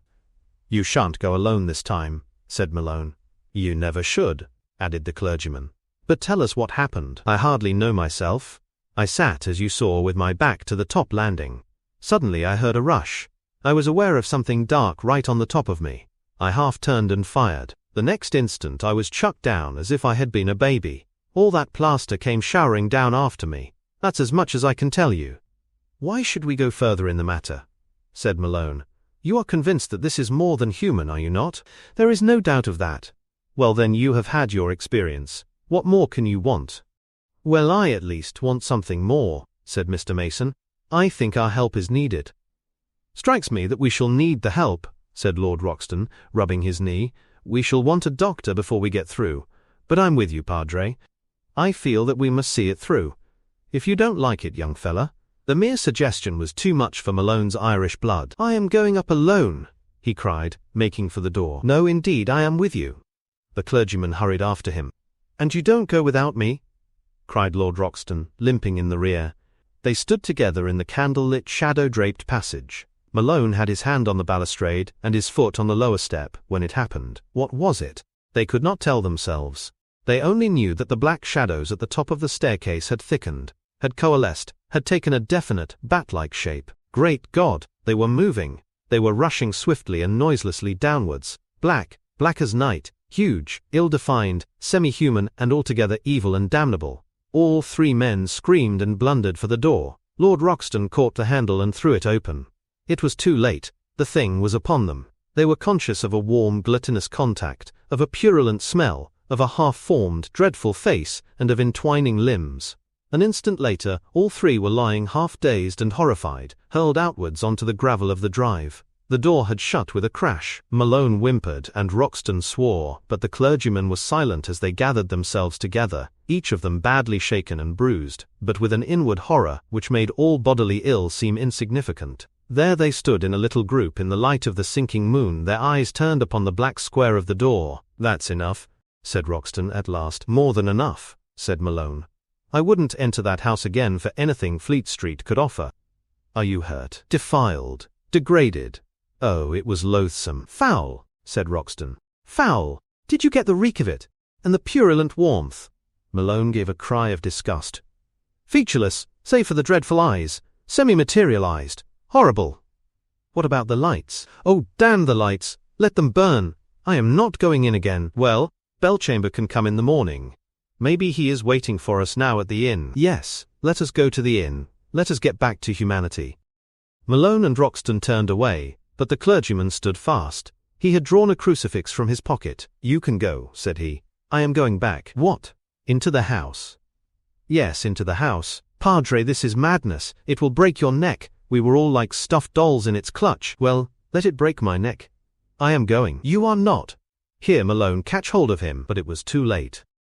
With a few quick steps Mr. Mason had reached the door, flung it open, passed in and closed it behind him.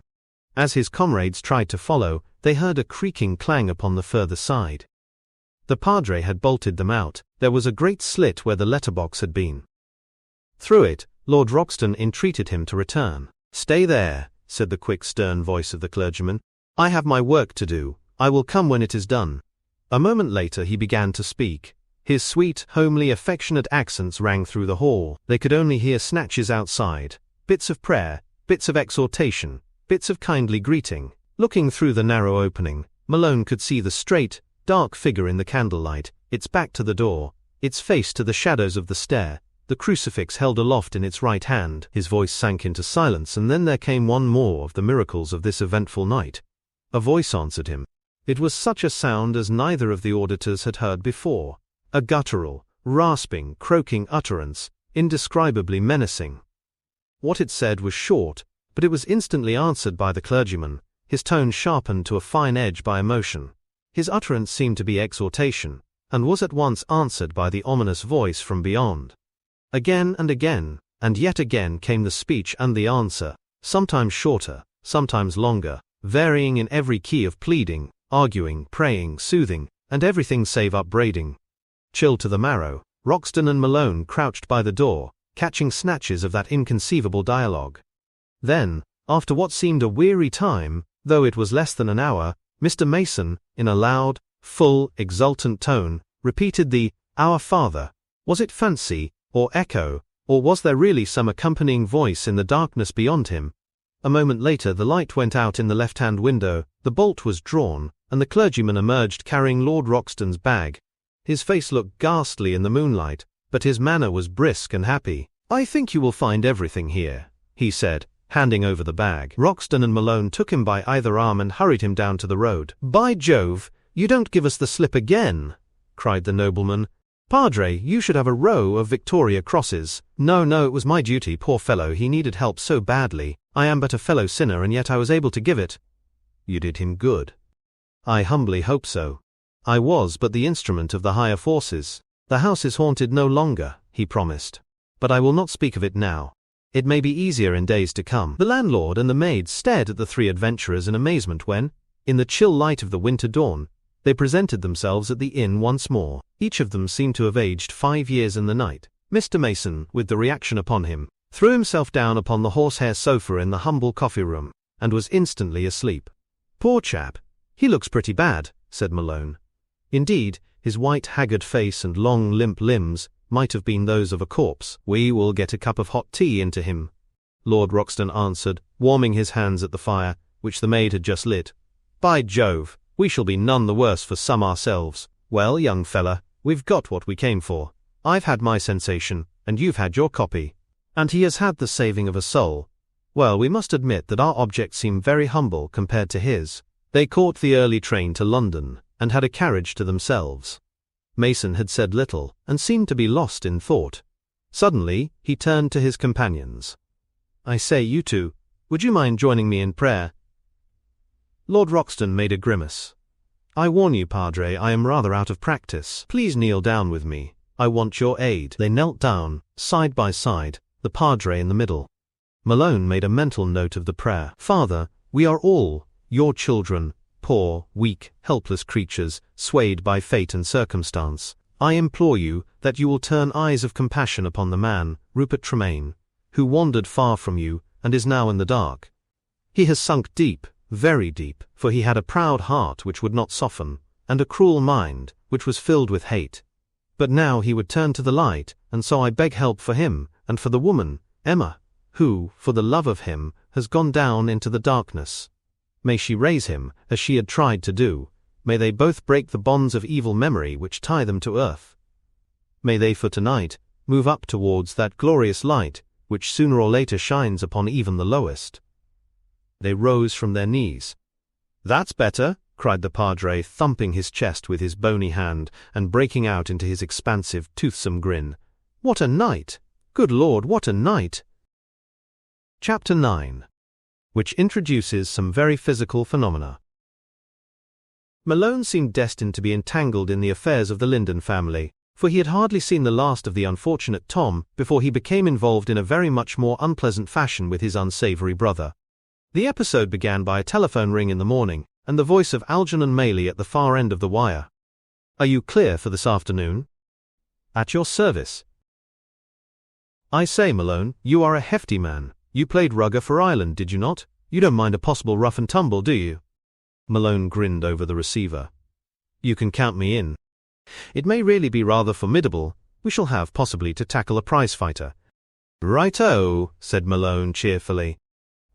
"And we want another man for the job. Do you know any fellow who would come along just for the sake of the adventure? If he knows anything about psychic matters, all the better." Malone puzzled for a moment. Then he had an inspiration. "There is Roxton," said he. "He's not a chicken, but he is a useful man in a row, I think I could get him. He has been keen on your subject since his Dorsetshire experience. Right, bring him along. If he can't come, we shall have to tackle the job ourselves. 41, Belshaw Gardens, SW near Earl's Court Station. 3 p.m. Right. Malone at once rang up Lord Roxton, and soon heard the familiar voice. What's that, young fella? A scrap?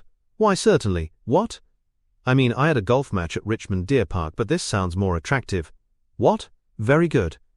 I'll meet you there. And so it came about that at the hour of 3, Maylie, Lord Roxton and Malone found themselves seated round the fire in the comfortable drawing-room of the barrister. His wife, a sweet and beautiful woman, who was his helpmate in his spiritual as well as in his material life, was there to welcome them. Now, dear, you are not on in this act, said Maylie. You will retire discreetly into the wings. Don't worry if you hear a row. But I do worry, dear. You'll get hurt. Maylie laughed. I think your furniture may possibly get hurt. You have nothing else to fear, dear, and it's all for the good of the cause. That always settles it, he explained, as his wife reluctantly left the room. I really think she would go to the stake for the cause. Her great, loving, womanly heart knows what it would mean for this grey earth if people could get away from the shadow of death and value this great happiness that is to come, by Jove. She is an inspiration to me. Well, he went on with a laugh, I must not get on to that subject. We have something very different to think of, something as hideous and vile as she is beautiful and good. It concerns Tom Linden's brother. I've heard of the fellow, said Malone. I used to box a bit and I am still a member of the NSC. Silas Linden was very nearly champion in the welters. That's the man. He is out of a job and thought he would take up mediumship. Naturally I and other spiritualists took him seriously, for we all love his brother, and these powers often run in families, so that his claim seemed reasonable. So we gave him a trial last night. Well, what happened? I suspected the fellow from the first. You understand that it is hardly possible for a medium to deceive an experienced spiritualist.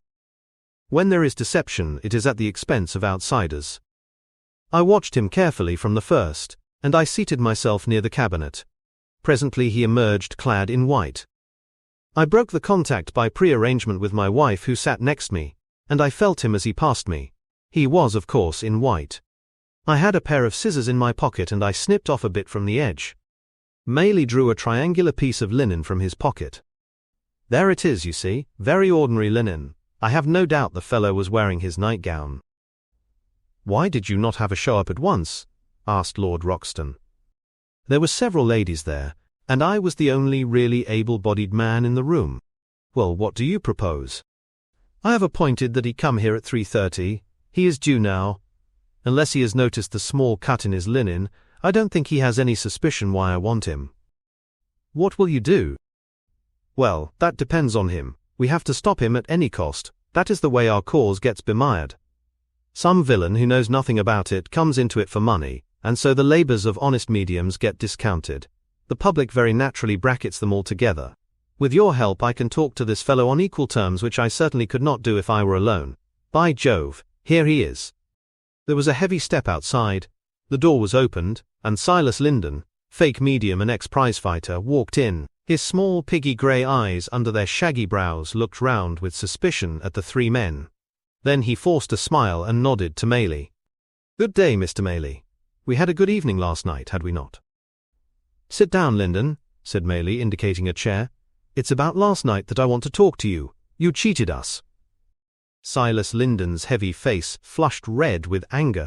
What's that? He cried sharply. You cheated us. You dressed up and pretended to be a spirit. You are a damned liar, cried Linden.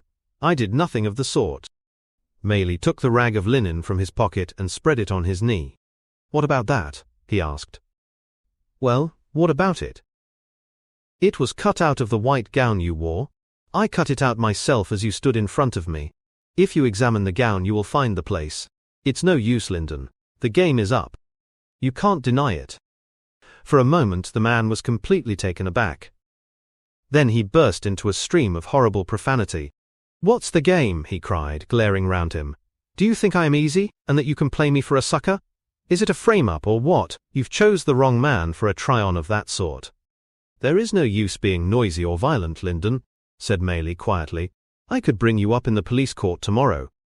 I don't want any public scandal, for your brother's sake, but you don't leave this room until you have signed a paper that I have here on my desk. Oh, I don't I? Who will stop me? We will. The three men were between him and the door. You will? Well, try that. He stood before them with rage in his eyes and his great hands knotted. Will you get out of the way? They did not answer, but they all three gave the fighting snarl, which is perhaps the oldest of all human expressions. The next instant Lyndon was upon them, his fists flashing out with terrific force. Maley, who had boxed in his youth, stopped one blow, but the next beat in his guard, and he fell with a crash against the door. Lord Roxton was hurled to one side, but Malone, with a footballer's instinct, ducked his head and caught the prizefighter round the knees. If a man is too good for you on his feet, then put him on his back, for he cannot be scientific there. Over went Lyndon, crashing through an armchair before he reached the ground. He staggered to one knee and got in a short jolt to the chin, but Malone had him down again, and Roxton's bony hand had closed upon his throat. Silas Lyndon had a yellow streak in him, and he was cowed. "Let up!" he cried. "That's enough." He lay now spread-eagled upon his back. Malone and Roxton were bending over him. Maley had gathered himself together, pale and shaken after his fall. "I'm all right," he cried, in answer to a feminine voice at the other side of the door. "No, not yet, dear, but we shall soon be ready for you. Now, Lyndon, there's no need for you to get up, for you can talk very nicely where you are. You've got to sign this paper before you leave the room." "What is the paper?" croaked Lyndon, as Roxton's grip upon his throat relaxed. "I'll read it to you." Maley took it from the desk and read aloud. "I, Silas Lyndon, hereby admit that I have acted as a rogue and a scoundrel by simulating to be a spirit, and I swear that I will never again in my life pretend to be a medium. Should I break this oath, then, this signed confession may be used for my conviction in the police court. Will you sign that?" "No, I am damned if I will." "Shall I give him another squeeze?" asked Lord Roxton. "Perhaps I could choke some sense into him, what?" "Not at all," said Maley. "I think that his case now would do good in the police court, for it would show the public that we are determined to keep our house clean. I'll give you 1 minute for consideration, Lyndon, and then I ring up the police." But it did not take a minute for the impostor to make up his mind. "All right," said he in a sulky voice. "I'll sign." He was allowed to rise with a warning that if he played any tricks he would not get off so lightly the second time, but there was no kick left in him, and he scrawled a big coarse "Silas Lyndon" at the bottom of the paper without a word. The three men signed as witnesses. "Now, get out," said Maley sharply. "Find some honest trade in future, and leave sacred things alone." "Keep your bloody cant to yourself," Lyndon answered, and so departed, grumbling and swearing, into the outer darkness from which he had come. He had hardly passed before Mrs. Maley had rushed into the room to reassure herself as to her husband. Once satisfied as to this, she mourned over her broken chair, for like all good women, she took a personal pride and joy in every detail of her little menage. "Never mind, dear. It's a cheap price to pay in order to get that blackguard out of the movement. Don't go away, you fellows. I want to talk to you. And tea is just coming in." "Perhaps something stronger would be better," said Maley, and indeed, all three were rather exhausted, for it was sharp while it lasted. Roxton, who had enjoyed the whole thing immensely, was full of vitality, but Malone was shaken, and Maley had narrowly escaped serious injury from that ponderous blow. "I have heard," said Maley, as they all settled down round the fire, "that this blackguard has sweated money out of poor Tom Lyndon for years. It was a form of blackmail, for he was quite capable of denouncing him. By Jove," he cried, with sudden inspiration, "that would account for the police raid. Why should they pick Lyndon out of all the mediums in London? I remember now that Tom told me the fellow had asked to be taught to be a medium, and that he had refused to teach him." "Could he teach him?" asked Malone. Maley was thoughtful over this question. "Well, perhaps he could," he said at last. "But Silas Lyndon as a false medium would be very much less dangerous than Silas Lyndon as a true medium." "I don't follow you." "Mediumship can be developed," said Mrs. Maley. "One might almost say it was catching." "That was what the laying on of hands meant in the early church," Maley explained. "It was the conferring of thaumaturgic powers. We can't do it now as rapidly as that. But if a man or woman sits with the desire of development, and especially if that sitting is in the presence of a real medium, the chance is that powers will come. But why do you say that would be worse than false mediumship? Because it could be used for evil. I assure you, Malone, that the talk of black magic and of evil entities is not an invention of the enemy. Such things do happen and center around the wicked medium. You can get down into a region which is akin to the popular idea of witchcraft. It is dishonest to deny it. Like attracts like, explained Mrs. Maylie, who was quite as capable an exponent as her husband. You get what you deserve. If you sit with wicked people, you get wicked visitors. Then there is a dangerous side to it. Do you know anything on earth which has not a dangerous side if it is mishandled and exaggerated? This dangerous side exists quite apart from orthodox spiritualism, and our knowledge is the surest way to counteract it. I believe that the witchcraft of the Middle Ages was a very real thing, and that the best way to meet such practices is to cultivate the higher powers of the spirit. To leave the thing entirely alone is to abandon the field to the forces of evil. Lord Roxton interposed in an unexpected way. When I was in Paris last year, said he, there was a fella called Lepay, who dabbled in the black magic business. He held circles and the like. What I mean, there was no great harm in the thing, but it wasn't what you would call very spiritual either. It's a side that I as a journalist would like to see something of, if I am to report impartially upon this subject, said Malone. Quite right, Maylie agreed. We want all the cards on the table. Well, young fella, if you give me a week of your time and come to Paris, I'll introduce you to Lepay, said Roxton. It is a curious thing, but I also had a Paris visit in my mind for our friend here, said Maylie. I have been asked over by Dr. Marpuy, of the Institut Métapsychique, to see some of the experiments which he is conducting upon a Galician medium.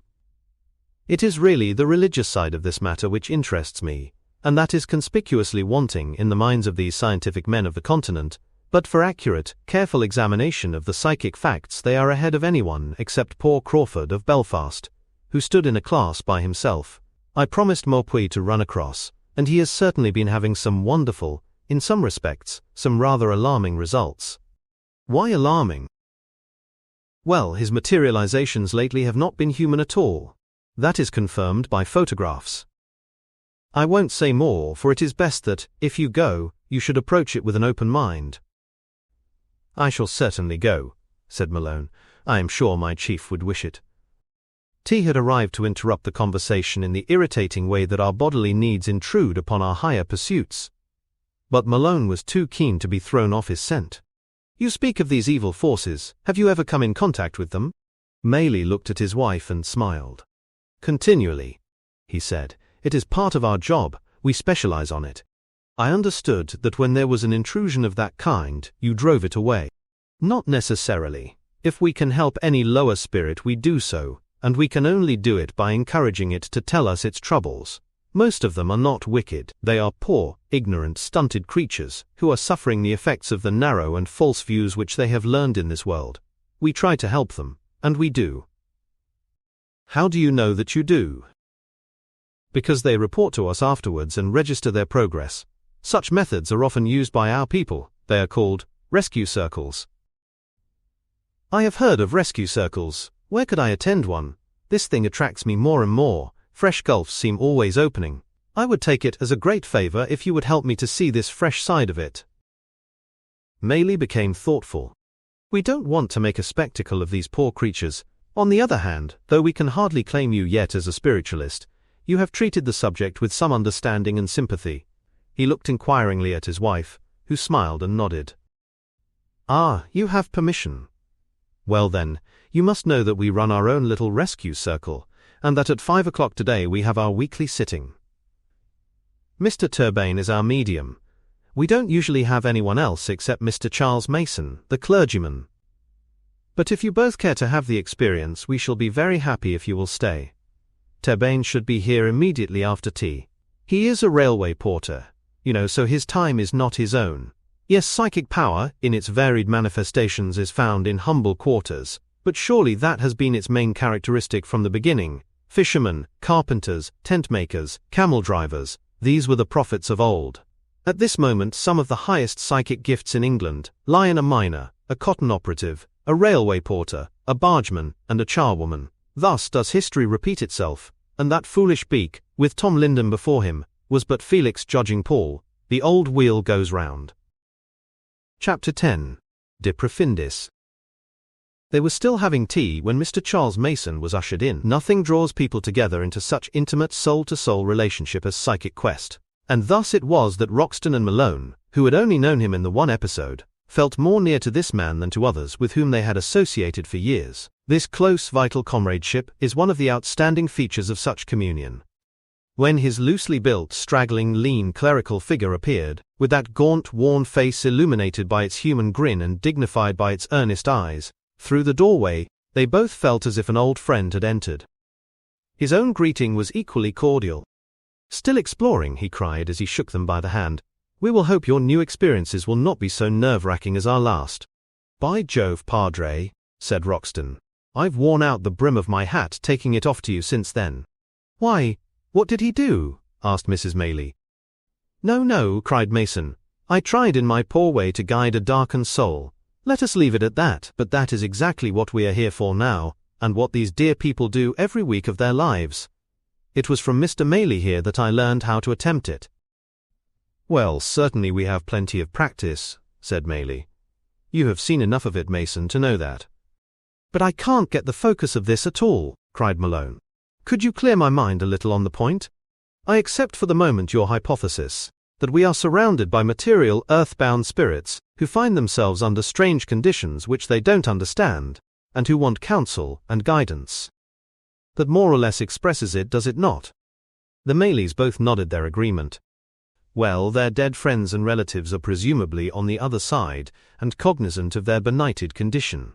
They know the truth. Could they not minister to the wants of these afflicted ones far better than we can?" "It is a most natural question," Maylie answered. "Of course we put that objection to them, and we can only accept their answer. They appear to be actually anchored to the surface of this earth, too heavy and gross to rise. The others are presumably on a spiritual level and far separated from them. They explain that they are much nearer to us, and that they are cognizant of us, but not of anything higher. Therefore it is we who can reach them best." "There was one poor dear dark soul.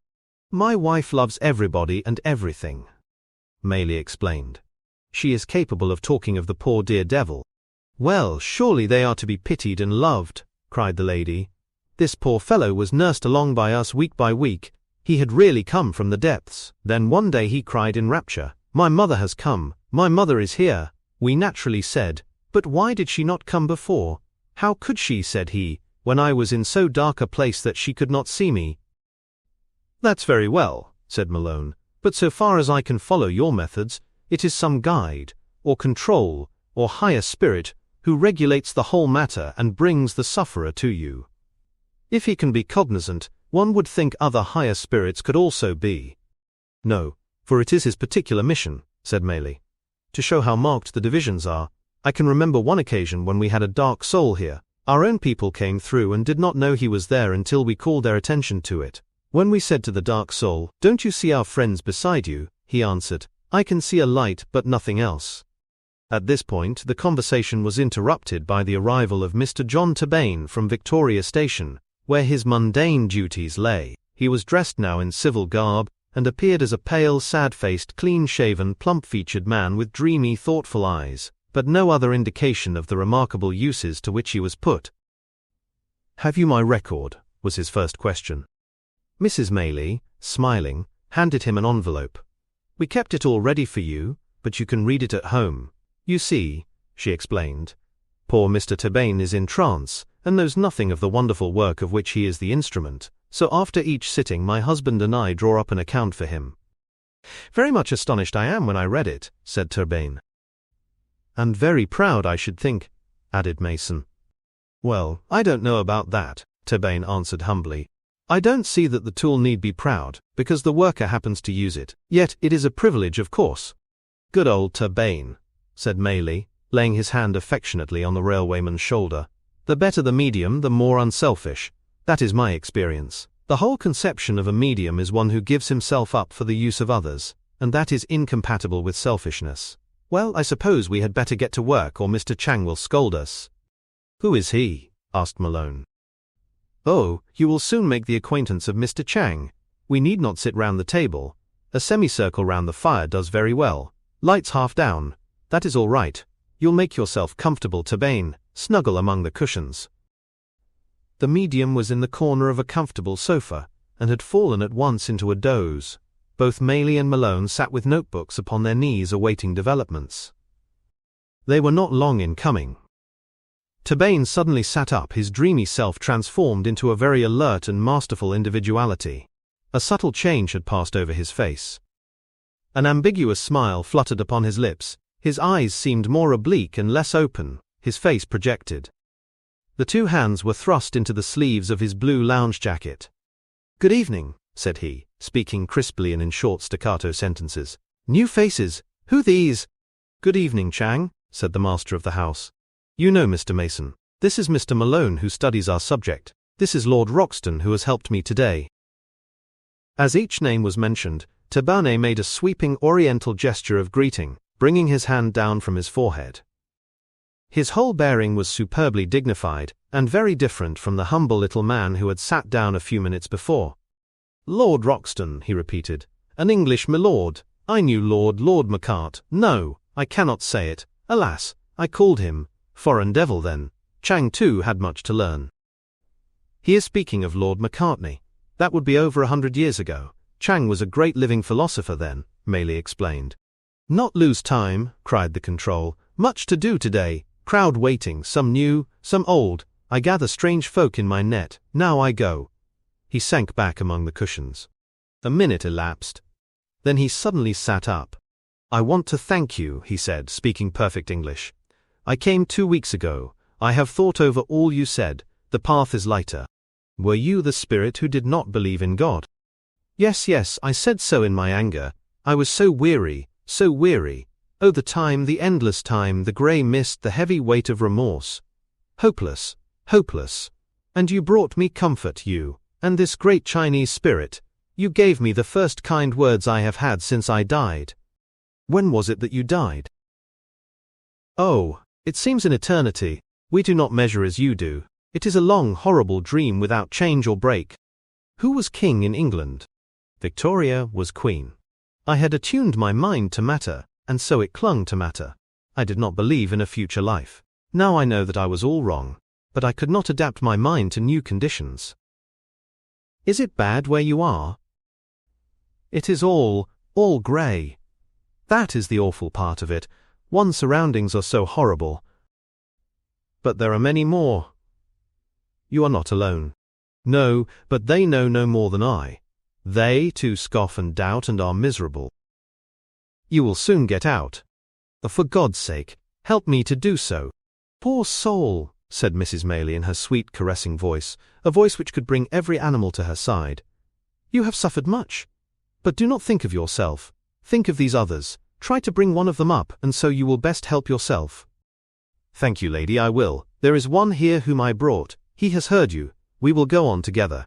Perhaps some day we may find the light." "Do you like to be prayed for?" Yes, indeed, I do." "I will pray for you," said Mason. "Could you say the Our Father now?" He uttered the old universal prayer, but before he had finished, Tabane had collapsed again among the cushions. He sat up again, as Chang. "He come on well," said the control. "He give up time for others who wait. That is good. Now I have hard case. Ow!" He gave a comical cry of disapprobation and sank back. Next moment he was up, his face long and solemn, his hands palm to palm. "What is this?" he asked in a precise and affected voice. "I am at a loss to know what right this Chinese person has to summon me here. Perhaps you can enlighten me." "It is, that we may perhaps help you." "When I desire help, sir, I ask for it. At present I do not desire it. The whole proceeding seems to me to be a very great liberty. So far as this Chinaman can explain it, I gather that I am the involuntary spectator of some sort of religious service. We are a spiritualistic circle. A most pernicious sect, a most blasphemous proceeding. As a humble parish priest I protest against such desecrations. You are held back, friend, by those narrow views. It is you who suffer. We want to relieve you." "Suffer? What do you mean, sir? You realize that you have passed over?" You are talking nonsense. Do you realize that you are dead? How can I be dead when I am talking to you? Because you are using this man's body. I have certainly wandered into an asylum. Yes, an asylum for bad cases. I fear you are one of them. Are you happy where you are? Happy? No, sir. My present surroundings are perfectly inexplicable to me. Have you any recollection of being ill? I was very ill indeed. So ill that you died.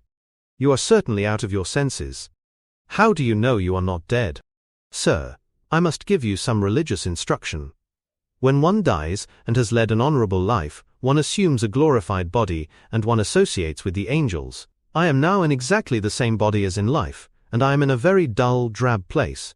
Such companions as I have are not such as I have been accustomed to associate with in life, and certainly no one could describe them as angels. Therefore your absurd conjecture may be dismissed. Do not continue to deceive yourself. We wish to help you. You can never progress until you realize your position. Really, you try my patience too far. Have I not said?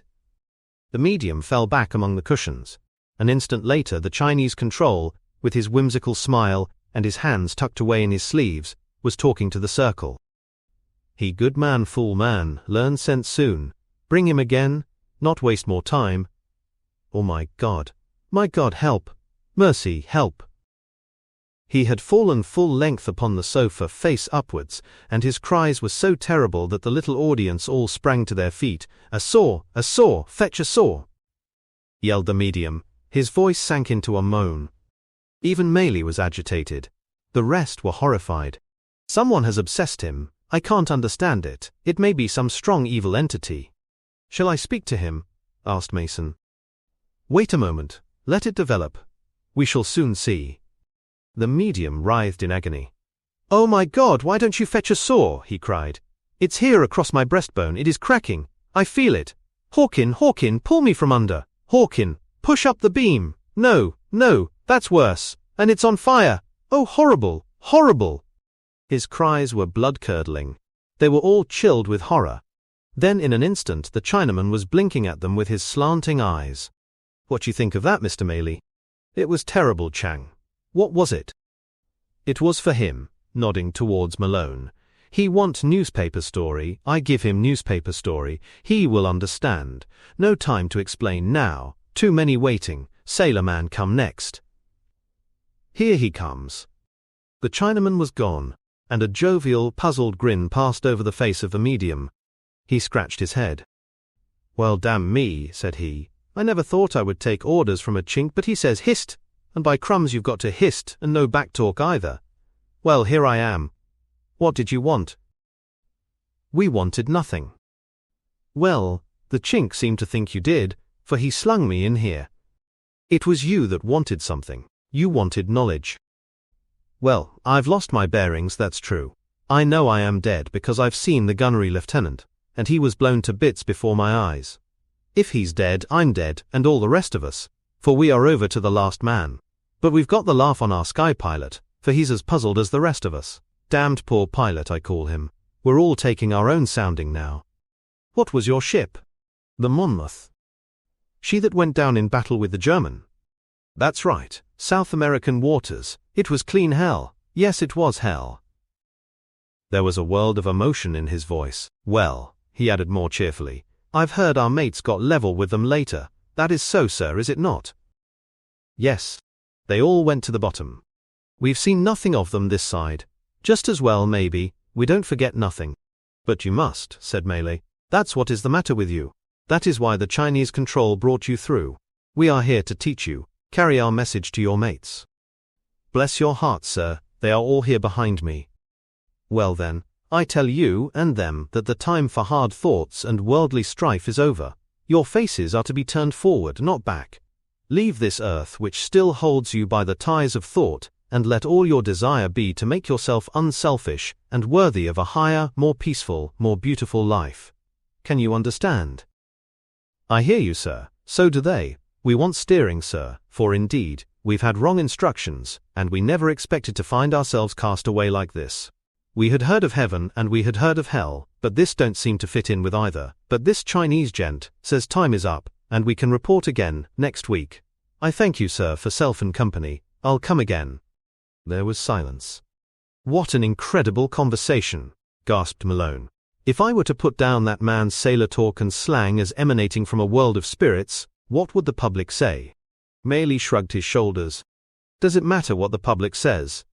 I started as a fairly sensitive person, and now a tank takes as much notice of small shot as I do of newspaper attacks. They honestly don't even interest me. Let us just stick fast to truth as near as we can get it, and leave all else to find its own level." "I don't pretend to know much of these things," said Roxton. "But what strikes me most is that these folk are very decent, ordinary people. What? Why should they be wandering about in the dark, and hauled up here by this Chinaman, when they've done no particular harm in life?" "It is the strong earth tie and the absence of any spiritual nexus in each case," Maley explained. "Here is a clergyman, with his mind entangled with formulas and ritual. Here is a materialist who has deliberately attuned himself to matter. Here is a seaman, brooding over revengeful thoughts. They are there by the million. "Where?" asked Malone. "Here," Maley answered. "Actually on the surface of the earth. Well, you saw it for yourself, I understand, when you went down to Dorsetshire." "That was on the surface, was it not? That was a very gross case, and that made it more visible and obvious, but it did not change the general law. I believe that the whole globe is infested with the earthbound, and that when a great cleansing comes, as is prophesied, it will be for their benefit as much as for that of the living." Malone thought of the strange visionary Miramar and his speech at the spiritualistic church on the first night of his quest. "Do you then believe in some impending event?" he asked. Maley smiled. "That is rather a large subject to open up," he said. "I believe. But here is Mr. Chang again." The control joined in the conversation. "I heard you. I sit and listen," said he. "You speak now of what is to come. Let it be. Let it be. The time is not yet. You will be told when it is good that you know. Remember this. All is best. Whatever come, all is best. God makes no mistakes. Now others here who wish your help, I leave you." Several spirits came through in quick succession. One was an architect, who said that he had lived at Bristol. He had not been an evil man, but had simply banished all thoughts of the future. Now he was in the dark and needed guidance. Another had lived in Birmingham. He was an educated man, but a materialist. He refused to accept the assurances of Maley, and was by no means convinced that he was really dead. Then came a very noisy and violent man of a crudely religious and narrowly intolerant type, who spoke repeatedly of the blood. "What is this ribald nonsense?" he asked several times.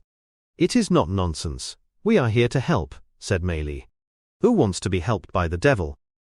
Is it likely that the devil would wish to help souls in trouble?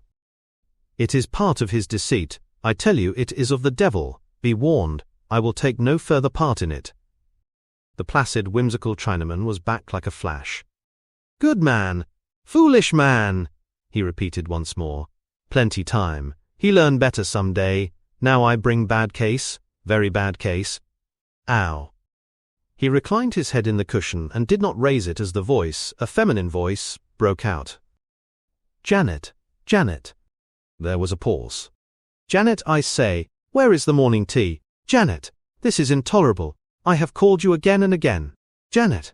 The figure sat up, blinking and rubbing his eyes. "What is this?" cried the voice. "Who are you? What right have you here? Are you aware that this is my house?" "No, friend, this is my house." "Your house? How can it be your house when this is my bedroom? Go away this moment." "No, friend, you do not understand your position. I will have you put out." "What insolence! Janet! Janet! Will no one look after me this morning?" "Look round you, lady. Is this your bedroom?" Turbayne looked round with a wild stare. "It is a room I never saw in my life. Where am I? What is the meaning of it? You look like a kind lady. Tell me, for God's sake, what is the meaning of it? Oh, I am so terrified, so terrified. Where are John and Janet? What do you last remember?" "I remember speaking severely to Janet. She is my maid, you know. She has become so very careless.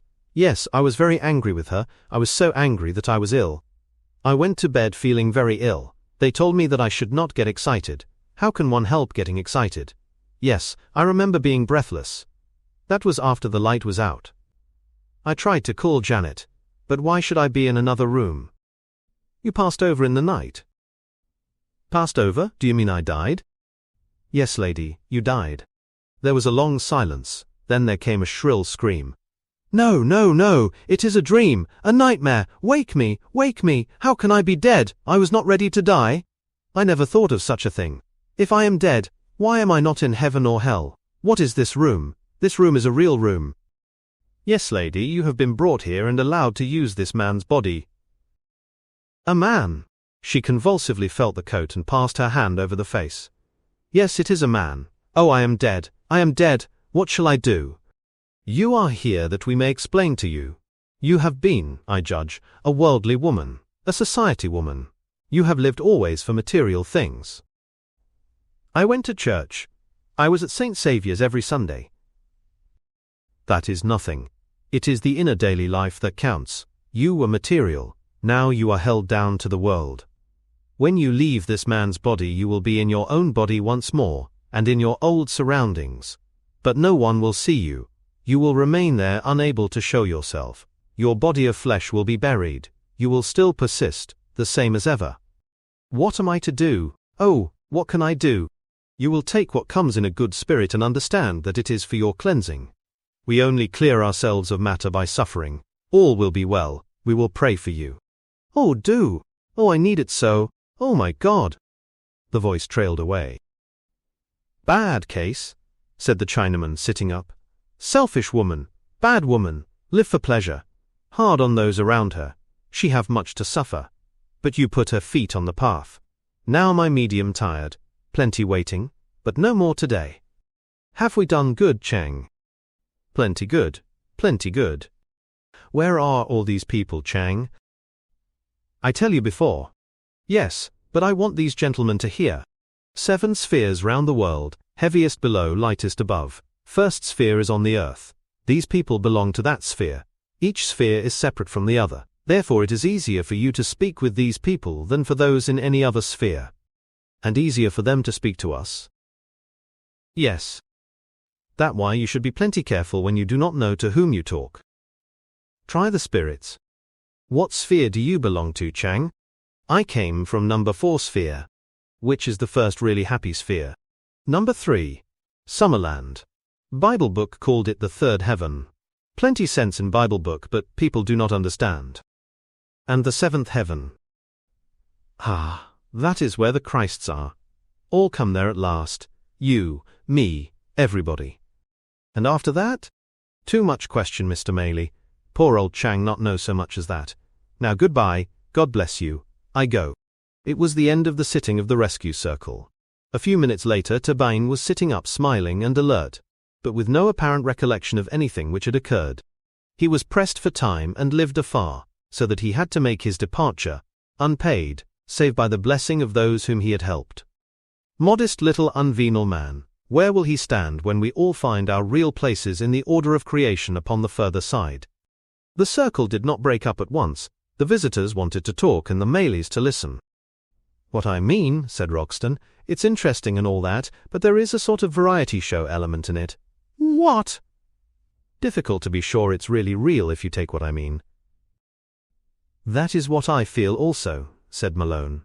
Of course, on its face value it is simply unspeakable. It is a thing so great that all ordinary happenings become commonplace. That I grant. But the human mind is very strange. I've read the case Morton Prince examined, and Miss Beauchamp and the rest, also the results of Charcot, the great Nancy hypnotic school. They could turn a man into anything.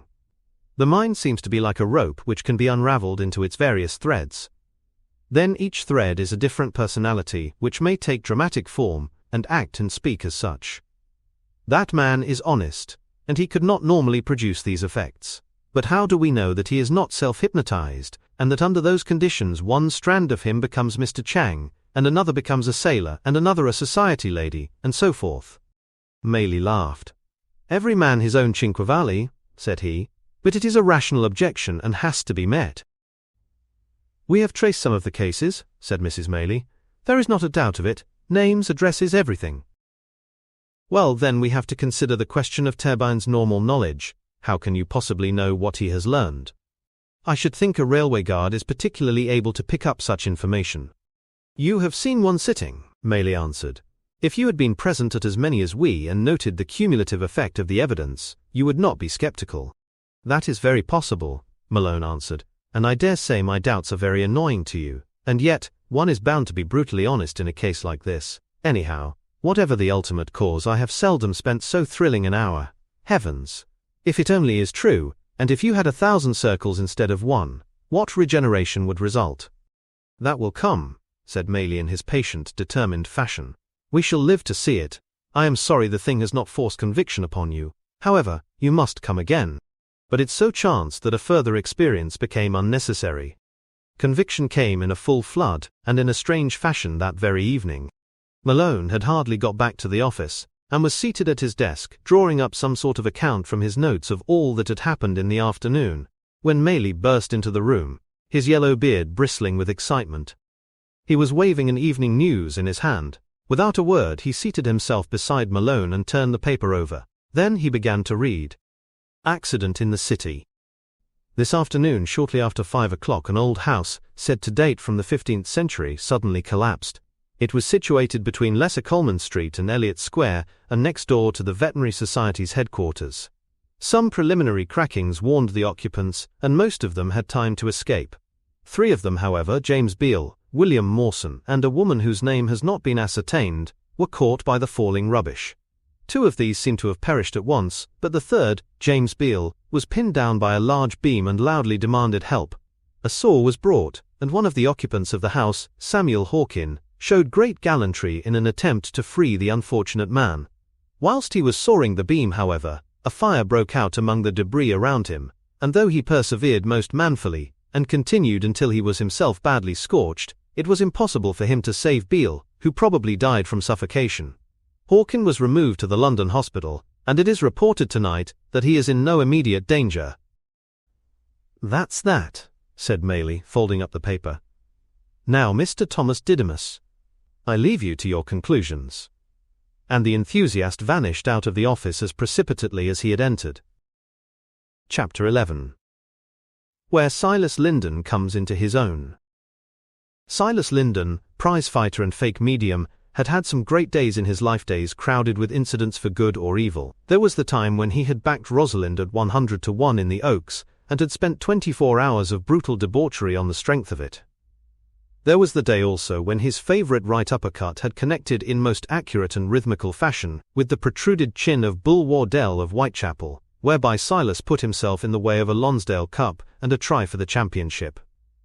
But never in all his varied career had he such a day as this supreme one, so it is worth our while to follow him to the end of it.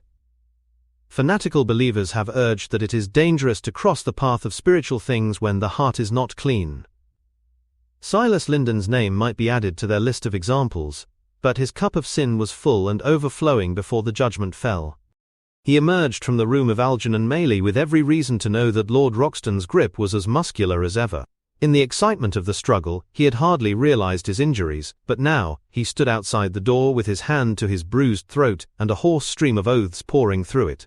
His breast was aching also where Malone had planted his knee, and even the successful blow which had struck Maley down had brought retribution, for it had jarred that injured hand of which he had complained to his brother. Altogether, if Silas Linden was in a most cursed temper, there was a very good reason for his mood. "I'll get you one at a time," he growled, looking back with his angry pig's eyes at the outer door of the flats. "You wait, my lads, and see." Then with sudden purpose he swung off down the street. It was to the Bardsley Square police station that he made his way, and he found the jovial, rubicund, black-moustached Inspector Murphy seated at his desk. "Well, what do you want?" asked the inspector in no very friendly voice. "I hear you got that medium right and proper." "Yes, we did. I learn he was your brother." "That's neither here nor there. I don't hold with such things in any man. But you got your conviction. What is there for me in it?" "Not a shilling." "What? Wasn't it I that gave the information? Where would you have been if I had not given you the office?" "If there had been a fine we might have allowed you something. We would have got something too. Mr. Melrose sent him to jail. There is nothing for anybody." "So you say. I'm damned sure you and those 2 women got something out of it. Why the hell should I give away my own brother for the sake of the likes of you? You'll find your own bird next time. Murphy was a choleric man with a sense of his own importance. He was not to be bearded thus in his own seat of office. He rose with a very red face. I'll tell you what, Silas Linden, I could find my own bird and never move out of this room. You had best get out of this quick, or you may chance to stay here longer than you like. We've had complaints of your treatment of those 2 children of yours, and the children's protection folk are taking an interest. Look out that we don't take an interest too. Silas Linden flung out of the room with his temper hotter than ever, and a couple of rum and waters on his way home did not help to appease him. On the contrary, he had always been a man who grew more dangerous in his cups. There were many of his trade who refused to drink with him. Silas lived in one of a row of small brick houses named Bolton's Court, lying at the back of Tottenham Court Road. His was the end house of a cul-de-sac, with the side wall of a huge brewery beyond. These dwellings were very small, which was probably the reason why the inhabitants, both adults and children, spent most of their time in the street. Several of the elders were out now, and as Silas passed under the solitary lamppost, they scowled at his thick-set figure, for though the morality of Bolton's Court was of no high order, it was nonetheless graduated, and Silas was at 0. A tall Jewish woman, Rebecca Levi, thin, aquiline and fierce-eyed, lived next to the prizefighter. She was standing at her door now, with a child holding her apron. "Mr. Linden," she said as he passed, "them children of yours want more care than they get. Little Margaret was in here today. That child don't get enough to eat." "You mind your own business, curse you," growled Silas. "I've told you before now not to push that long, sheeny beak of yours into my affairs. If you was a man, I'd know better how to speak to you." "If I was a man, maybe you wouldn't dare to speak to me so. I says it's a shame, Silas Linden, the way them children is treated. If it's a police court case, I'll know what to say." "Oh, go to hell," said Silas, and kicked open his own unlatched door. A big, frowsy woman, with a shock of dyed hair, and some remains of a florid beauty, now long overripe, looked out from the sitting-room door. "Oh, it's you, is it?" said she. "Who did you think it was? The Duke of Wellington?" "I thought it was a mad bullock maybe, got straying down the lane, and butting down our door. Funny, ain't you?" "Maybe I am, but I ain't got much to be funny about. Not a shilling in the house, nor so much as a pint of beer, and these damned children of yours forever upsetting me." "What have they been doing?" asked Silas with a scowl. "When this worthy pair could get no change out of each other, they usually united their forces against the children." He had entered the sitting-room and flung himself down in the wooden armchair. "They've been seeing number 1 again." "How do you know that?" "I heard him say something to her about it. Mother was there, he says. Then afterwards he had one of them sleepy fits." "It's in the family." "Yes, it is," retorted the woman. "If you hadn't sleepy fits you'd get some work to do, like other men." "Oh, shut it, woman. What I mean is, that my brother Tom gets them fits, and this lad of mine is said to be the living image of his uncle. So he had a trance, had he? What did you do?" The woman gave an evil grin. "I did what you did." "What, the sealing wax again?" "Not much of it. Just enough to wake him. It's the only way to break him of it." Silas shrugged his shoulders. "Have a care, my lass. There is talk of the police, and if they see those burns you and I may be in the dock together." "Silas Linden, you are a fool. Can't a parent correct his own child?" "Yes, but it ain't your own child, and stepmother's has a bad name, see? There's that Jew woman next door. She saw you when you took the clothes, roped to little Marjorie, last washing day. She spoke to me about it, and again today about the food." "What's the matter with the food? The greedy little bastards. They had a bunch of bread each when I had my dinner. A bit of real starving would do them no harm, and I would have less sauce." "What, has Willie sauced you?" "Yes, when he woke up. After you dropped the hot sealing wax on him." "Well, I did it for his good, didn't I? It was to cure him of a bad habit." "What did he say?" "Cursed me good and proper, he did. All about his mother, what his mother would do to me. I'm damn well sick of his mother. Don't say too much about Amy, she was a good woman." "So you say now, Silas Linden, but by all accounts you had a queer way of showing it when she was alive." "Hold your jaw, woman. I've had enough to vex me today without you starting your tantrums. You're jealous of the grave. That's what's the matter with you. And her brats can insult me as they like me. That has cared for you these 5 years. No, I didn't say that. If he insulted you, it's up to me to deal with him. Where's that strap? Go, fetch him in. The woman came across and kissed him. I've only you, Silas. Oh hell, don't muck me about, I'm not in the mood. Go and fetch Willie in. You can bring Marjorie also. It takes the sauce out of her also, for I think she feels it more than he does. The woman left the room but was back in a moment. He's off again, said she. It fair gets on my nerves to see him. Come here, Silas, have a look. They went together into the back kitchen. A small fire was smouldering in the grate. Beside it, huddled up in a chair, sat a fair-haired boy of 10. His delicate face was upturned to the ceiling. His eyes were half closed, and only the whites visible. There was a look of great peace upon his thin, spiritual features. In the corner, a poor little cowed mite of a girl, a year or 2 younger, was gazing with sad, frightened eyes at her brother. Looks awful, don't he? Said the woman. Don't seem to belong to this world. I wish to God he'd make a move for the other. He don't do much good here. Here, wake up, cried Silas. None of your foxing. Wake up, do you hear? He shook him roughly by the shoulder, but the boy still slumbered on.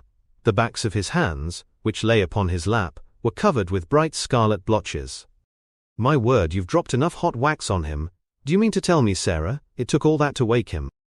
Maybe I dropped 1 or 2 extra for luck. He does aggravate me so that I can hardly hold myself, but you wouldn't believe how little he can feel when he's like that. You can howl in his ear. It's all lost on him. See here. She caught the lad by the hair and shook him violently. He groaned and shivered, then he sank back into his serene trance.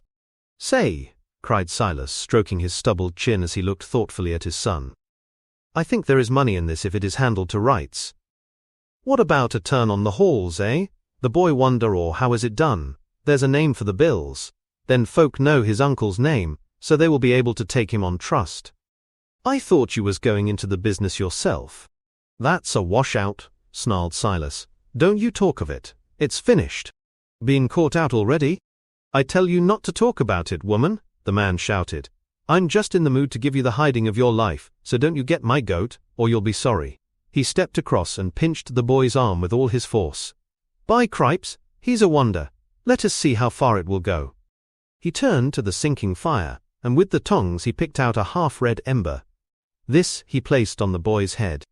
There was a smell of burning hair, then of roasting flesh, and suddenly, with a scream of pain, the boy came back to his senses. Mother! Mother! He cried. The girl in the corner took up the cry. They were like 2 lambs bleating together. Damn your mother! Cried the woman, shaking Marjorie by the collar of her frail black dress. Stop squalling, you little stinker! She struck the child with her open hand across the face. Little Willie ran at her and kicked her shins until a blow from Silas knocked him into the corner. The brute picked up a stick and lashed the 2 cowering children, while they screamed for mercy, and tried to cover their little bodies from the cruel blows. You stop that! Cried a voice in the passage. It's that blasted Jewess, said the woman. She went to the kitchen door. What the hell are you doing in our house? Stop it, quick, or it will be the worse for you. If I hear them children cry out once more, I'm off for the police. Get out of it, stop it, I tell you. The frowsy stepmother bore down in full sail, but the lean, lank Jewess stood her ground. Next instant they met. Mrs. Silas Linden screamed, and staggered back with blood running down her face where 4 nails had left as many red furrows. Silas, with an oath, pushed his wife out of the way, seized the intruder round the waist, and slung her bodily through the door. She lay in the roadway, with her long gaunt limbs sprawling about like some half-slain fowl. Without rising, she shook her clenched hands in the air, and screamed curses at Silas, who slammed the door and left her, while neighbors ran from all sides to hear particulars of the fray. Mrs. Linden, staring through the front blind, saw with some relief that her enemy was able to rise and to limp back to her own door, whence she could be heard delivering a long shrill harangue as to her wrongs. The wrongs of a Jew are not lightly forgotten, for the race can both love and hate. She's all right, Silas. I thought maybe you had killed her. It's what she wants, the damned canting sheeny. It's bad enough to have her in the street without her daring to set foot inside my door. I'll cut the hide off that young Willie. He's the cause of it all. Where is he? They ran up to their room. I heard them lock the door. A lot of good that will do them. I wouldn't touch them now, Silas. The neighbors is all up and about and we needn't ask for trouble. You're right, he grumbled. It will keep till I come back. Where are you going? Down to the Admiral Vernon. There's a chance of a job as sparring partner to Long Davis. He goes into training on Monday and needs a man of my weight. Well, I'll expect you when I see you. I get too much of that pub of yours. I know what the Admiral Vernon means. It means the only place in God's earth where I get any peace or rest, said Silas. A fat lot I get, or ever have had since I married you. That's right. Grouse away, he growled. If grousing made a man happy, you'd be the champion. He picked up his hat and slouched off down the street, his heavy tread resounding upon the great wooden flap which covered the cellars of the brewery. Up in a dingy attic, two little figures were seated on the side of a wretched straw-stuffed bed, their arms enlacing each other, their cheeks touching, their tears mingling. They had to cry in silence, for any sound might remind the ogre downstairs of their existence. Now and again one would break into an uncontrollable sob, and the other would whisper, "Hush, hush, oh hush." Then suddenly they heard the slam of the outer door, and that heavy tread booming over the wooden flap. They squeezed each other in their joy. Perhaps when he came back he might kill them, but for a few short hours at least they were safe from him. As to the woman, she was spiteful and vicious, but she did not seem so deadly as the man. In a dim way they felt that he had hunted their mother into her grave, and might do as much for them. The room was dark save for the light which came through the single dirty window. It cast a bar across the floor, but all round was black shadow. Suddenly the little boy stiffened, clasped his sister with a tighter grip, and stared rigidly into the darkness. "She's coming," he muttered. "She's coming." Little Marjorie clung to him. "Oh, Willie, is it mother?" "It is a light, a beautiful yellow light. Can you not see it, Marjorie?" But the little girl, like all the world, was without vision. To her, all was darkness. "Tell me, Willie," she whispered in a solemn voice. She was not really frightened, for many times before had the dead mother returned in the watches of the night to comfort her stricken children. "Yes, yes, she is coming now. Oh, mother, mother!" "What does she say, Willie?" "Oh, she is beautiful. She is not crying, she is smiling. It is like the picture we saw of the angel. She looks so happy. Dear, dear mother. Now she is speaking. It is over, she says. It is all over. She says it again. Now she beckons with her hand. We are to follow. She has moved to the door." "Oh, Willie, I dare not." "Yes, yes," she nods her head. "She bids us fear nothing. Now she has passed through the door. Come, Marjorie, come, or we shall lose her." The two little mites crept across the room, and Willie unlocked the door. The mother stood at the head of the stair, beckoning them onwards. Step by step they followed her down into the empty kitchen. The woman seemed to have gone out. All was still in the house. The phantom still beckoned them on. "We are to go out." "Oh, Willie, we have no hats." "We must follow Madge. She is smiling and waving." "Father will kill us for this?" She shakes her head. "She says we are to fear nothing." "Come."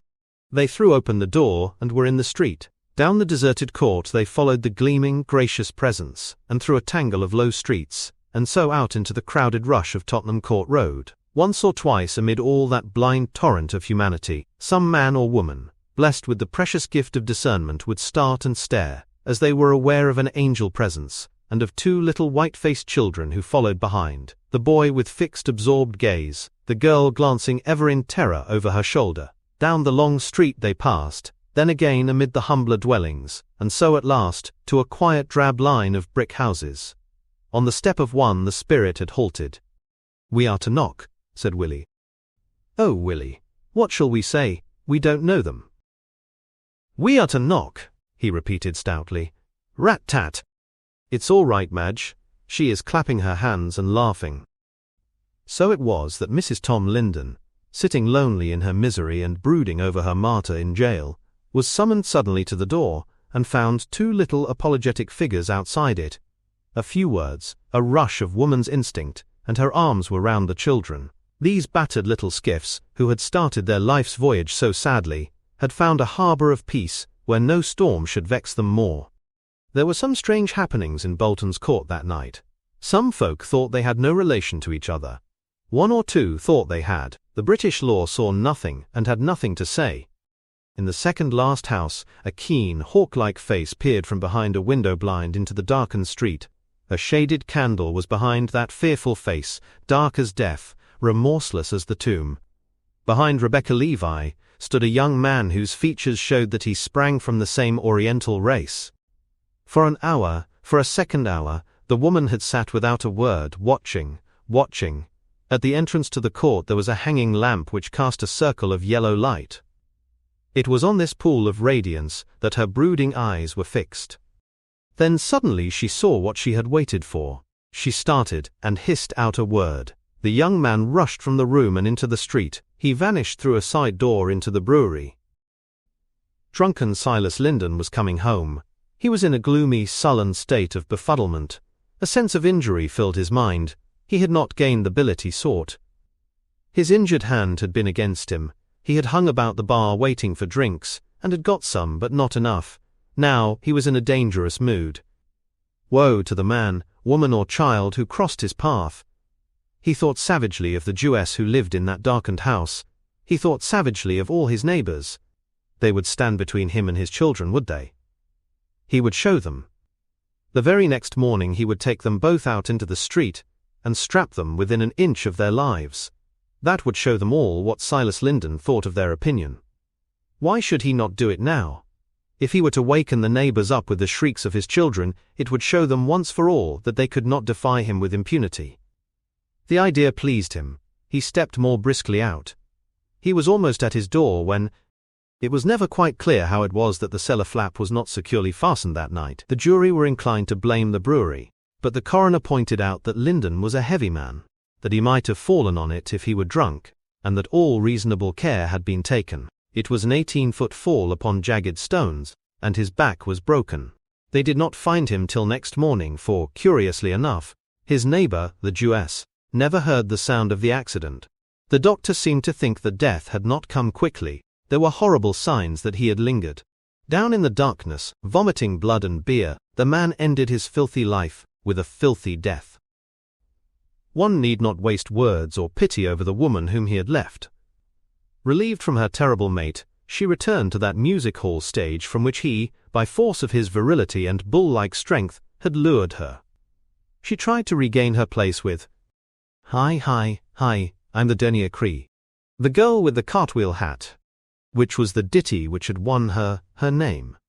But it became too painfully evident that she was anything but the dernier cris, and that she could never get back.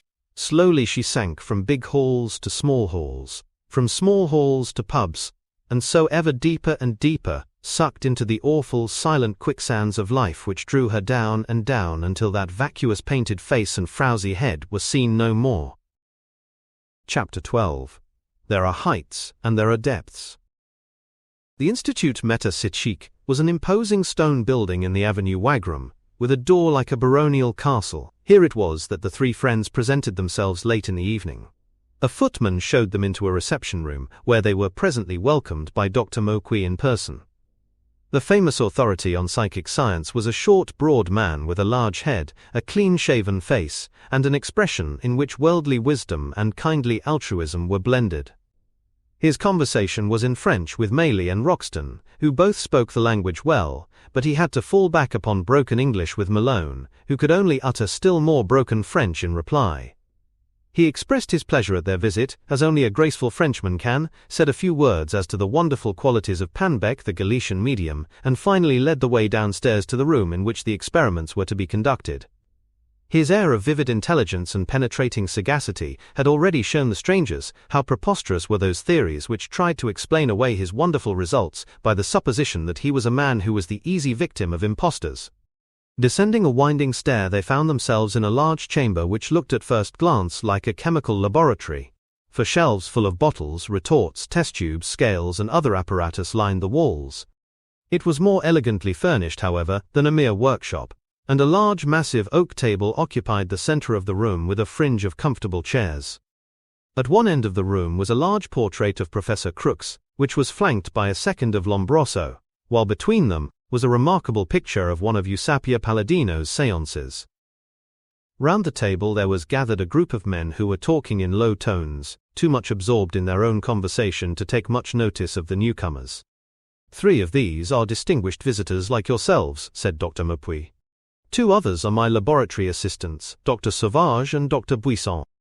The others are Parisians of note. The press is represented today by Monsieur Fort, sub-editor of the Matin, the tall dark man who looks like a retired general you probably know, not. That is Professor Charles Richet, our honored doyen, who has shown great courage in this matter, though he has not quite reached the same conclusion as you, Monsieur Maley. But that also may come. You must remember that we have to show policy, and that the less we mix this with religion, the less trouble we shall have with the church, which is still very powerful in this country. The distinguished-looking man with the high forehead is the Count de Gramont. The gentleman with the head of a Jupiter and the white beard is Flammarion, the astronomer. Now, gentlemen, he added in a louder voice, if you will take your places, we shall get to work. They sat at random round the long table, the three Britons keeping together.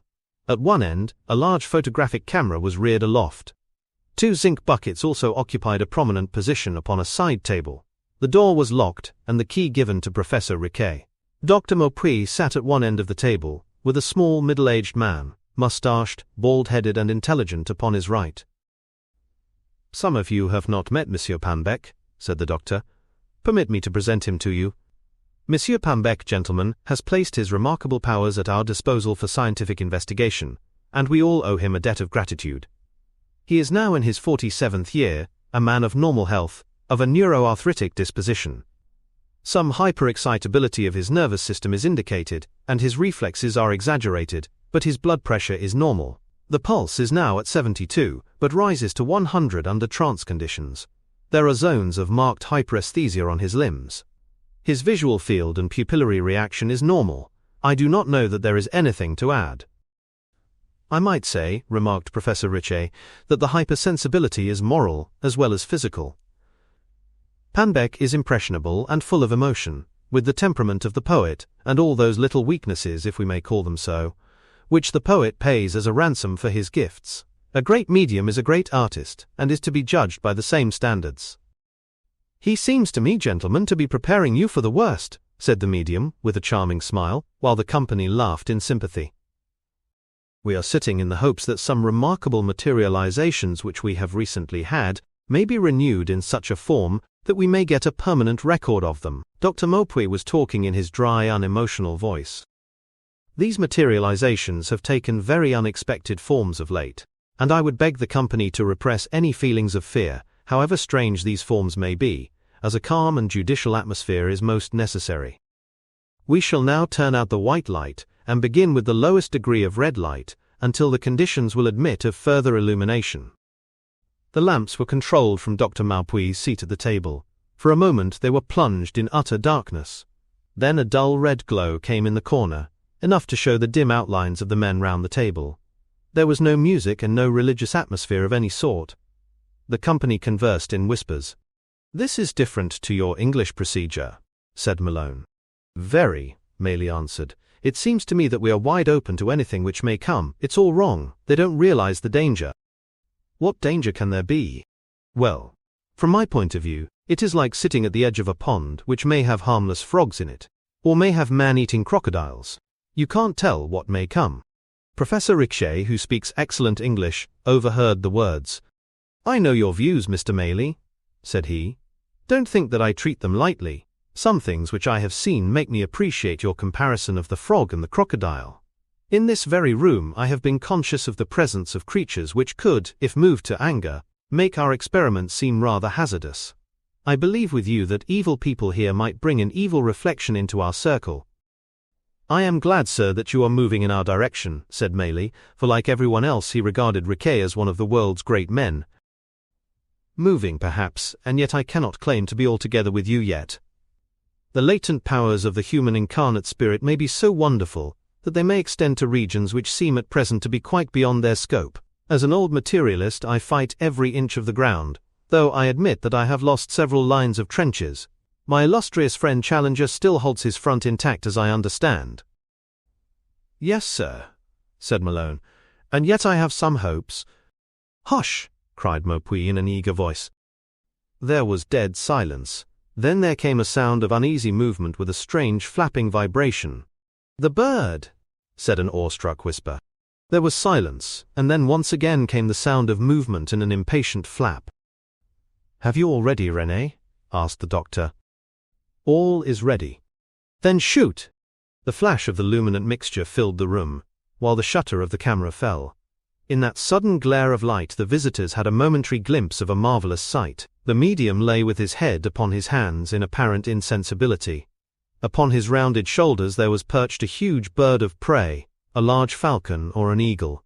For one instant the strange picture was stamped upon their retinas even as it was upon the photographic plate. Then the darkness closed down again, save for the two red lamps, like the eyes of some baleful demon lurking in the corner.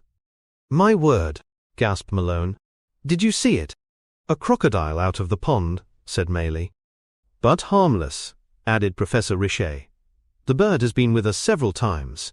He moves his wings as you have heard, but otherwise is inert. We may have another, and a more dangerous visitor." The flash of the light had, of course, dispelled all ectoplasm. It was necessary to begin again. The company may have sat for a quarter of an hour when Richet touched Maley's arm. "Do you smell anything, Monsieur Maley?" Maley sniffed the air. "Yes, surely, it reminds me of our London Zoo. There is another more ordinary analogy. Have you been in a warm room with a wet dog?" "Exactly," said Maley. "That is a perfect description. But where is the dog?" "It is not a dog. Wait a little. Wait." The animal smell became more pronounced. It was overpowering. Then suddenly Malone became conscious of something moving round the table. In the dim red light, he was aware of a misshapen figure, crouching, ill-formed, with some resemblance to man. He silhouetted it against the dull radiance. It was bulky, broad, with a bullet head, a short neck, heavy, clumsy shoulders. It slouched slowly round the circle, then it stopped, and a cry of surprise, not unmixed with fear, came from one of the sitters. "Do not be alarmed," said Dr. Maupuy, quiet voice. "It is the Pithecanthropus. He is harmless." Had it been a cat which had strayed into the room, the scientist could not have discussed it more calmly. "It has long claws. It laid them on my neck," cried a voice. Yes, he means it as a caress." "You may have my share of his caresses," cried the sitter in a quavering voice. "Do not repulse him. It might be serious. He is well disposed, but he has his feelings, no doubt, like the rest of us." The creature had resumed its stealthy progress. Now it turned the end of the table and stood behind the three friends. Its breath came in quick puffs at the back of their necks. Suddenly Lord Roxton gave a loud exclamation of disgust. "Quiet, quiet," said Maupuy. "It's licking my hand," cried Roxton. An instant later Malone was aware of a shaggy head extended between Lord Roxton and himself. With his left hand, he could feel long, coarse hair. It turned towards him, and it needed all his self-control to hold his hand still when a long, soft tongue caressed it. Then it was gone. "In heaven's name, what is it?" he asked. "We have been asked not to photograph it. Possibly the light would infuriate it. The command through the medium was definite. We can only say that it is either an ape-like man or a man-like ape. We have seen it more clearly than tonight. The face is simian, but the brow is straight, the arms long, the hands huge, the body covered with hair." "Tom Linden gave us something better than that," whispered Maley. He spoke low, but Richet caught the words. "All nature is the field of our study, Mr. Maley. It is not for us to choose. Shall we classify the flowers but neglect the fungi?" "But you admit it is dangerous." "The X-rays were dangerous. How many martyrs lost their arms joint by joint before those dangers were realized? And yet it was necessary. So it is with us. We do not know yet what it is that we are doing. But if we can indeed show the world that this Pithecanthropus can come to us from the invisible and depart again as it came, then the knowledge is so tremendous that even if he tore us to pieces with those formidable claws, it would nonetheless be our duty to go forward with our experiments." "Science can be heroic," said Maley. "Who can deny it? And yet I have heard these very scientific men tell us that we imperil our reason when we try to get in touch with spiritual forces. Gladly would we sacrifice our reason or our lives if we could help mankind. Should we not do as much for spiritual advance as they for material?" The lights had been turned up and there was a pause for relaxation before the great experiment of the evening was attempted. The men broke into little groups, chatting in hushed tones over their recent experience. Looking round at the comfortable room with its up-to-date appliances, the strange bird and the stealthy monster seemed like dreams. and yet they had been very real, as was shown presently by the photographer, who had been allowed to leave, and now rushed excitedly from the adjacent dark room waving the plate which he had just developed and fixed. He held it up against the light, and there, sure enough, was the bald head of the medium sunk between his hands, and crouching closely over his shoulders, the outline of that ominous figure. Dr. Maupoy rubbed his little fat hands with glee. Like all pioneers, he had endured much persecution from the Parisian press, and every fresh phenomenon was another weapon for his own defense. Nous marchons. Nous marchons, he kept on repeating, while Richer, lost in thought, answered mechanically, Oui, mon ami, vous marchez. The little Galician was sitting nibbling a biscuit with a glass of red wine before him. Malone went round to him and found that he had been in America and could talk a little English. Are you tired? Does it exhaust you? In moderation, no. 2 sittings a week. Behold my allowance. The doctor will allow no more. Do you remember anything? It comes to me like dreams. A little here, a little there. Has the power always been with you? Yes, ever since a child. And my father, and my uncle. Their talk was of visions. For me, I would go and sit in the woods, and strange animals would come round me. It did me such a surprise when I found that the other children could not see them. Essayez que vous êtes prête? Asked Dr. Maupoy. Parfaitement, answered the medium, brushing away the crumbs. The doctor lit a spirit lamp under one of the zinc buckets. We are about to cooperate in an experiment, gentlemen, which should, once and for all, convince the world as to the existence of these ectoplasmic forms. Their nature may be disputed, but their objectivity will be beyond doubt from now onwards, unless my plans miscarry. I would first explain these 2 buckets to you. This one, which I am warming, contains paraffin, which is now in process of liquefaction. This other contains water. Those who have not been present before must understand that Panbeck's phenomena occur usually in the same order, and that at this stage of the evening we may expect the apparition of the old man. Tonight we lie in wait for the old man, and we shall, I hope, immortalize him in the history of psychic research. I resume my seat, and I switch on the red light, number 3, which allows of greater visibility. The circle was now quite visible. The medium's head had fallen forward, and his deep snoring showed that he was already in trance. Every face was turned towards him, for the wonderful process of materialization was going on before their very eyes. At first it was a swirl of light, steam-like vapor, which circled round his head. Then there was a waving, as of white, diaphanous drapery behind him. It thickened. It coalesced. It hardened in outline and took definite shape. There was a head. There were shoulders. Arms grew out from them. Yes, there could not be a doubt of it. There was a man, an old man, standing behind the chair. He moved his head slowly from side to side. He seemed to be peering in indecision towards the company. One could imagine that he was asking himself, where am I and what am I here for?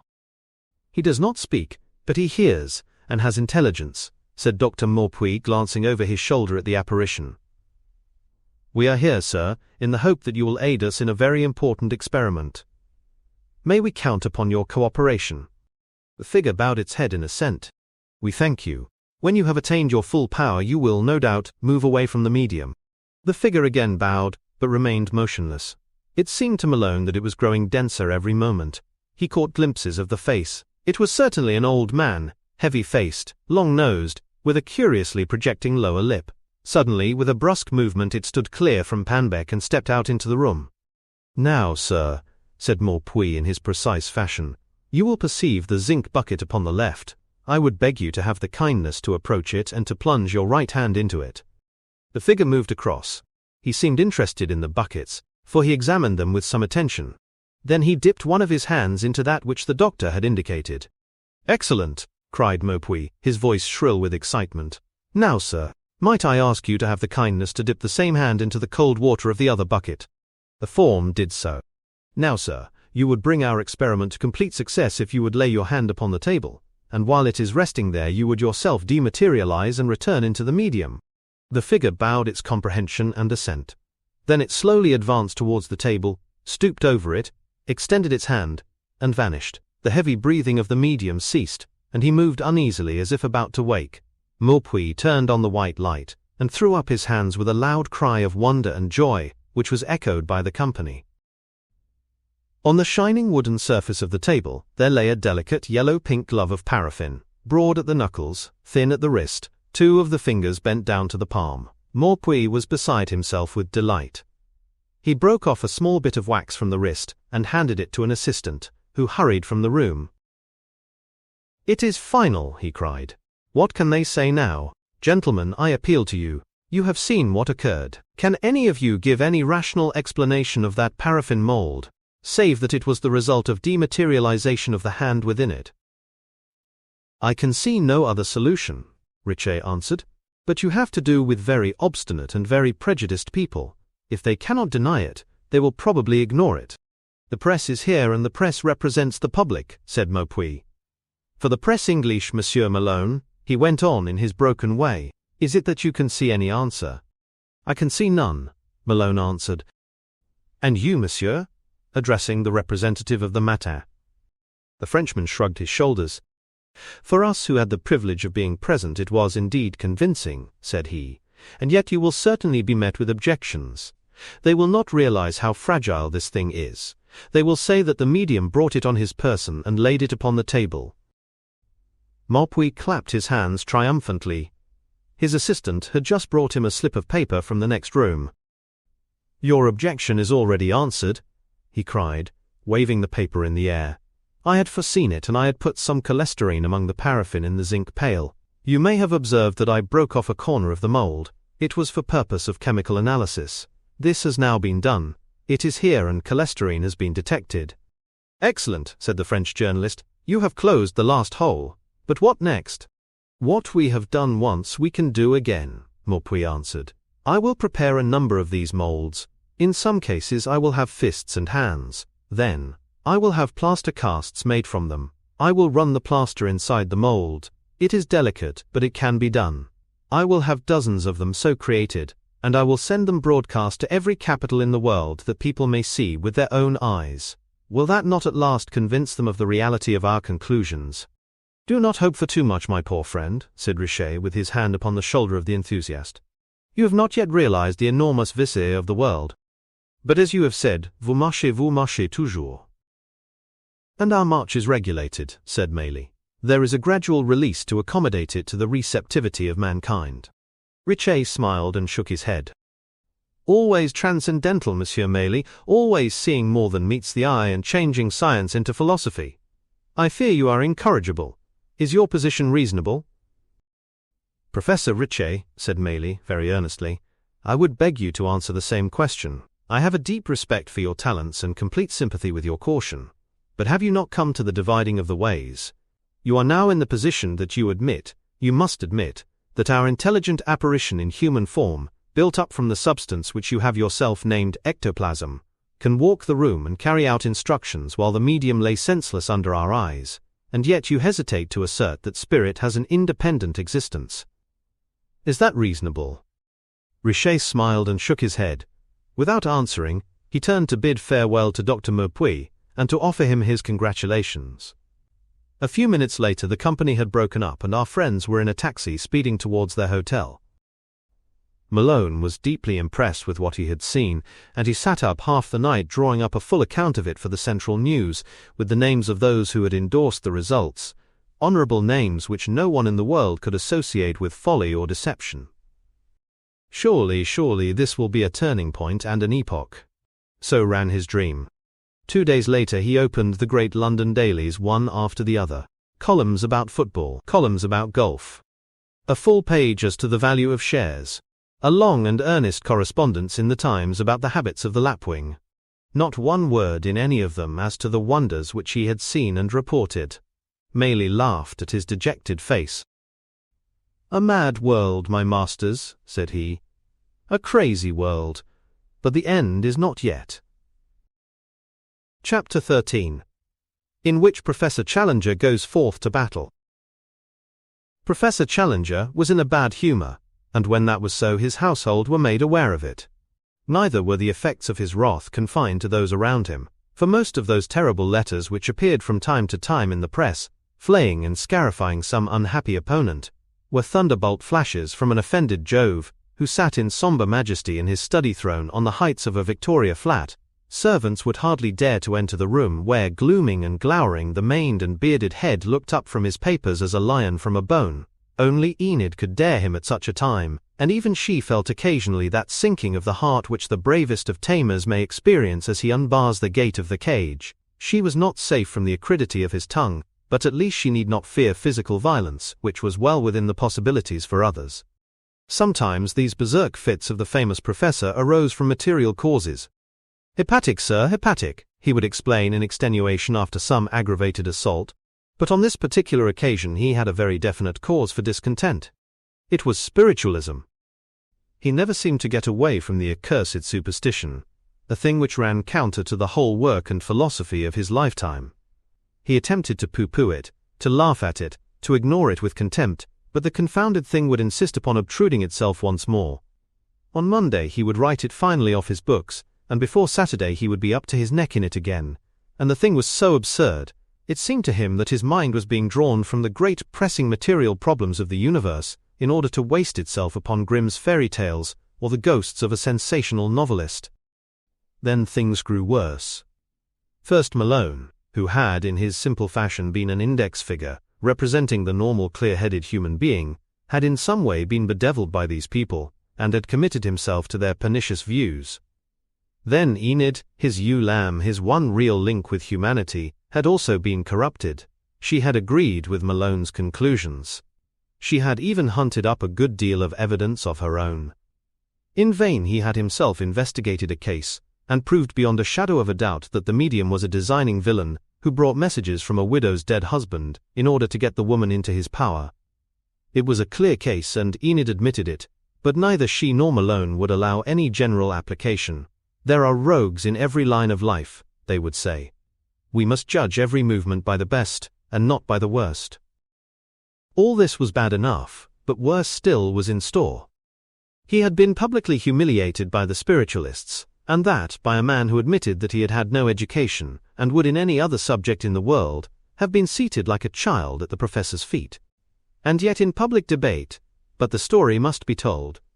Be it known then, that Challenger, greatly despising all opposition, and with no knowledge of the real strength of the case to be answered, had, in a fatal moment, actually asserted that he would descend from Olympus, and would meet in debate any representative whom the other party should select. "I am well aware," he wrote, "that by such condescension I, like any other man of science of equal standing, run the risk of giving a dignity to these absurd and grotesque aberrations of the human brain which they could otherwise not pretend to claim. But we must do our duty to the public, and we must occasionally turn from our serious work and spare a moment in order to sweep away those ephemeral cobwebs which might collect and become offensive if they were not dispersed by the broom of science." Thus, in a most self-confident fashion, did Goliath go forth to meet his tiny antagonist, an ex-printer's assistant, and now the editor of what Challenger would describe as an obscure print devoted to matters of the spirit. The particulars of the debate are public property, and it is not necessary to tell in any great detail that painful event. It will be remembered that the great man of science went down to the Queen's Hall, accompanied by many rationalist sympathizers who desired to see the final destruction of the visionaries. A large number of these poor deluded creatures also attended, hoping against hope that their champion might not be entirely immolated upon the altar of outraged science. Between them the two factions filled the hall, and glared at each other with as much enmity as did the Blues and the Greens 1,000 years before in the Hippodrome of Constantinople. There on the left of the platform were the solid ranks of those hard and unbending rationalists, who look upon the Victorian agnostics as credulous, and refresh their faith by the periodical perusal of the Literary Gazette and the Freethinker. There too was Dr. Joseph Baumer, the famous lecturer upon the absurdities of religion, together with Mr. Edward Mould, who has insisted so eloquently upon man's claim to ultimate putridity of the body and extinction of the soul. On the other side Maylie's yellow beard flamed like an oriflamme. His wife sat on one side of him and Mervyn the journalist on the other, while dense ranks of earnest men and women from the Queen Square Spiritual Alliance, from the Psychic College, from the Stead Bureau, and from the outlying churches, assembled in order to encourage their champion in his hopeless task. The genial faces of Bolsover, the grocer, with his Hammersmith friends Tabane, the railway medium, the Reverend Charles Mason with his ascetic features, Tom Linden, now happily released from bondage, Mrs. Linden, the Crew Circle, Dr. Atkinson, Lord Roxton, Malone, and many other familiar faces, were to be picked out amid that dense wall of humanity. Between the two parties, solemn and stolid and fat, sat Judge Gaveston of the King's Bench, who had consented to preside. It was an interesting and suggestive fact that in this critical debate at which the very core or vital center of real religion was the issue, the organized churches were entirely aloof and neutral. Drowsy and semi-conscious, they could not discern that the live intellect of the nation was really holding an inquisition upon their bodies to determine whether they were doomed to the extinction towards which they were rapidly drifting, or whether a resuscitation in other forms was among the possibilities of the future. In front, on one side, with his broad-browed disciples behind him, sat Professor Challenger, portentous and threatening, his Assyrian beard projected in his most aggressive fashion, a half-smile upon his lips, and his eyelids drooping insolently over his intolerant grey eyes. On the corresponding position on the other side was perched a drab and unpretentious person, over whose humble head Challenger's hat would have descended to the shoulders. He was pale and apprehensive, glancing across occasionally in apologetic and deprecating fashion at his leonine opponent. Yet those who knew James Smith best were the least alarmed, for they were aware that behind his commonplace and democratic appearance, there lay a knowledge of his subject, practical and theoretical, such as few living men possessed. The wise men of the Psychical Research Society are but children in psychic knowledge when compared with such practicing spiritualists as James Smith men, whose whole lives are spent in various forms of communion with the unseen. Such men often lose touch with the world in which they dwell, and are useless for its everyday purposes. But the editorship of a live paper and the administration of a widespread scattered community had kept Smith's feet solid upon earth, while his excellent natural faculties, uncorrupted by useless education, had enabled him to concentrate upon the one field of knowledge which offers in itself a sufficient scope for the greatest human intellect. Little as Challenger could appreciate it, the contest was really one between a brilliant discursive amateur and a concentrated, highly specialized professional. It was admitted on all sides that Challenger's opening half-hour was a magnificent display of oratory and argument. His deep organ voice, such a voice as only a man with a 50-inch chest can produce, rose and fell in a perfect cadence which enchanted his audience. He was born to sway any assembly, an obvious leader of mankind. In turn he was descriptive, humorous and convincing. He pictured the natural growth of animism among savages cowering under the naked sky, unable to account for the beat of the rain or the roar of the thunder, and seeing a benevolent or malicious intelligence behind those operations of nature, which science had now classified and explained. Hence on false premises was built up that belief in spirits, or invisible beings outside ourselves, which by some curious atavism, was re-emerging in modern days, among the less educated strata of mankind. It was the duty of science to resist retrogressive tendencies of the sort, and it was a sense of that duty which had reluctantly drawn him from the privacy of his study to the publicity of this platform. He rapidly sketched the movement as depicted by its maligners. It was a most unsavory story as he told it, a story of cracking toe joints, of phosphorescent paint, of muslin ghosts, of a nauseous sordid commission trade betwixt dead men's bones on one side, and widows' tears upon the other. These people were the hyenas of the human race, who battened upon the graves. Cheers from the rationalists and ironical laughter from the spiritualists. They were not all rogues. "Thank you, Professor," from a stentorian opponent. But the others were fools. Laughter. Was it exaggeration to call a man a fool who believed that his grandmother could rap out absurd messages with the leg of a dining-room table? Had any savages descended to so grotesque a superstition? These people had taken dignity from death, and had brought their own vulgarity into the serene oblivion of the tomb. It was a hateful business. He was sorry to have to speak so strongly, but only the knife or the cautery could deal with so cancerous a growth. Surely man need not trouble himself with grotesque speculations as to the nature of life beyond the grave. We had enough to do in this world. Life was a beautiful thing. The man who appreciated its real duties and beauties would have sufficient to employ him without dabbling in pseudo-sciences which had their roots in frauds, exposed already 100 times, and yet finding fresh crowds of foolish devotees, whose insane credulity and irrational prejudice made them impervious to all argument. Such is a most bald and crude summary of this powerful opening argument. The materialists roared their applause, the spiritualists looked angry and uneasy, while their spokesman rose, pale but resolute, to answer the ponderous onslaught. His voice and appearance had none of those qualities which made Challenger magnetic, but he was clearly audible, and made his points in a precise fashion like a workman who is familiar with his tools. He was so polite and so apologetic at first that he gave the impression of having been cowed. He felt that it was almost presumptuous upon one who had so little advantage of education to measure mental swords for an instant with so renowned an antagonist, one whom he had long revered. It seemed to him, however, that in the long list of the professor's accomplishments which had made him a household word throughout the world, there was one missing, and unhappily it was just this one upon which he had been tempted to speak. He had listened to that speech with admiration so far as its eloquence was concerned, but with surprise, and he might almost say with contempt, when he analyzed the assertions which were contained in it. It was clear that the professor had prepared his case by reading all the anti-spiritualist literature which he could lay his hands upon, a most tainted source of information, while neglecting the works of those who spoke from experience and conviction. All this talk of cracking joints and other fraudulent tricks was mid-Victorian in its ignorance.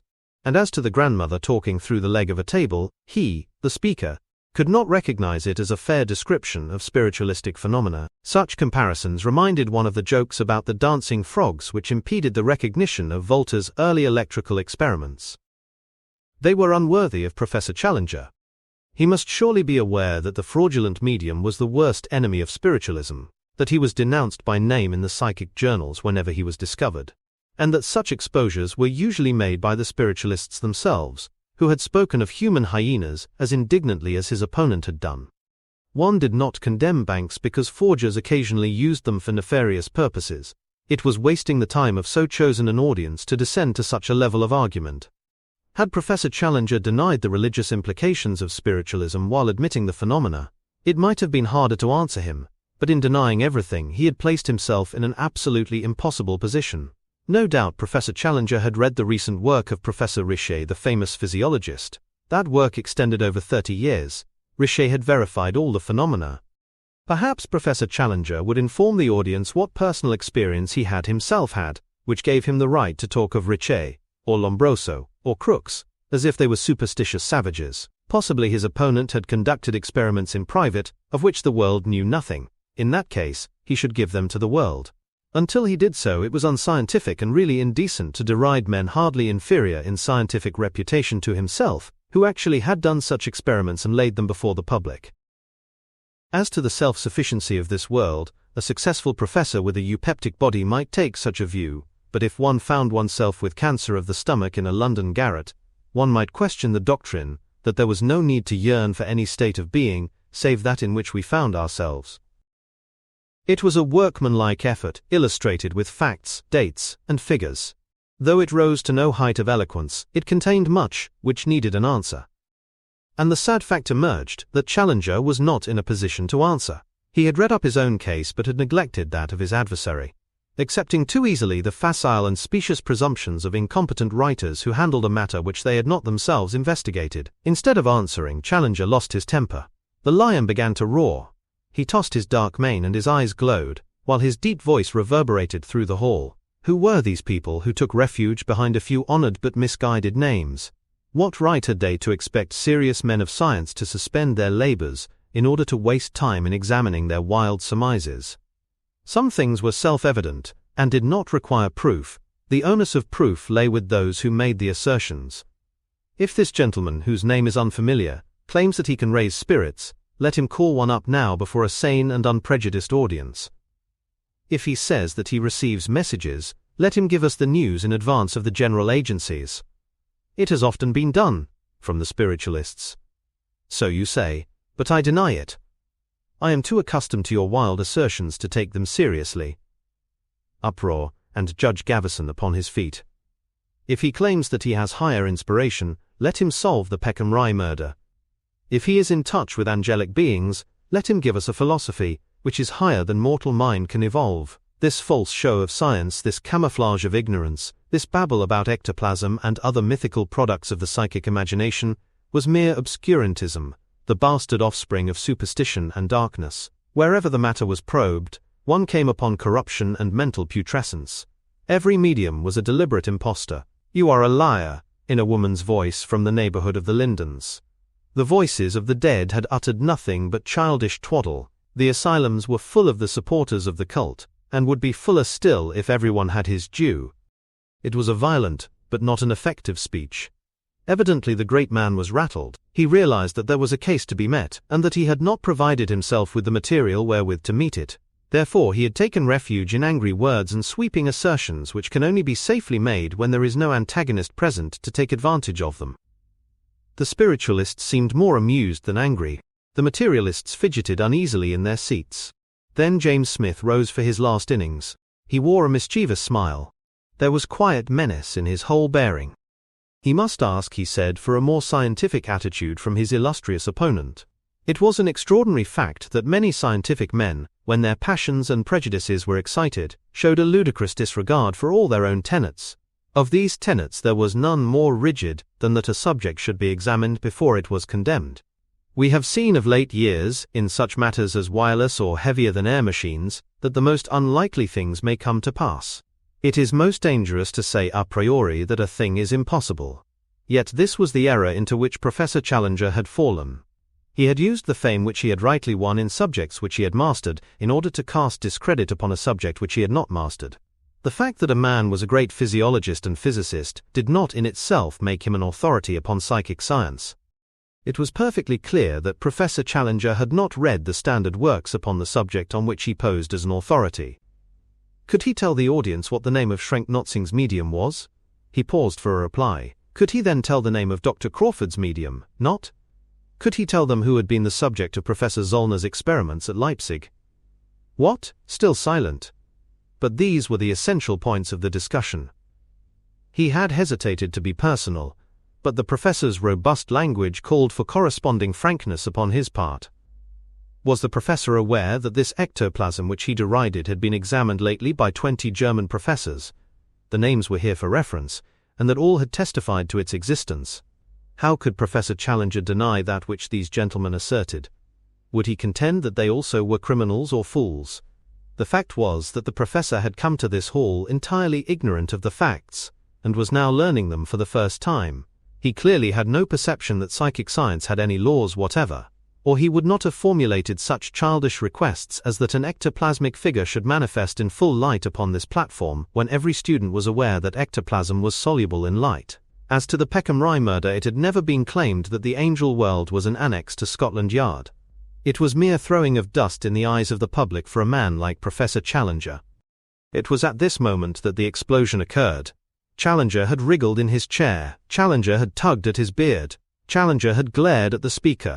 Now he suddenly sprang to the side of the chairman's table with the bound of a wounded lion. That gentleman had been lying back half asleep with his fat hands clutched across his ample paunch, but at this sudden apparition he gave a convulsive start which nearly carried him into the orchestra. "Sit down, sir, sit down," he cried. "I refuse to sit down," roared Challenger. "Sir, I appeal to you as chairman. Am I here to be insulted? These proceedings are intolerable. I will stand it no longer. If my private honor is touched, I am justified in taking the matter into my own hands." Like many men who override the opinions of others, Challenger was exceedingly sensitive when anyone took a liberty with his own. Each successive incisive sentence of his opponent had been like a barbed banderillo in the flanks of a foaming bull. Now, in speechless fury, he was shaking his huge hairy fist over the chairman's head in the direction of his adversary, whose derisive smile stimulated him to more furious plunges with which he butted the fat president along the platform.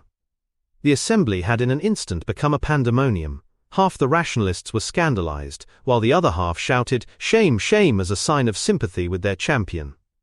The spiritualists had broken into derisive shouts, while some rushed forward to protect their champion from physical assault. "We must get the old dear out," said Lord Roxton to Malone. "He'll be had for manslaughter if we don't. What I mean, he's not responsible. He'll sock someone and be lagged for it." The platform had become a seething mob, while the auditorium was little better. Through the crush, Malone and Roxton elbowed their way until they reached Challenger's side, and partly by judicious propulsion, partly by artful persuasion they got him, still bellowing his grievances, out of the building. There was a perfunctory vote to the chairman, and the meeting broke up in riot and confusion. "The whole episode," remarked the Times next morning, "was a deplorable one, and forcibly illustrates the danger of public debates where the subjects are such as to inflame the prejudices of either speakers or audience. Such terms as microcephalous idiot or simian survival when applied by a world-renowned professor to an opponent, illustrate the lengths to which such disputants may permit themselves to go. Thus, by a long interpolation, we have got back to the fact that Professor Challenger was in the worst of humors, as he sat with the above-mentioned copy of the Times in his hand, and a heavy scowl upon his brow. And yet it was that very moment that the injudicious Malone had chosen in order to ask him the most intimate question which one man can address to another. Yet perhaps it is hardly fair to our friend's diplomacy to say that he had chosen the moment. He had really called in order to see for himself that a man for whom, in spite of his eccentricities, he had a deep reverence and affection, had not suffered from the events of the night before. On that point he was speedily reassured. "Intolerable!" roared the professor in a tone so unchanged that he might have been at it all night. "You were there yourself, Malone? In spite of your inexplicable and misguided sympathy for the fatuous views of these people, you must admit that the whole conduct of the proceedings was intolerable, and that my righteous protest was more than justified. It is possible that when I threw the chairman's table at the president of the Psychic College, I passed the bounds of decorum, but the provocation had been excessive. You will remember that this Smith or Brown person, his name is most immaterial, dared to accuse me of ignorance, and of throwing dust in the eyes of the audience." "Quite so," said Malone soothingly. "Never mind, Professor, you got in 1 or 2 pretty hard knocks yourself." Challenger's grim features unbent, and he rubbed his hands with glee. Yes, I fancy that some of my thrusts went home. I imagine that they will not be forgotten. When I said that the asylums would be full if every man of them had his due, I could see them wince. They all yelped, I remember, like a kennelful of puppies. It was their preposterous claim that I should read their hair-brained literature, which caused me to display some little heat. But I hope, my boy, that you have called round this morning in order to tell me that what I said last night has had some effect upon your own mind, and that you have reconsidered these views which are, I confess, a considerable tax upon our friendship." Malone took his plunge like a man. "I had something else in my mind when I came here," said he. "You must be aware that your daughter Enid and I have been thrown together a good deal of late. To me, sir, she has become the one woman in the world, and I shall never be happy until she is my wife. I am not rich, but a good sub-editorship has been offered to me and I could well afford to marry. You have known me for some time and I hope you have nothing against me. I trust, therefore, that I may count upon your approval in what I am about to do." Challenger stroked his beard and his eyelids drooped dangerously over his eyes.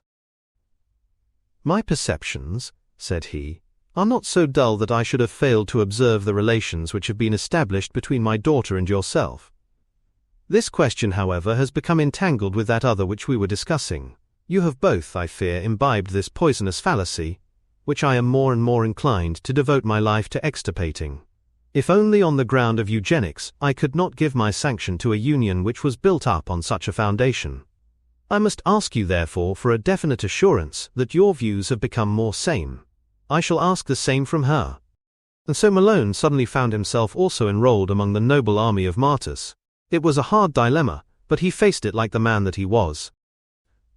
"I am sure, sir, that you would not think the better of me if I allowed my views as to truth, whether they be right or wrong, to be swayed by material considerations. I cannot change my opinions even to win Enid. I am sure that she would take the same view. Did you not think I had the better last night? I thought your address was very eloquent. Did I not convince you? Not in the face of the evidence of my own senses. Any conjurer could deceive your senses. I fear, sir, that my mind is made up on this point." "Then my mind is made up also," roared Challenger with a sudden glare. "You will leave this house, sir, and you will return when you have regained your sanity." "One moment," said Malone. "I beg, sir, that you will not be precipitate. I value your friendship too much to risk the loss of it if it can in any way be avoided. Possibly if I had your guidance, I would better understand these things that puzzle me. If I should be able to arrange it, would you mind being present personally at one of these demonstrations, so that your own trained powers of observation may throw a light upon the things that have puzzled me?" Challenger was enormously open to flattery. He plumed and preened himself now like some great bird. "If, my dear Malone, I can help you to get this taint, what shall we call it, microbus spiritualensis, out of your system, I am at your service. I shall be happy to devote a little of my spare time to exposing those specious fallacies to which you have fallen so easy a victim. I would not say that you are entirely devoid of brains, but that your good nature is liable to be imposed upon. I warn you that I shall be an exacting inquirer and bring to the investigation those laboratory methods of which it is generally admitted that I am a master. That is what I desire. Then you will prepare the occasion and I shall be there. But meanwhile you will clearly understand that I insist upon a promise that this connection with my daughter shall go no further. Malone hesitated. I give my promise for 6 months, he said at last. And what will you do at the end of that time? I will decide when the time comes, Malone answered diplomatically, and so escaped from a dangerous situation with more credit than at one time seemed probable.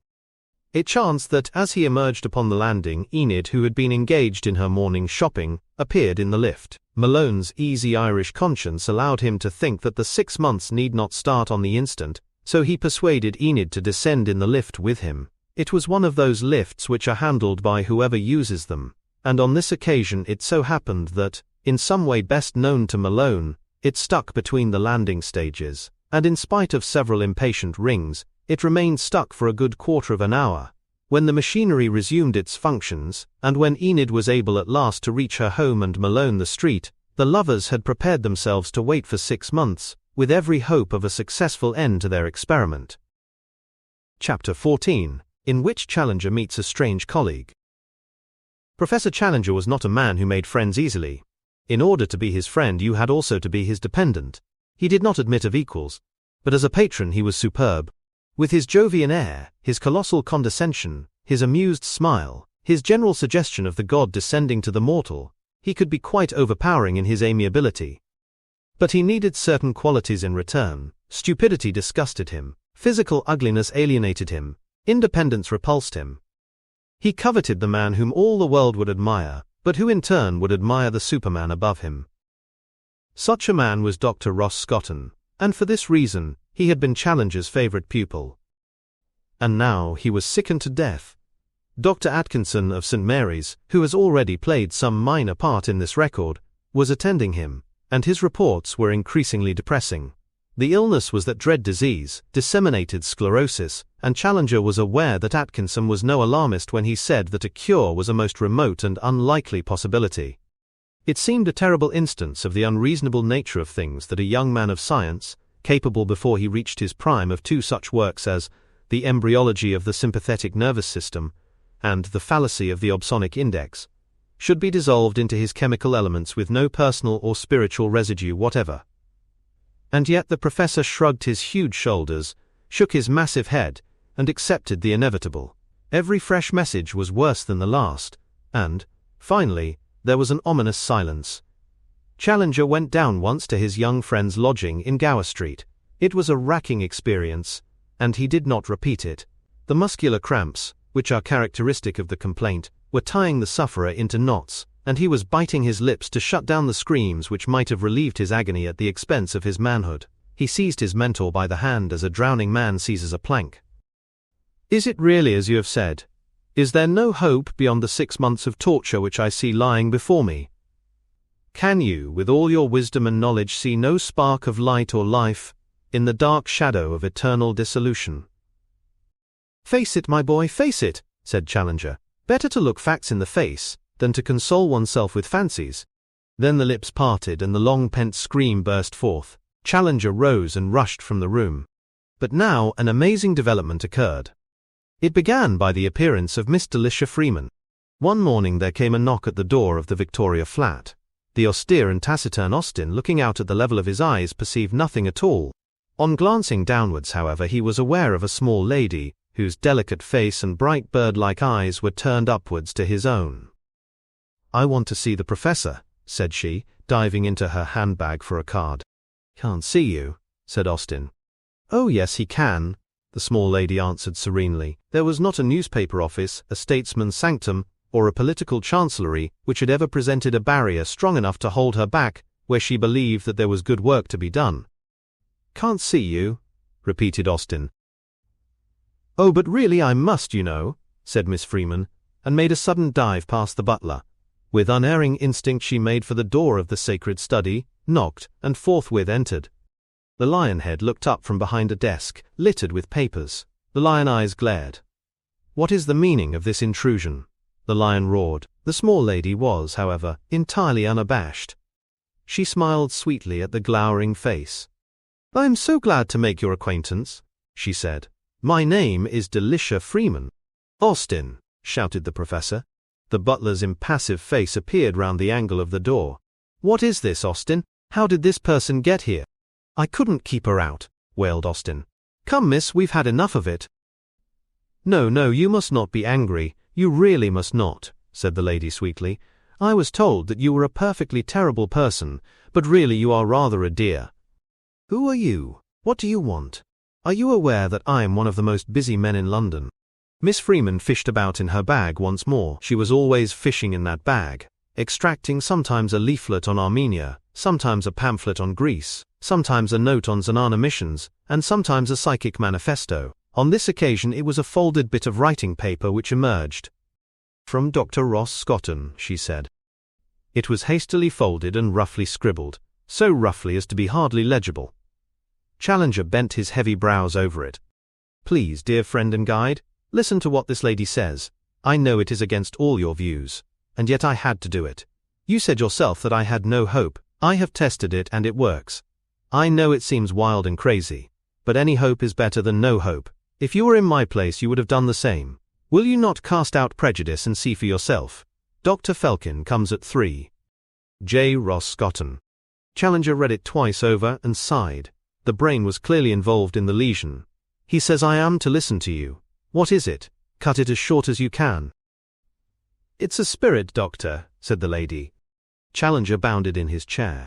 "Good God, am I never to get away from this nonsense?" he cried. "Can they not let this poor devil lie quiet on his deathbed, but they must play their tricks upon him?" Miss Delicia clapped her hands, and her quick little eyes twinkled with joy. "It's not his deathbed. He is going to get well." "Who said so?" "Dr. Felkin. He never is wrong." Challenger snorted. "Have you seen him lately?" she asked. "Not for some weeks." "But you wouldn't recognize him. He is nearly cured." "Cured? Cured of diffuse sclerosis in a few weeks." "Come and see." "You want me to aid and abet in some infernal quackery. The next thing, I should see my name on this rascal's testimonials. I know the breed. If I did come I should probably take him by the collar and throw him down the stair." The lady laughed heartily. "He would say with Aristides, 'Strike but hear me.' You will hear him first, however, I am sure. Your pupil is a real chip of yourself. He seems quite ashamed of getting well in such an unorthodox way. It was I who called Dr. Felkin in against his wish." "Oh, you did you? You took a great deal upon yourself." "I am prepared to take any responsibility, so long as I know I am right. I spoke to Dr. Atkinson. He knows a little of psychic matters. He is far less prejudiced than most of you scientific gentlemen. He took the view that when a man was dying in any case, it could matter little what you did. So Dr. Felkin came." "And pray, how did this quack doctor proceed to treat the case?" "That is what Dr. Ross Scotton wants you to see." She looked at a watch which she dragged from the depths of the bag. "In an hour he will be there. I'll tell your friend you are coming. I am sure you would not disappoint him." "Oh!" She dived into the bag again. "Here is a recent note upon the Bessarabian question. It is much more serious than people think. You will just have time to read it before you come. So goodbye, dear Professor, and au revoir." She beamed at the scowling lion and departed. But she had succeeded in her mission, which was a way she had. There was something compelling in the absolutely unselfish enthusiasm of this small person who would, at a moment's notice, take on anyone from a Mormon elder to an Albanian brigand, loving the culprit and mourning the sin. Challenger came under the spell, and shortly after 3 he stumped his way up the narrow stair and blocked the door of the humble bedroom where his favorite pupil lay stricken. Ross Scotton lay stretched upon the bed in a red dressing gown, and his teacher saw, with a start of surprised joy, that his face had filled out and that the light of life and hope had come back into his eyes. "Yes, I'm beating it," he cried. "Ever since Felkin held his first consultation with Atkinson, I have felt the life force stealing back into me. Oh, Chief, it is a fearful thing to lie awake at night and feel these cursed microbes nibbling away at the very roots of your life. I could almost hear them at it. And the cramps when my body, like a badly articulated skeleton, would all get twisted into one rigid tangle. But now, Except some dyspepsia and urticaria of the palms, I am free from pain, and all on account of this dear fellow here who has helped me." He motioned with his hand as if alluding to someone present. Challenger looked round with a glare, expecting to find some smug charlatan behind him, but no doctor was there. A frail young woman who seemed to be a nurse, quiet, unobtrusive, and with a wealth of brown hair, was dozing in a corner. Miss Delicia, smiling demurely, stood in the window. "I am glad you are better, my dear boy," said Challenger, "but do not tamper with your reason. Such a complaint has its natural systole and diastole." "Talk to him, Dr. Felkin, clear his mind for him," said the invalid. Challenger looked up at the cornice and round at the skirting. His pupil was clearly addressing some doctor in the room, and yet none was visible. Surely his aberration had not reached the point when he thought that actual floating apparitions were directing his cure. "Indeed, it needs some clearing," said a deep and virile voice at his elbow. He bounded round. It was the frail young woman who was talking. "Let me introduce you to Dr. Felkin," said Miss Delicia with a mischievous laugh. "What tomfoolery is this?" cried Challenger. The young woman rose and fumbled at the side of her dress. Then she made an impatient gesture with her hand. "Time was, my dear colleague, when a snuff-box was as much part of my equipment as my phlebotomy case. I lived before the days of Laennec, and we carried no stethoscope, but we had our little chirurgical battery nonetheless. But the snuff-box was a peace offering, and I was about to offer it to you, but alas, it has had its day." Challenger stood with staring eyes and dilated nostrils while this speech was delivered. Then he turned to the bed. "Do you mean to say that this is your doctor? That you take the advice of this person?" The young girl drew herself up very stiffly. "Sir, I will not bandy words with you.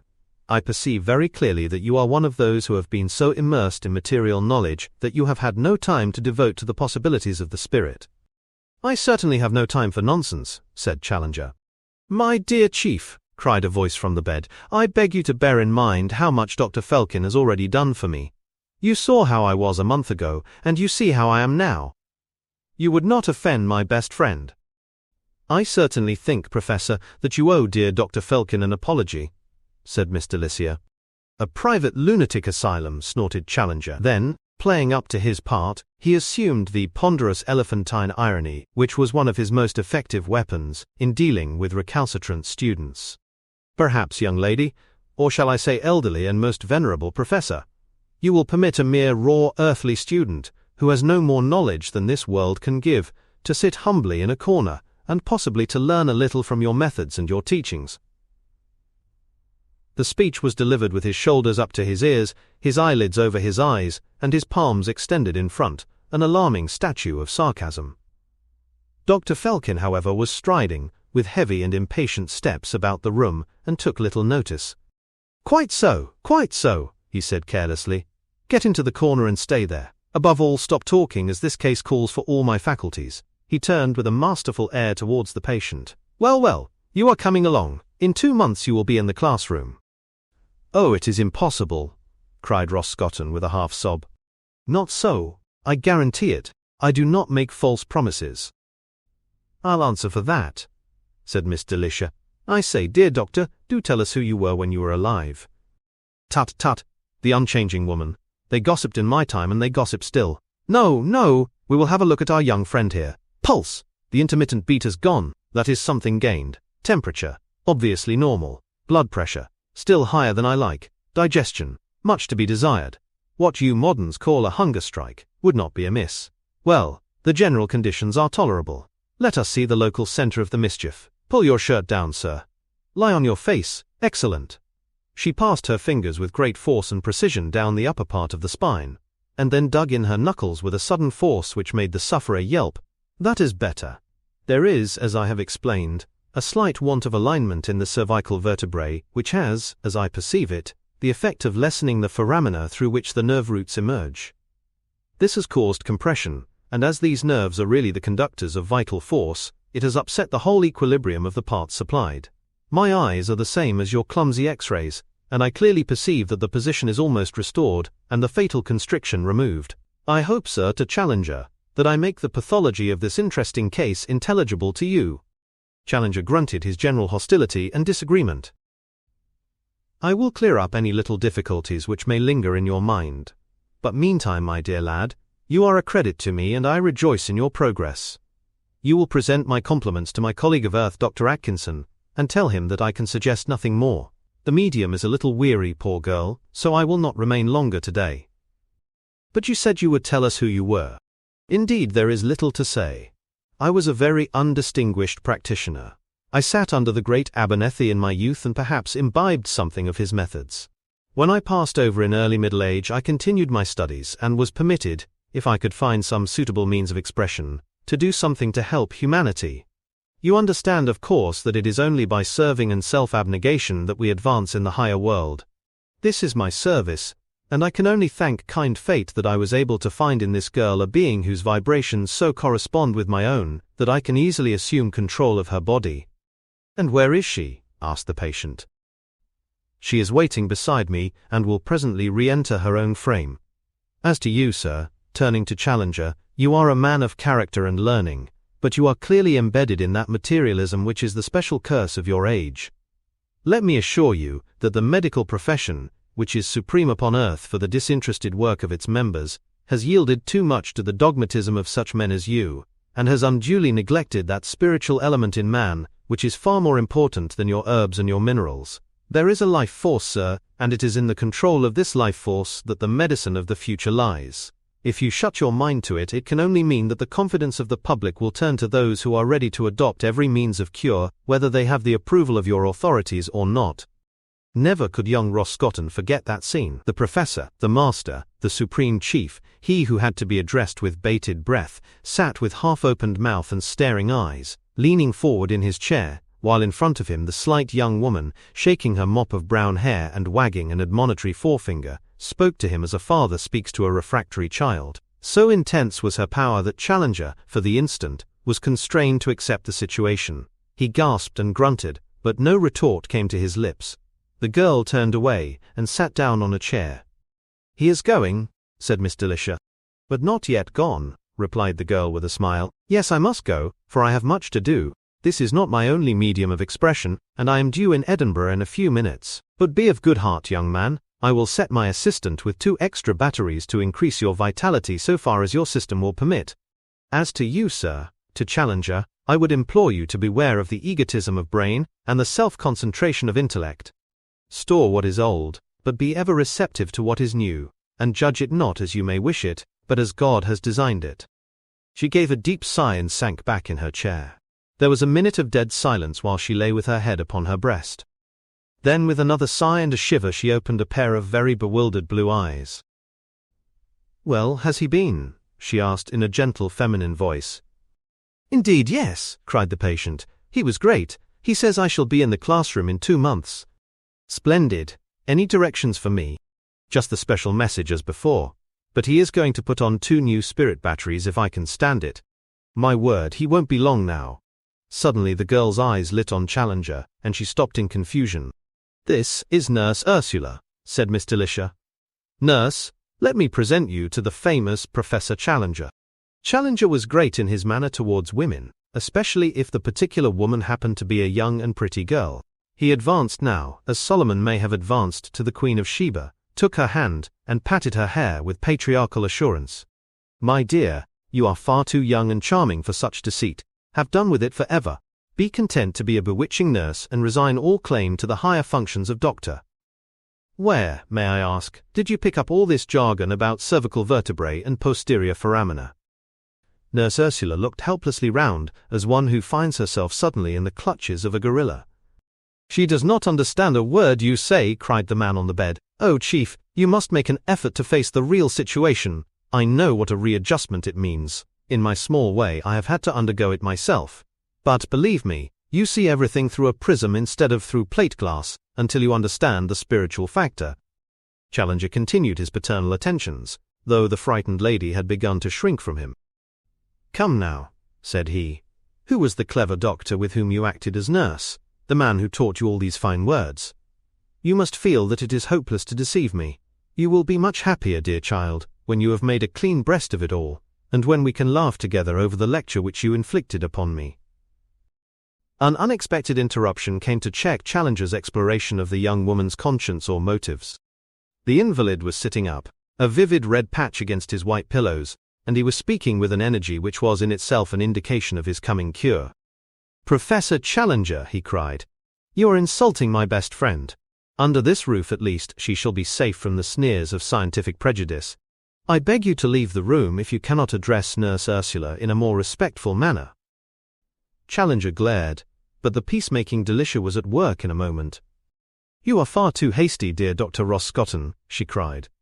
"Professor Challenger has had no time to understand this. You were just as skeptical yourself at first. How can you blame him?" "Yes, that is true," said the young doctor. "It seemed to me to open the door to all the quackery in the universe. Indeed it does, but the fact remains. One thing I know, that whereas I was blind now I see," quoted Miss Delicia. "Ah, Professor, you may raise your eyebrows and shrug your shoulders, but we've dropped something into your big mind this afternoon which will grow and grow until no man can see the end of it." She dived into the bag. "There is a little slip here, brain versus soul. I do hope, dear Professor, that you will read it and then pass it on." Chapter 15.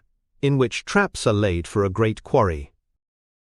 Malone was bound in honor not to speak of love to Enid Challenger, but looks can speak, and so their communications had not broken down completely. In all other ways he adhered closely to the agreement, though the situation was a difficult one. It was the more difficult since he was a constant visitor to the professor, and now that the irritation of the debate was over, a very welcome one. The one object of Malone's life was to get the great man's sympathetic consideration of those psychic subjects which had gained such a hold upon himself. This he pursued with assiduity, but also with great caution, for he knew that the lava was thin, and that a fiery explosion was always possible.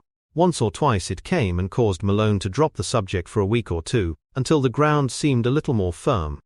Malone developed a remarkable cunning in his approaches.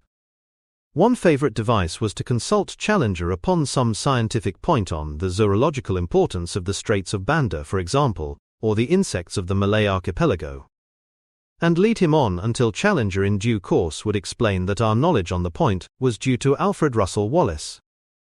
"Oh really, to Wallace the spiritualist," Malone would say in an innocent voice, on which Challenger would glare and change the topic. Sometimes it was Lodge that Malone would use as a trap.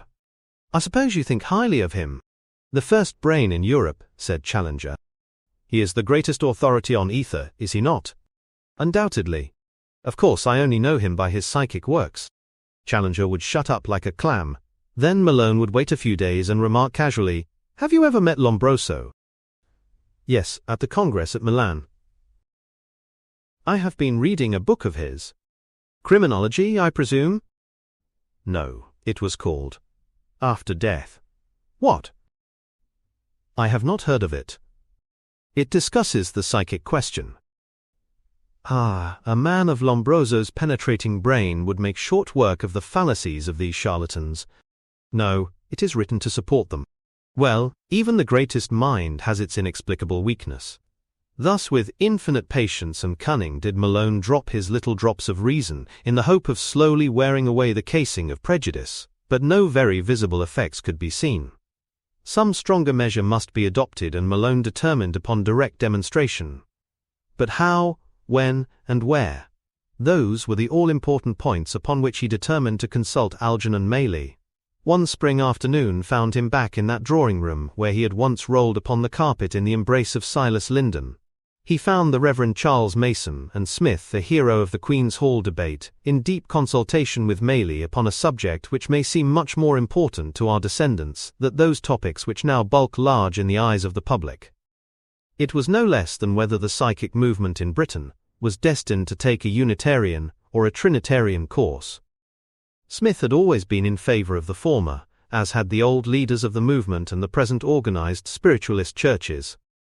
On the other hand, Charles Mason was a loyal son of the Anglican Church and was the spokesman of a host of others, including such weighty names as Lodge and Barrett among the laymen, or Wilberforce, Howes and Chambers among the clergy, who clung fast to the old teachings while admitting the fact of spirit communication.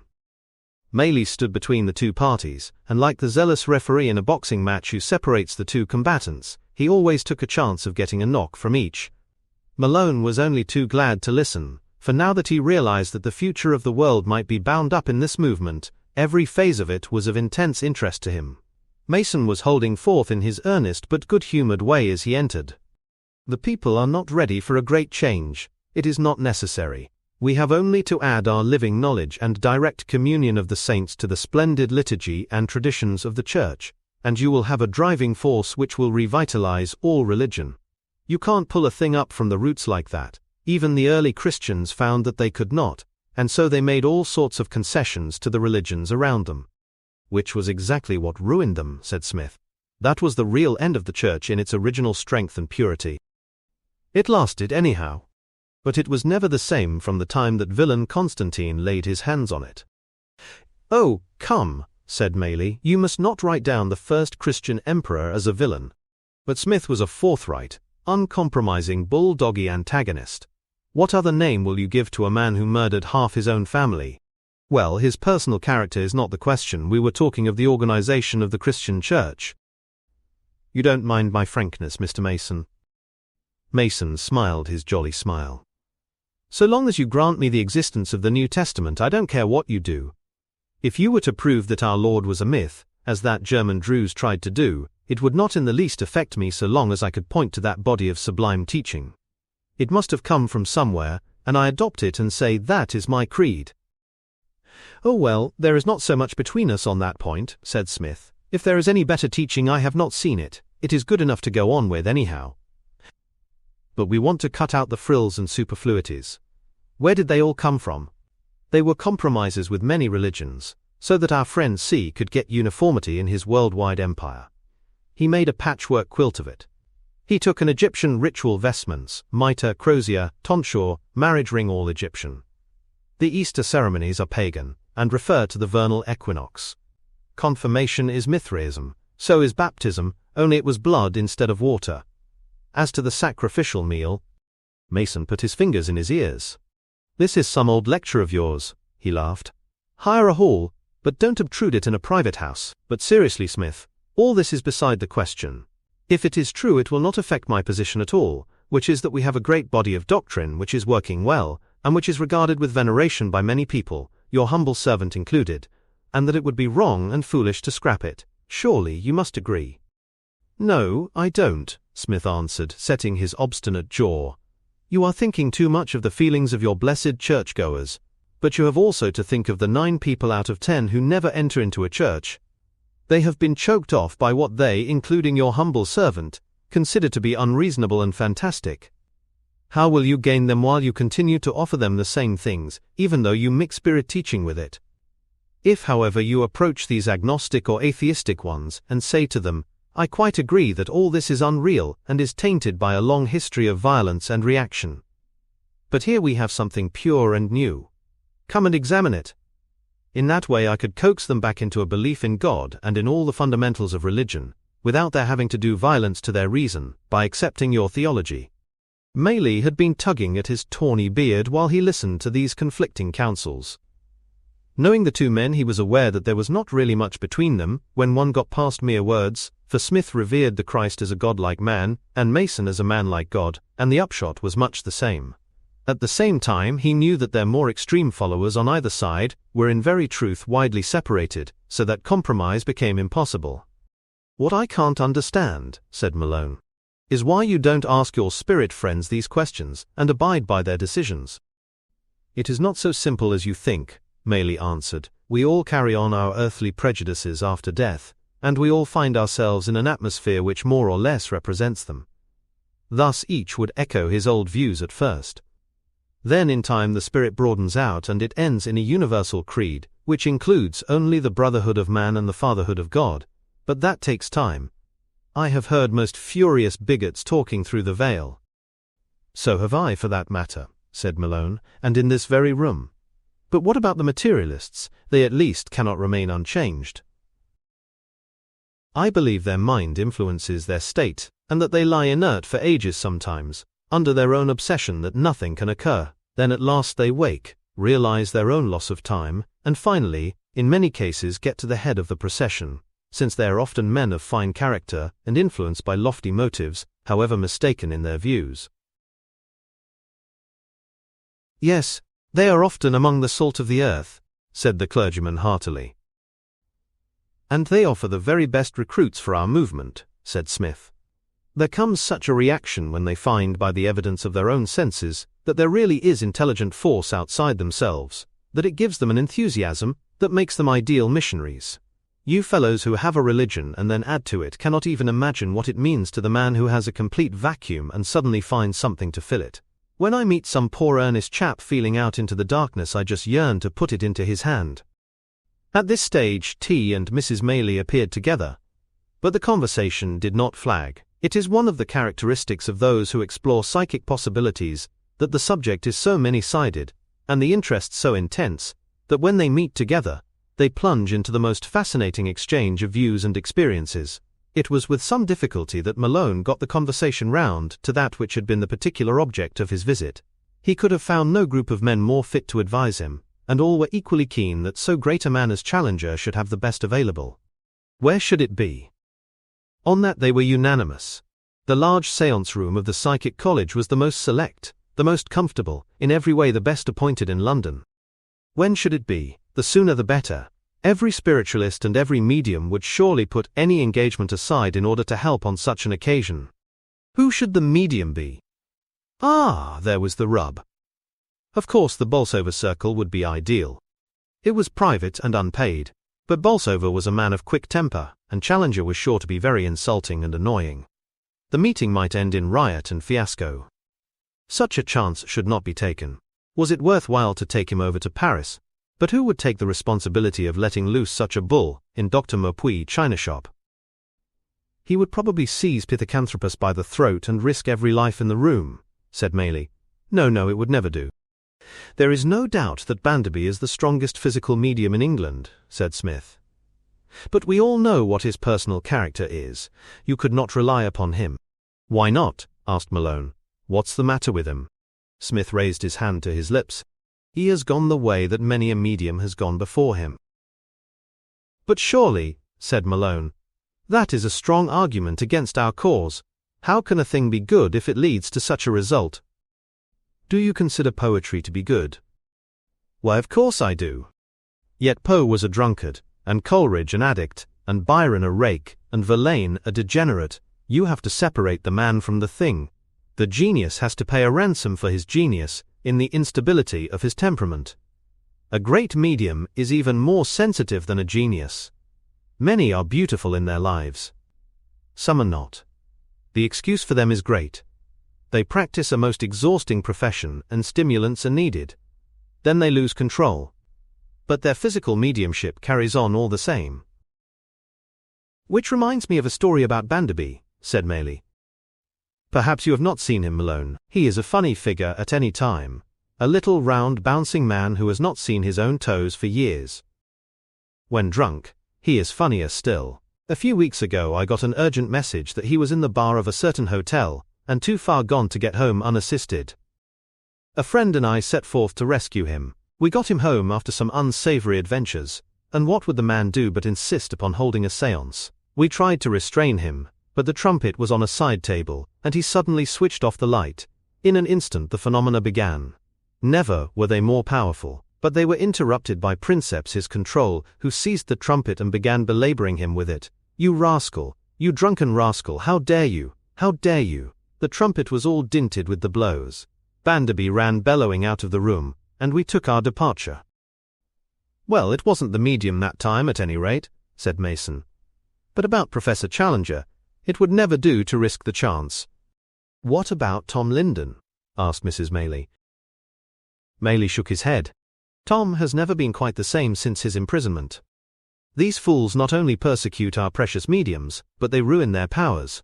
It is like putting a razor into a damp place and then expecting it to have a fine edge. What? Has he lost his powers? Well, I would not go so far as that, but they are not so good as they were. He sees a disguised policeman in every sitter, and it distracts him.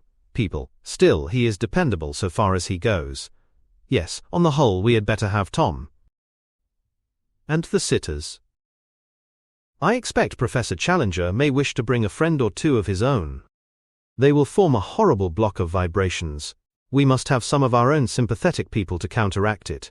There is Delicia Freeman. She would come. I would come myself. You would come, Mason? Of course I would. And you, Smith?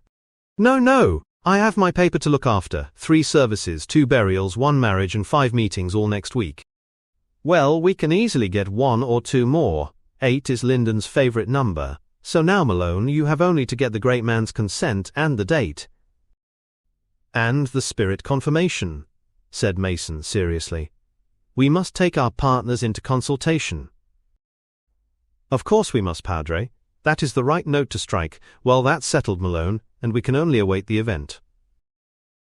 As it chanced, a very different event was awaiting Malone that evening, and he came upon one of those chasms which unexpectedly open across the path of life. When, in his ordinary routine, he reached the office of the Gazette, he was informed by the commissionaire that Mr. Beaumont desired to see him. Malone's immediate superior was the old Scotch sub-editor Mr. McArdle, and it was rare indeed for the supreme editor to cast a glimpse down from that peak, whence he surveyed the kingdoms of the world, or to show any cognizance of his humble fellow workers upon the slopes beneath him. The great man, clean-shaven, prosperous and capable, sat in his palatial sanctum amid a rich assortment of old oak furniture and sealing-wax red leather.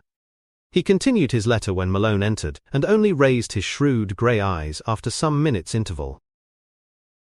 Ah, Mr. Malone, good evening. I have wanted to see you for some little time. Won't you sit down? It is in reference to these articles on psychic matters which you have been writing. You opened them in a tone of healthy skepticism, tempered by humour, which was very acceptable both to me and to our public.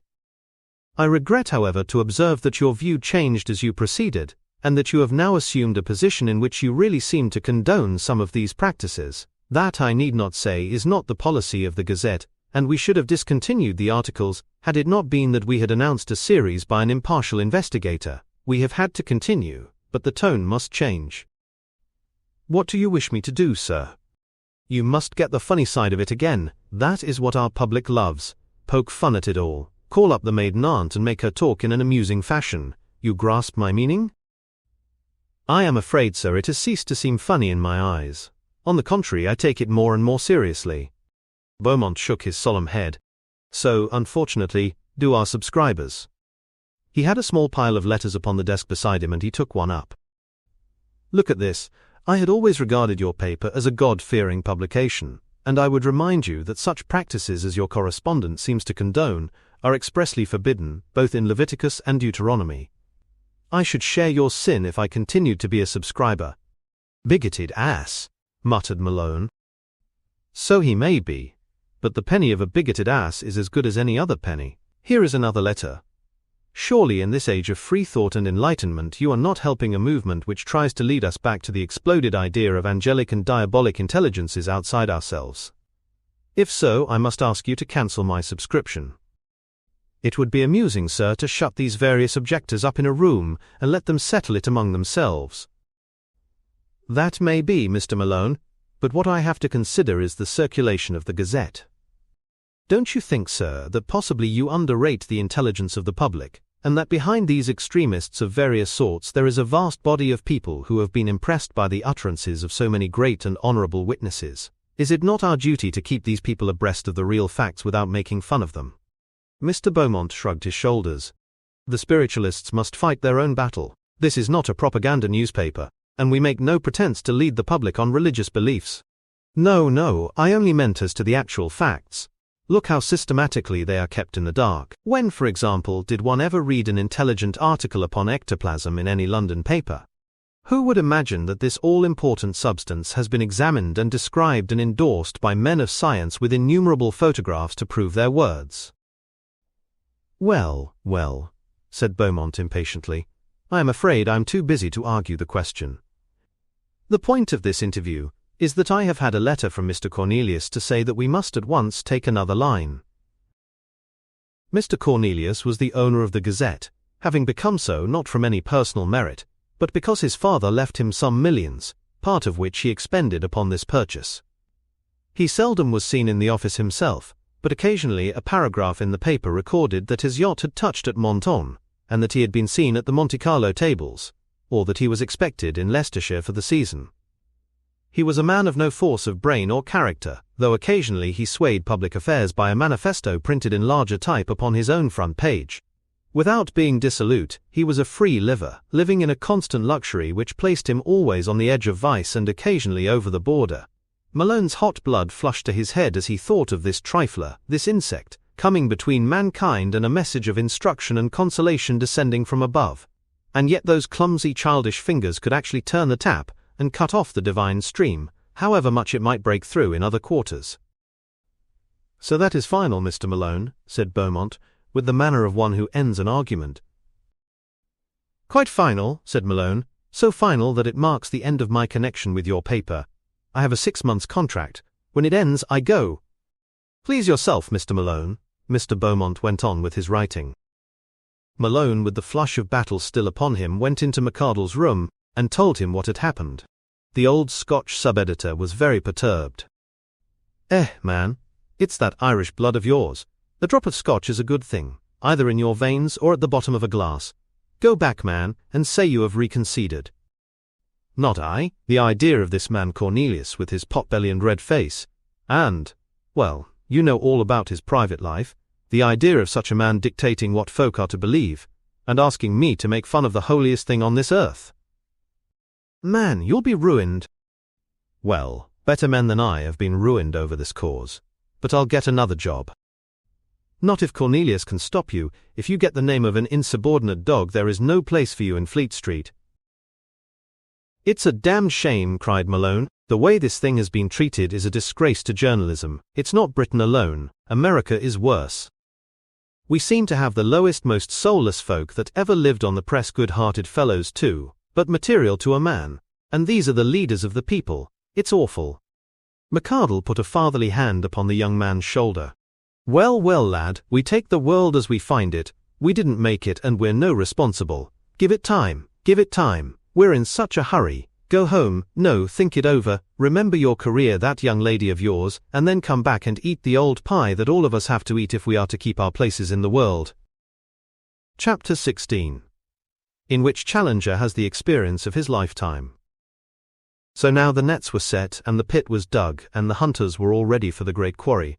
But the question was whether the creature would allow himself to be driven in the right direction. Had Challenger been told that the meeting was really held in the hope of putting convincing evidence before him as to the truth of spirit intercourse with the aim of his eventual conversion, it would have roused mingled anger and derision in his breast. But the clever Malone, aided and abetted by Enid, still put forward the idea that his presence would be a protection against fraud, and that he would be able to point out to them how and why they had been deceived. With this thought in his mind, Challenger gave a contemptuous and condescending consent to the proposal that he should grace with his presence, a proceeding which was, in his opinion, more fitted to the stone cabin of a Neolithic savage than to the serious attention of one who represented the accumulated culture and wisdom of the human race.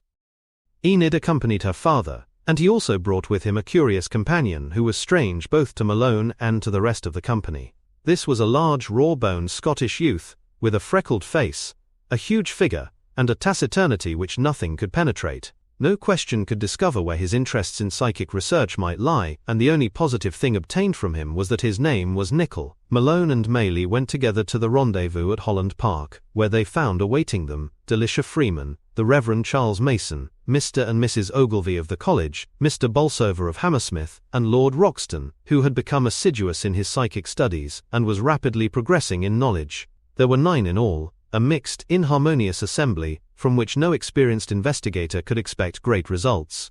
On entering the séance room, Lyndon was found seated in the armchair, his wife beside him, and was introduced collectively to the company, most of whom were already his friends. Challenger took up the matter at once with the air of a man who will stand no nonsense. "Is this the medium?" he asked, eyeing Lyndon with much disfavor. "Yes." "Has he been searched?" "Not yet." "Who will search him?" "2 men of the company have been selected." Challenger sniffed his suspicions. "Which men?" he asked. "It is suggested that you and your friend Mr. Nickel shall do so. There is a bedroom next door." Poor Lyndon was marched off between them in a manner which reminded him unpleasantly of his prison experiences. He had been nervous before, but this ordeal and the overpowering presence of Challenger made him still more so. He shook his head mournfully at Maylie when he reappeared. I doubt we will get nothing today. Maybe it would be wise to postpone the sitting, said he. Maylie came round and patted him on the shoulder, while Mrs. Linden took his hand. It's all right, Tom, said Maylie. Remember that you have a bodyguard of friends round you who won't see you ill-used. Then Maylie spoke to Challenger in a sterner way than was his wont. I beg you to remember, sir, that a medium is as delicate an instrument as any to be found in your laboratories. Do not abuse it. I presume that you found nothing compromising upon his person? No, sir, I did not. And as a result he assures us that we will get nothing today. He says so because your manner has disturbed him. You must treat him more gently. Challenger's expression did not promise any amendment. His eyes fell upon Mrs. Linden. I understand that this person is the medium's wife. She should also be searched. That is a matter of course, said the Scotsman Ogilvy. My wife and your daughter will take her out. But I beg you, Professor Challenger, to be as harmonious as you can, and to remember that we are all as interested in the results as you are, so that the whole company will suffer if you should disturb the conditions. Mr. Bolsover, the grocer, rose with as much dignity as if he were presiding at his favourite temple. I move, said he, that Professor Challenger be searched. Challenger's beard bristled with anger. Search me? What do you mean, sir? Bolsover was not to be intimidated. You are here not as our friend, but as our enemy. If you was to prove fraud, it would be a personal triumph for you, see? Therefore I, for one, says as you should be searched. Do you mean to insinuate, sir, that I am capable of cheating? Trumpeted Challenger. Well, Professor, we are all accused of it in turn, said Maylie, smiling. We all feel as indignant as you are at first, but after a time you get used to it. I've been called a liar, a lunatic, goodness knows what. What does it matter? It is a monstrous proposition, said Challenger, glaring all round him. Well, sir, said Ogilvy, who was a particularly pertinacious Scot, of course it is open to you to walk out of the room and leave us. But if you sit, you must sit under what we consider to be scientific conditions.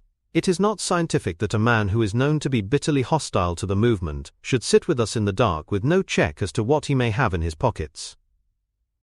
Come, come, cried Malone, surely we can trust to the honour of Professor Challenger. That's all very well, said Bolsover. I did not observe that Professor Challenger trusted so very much to the honour of Mr. and Mrs. Linden. We have cause to be careful, said Ogilvy. I can assure you that there are frauds practised on mediums, just as there are frauds practised by mediums. I could give you plenty of examples. No, sir, you will have to be searched.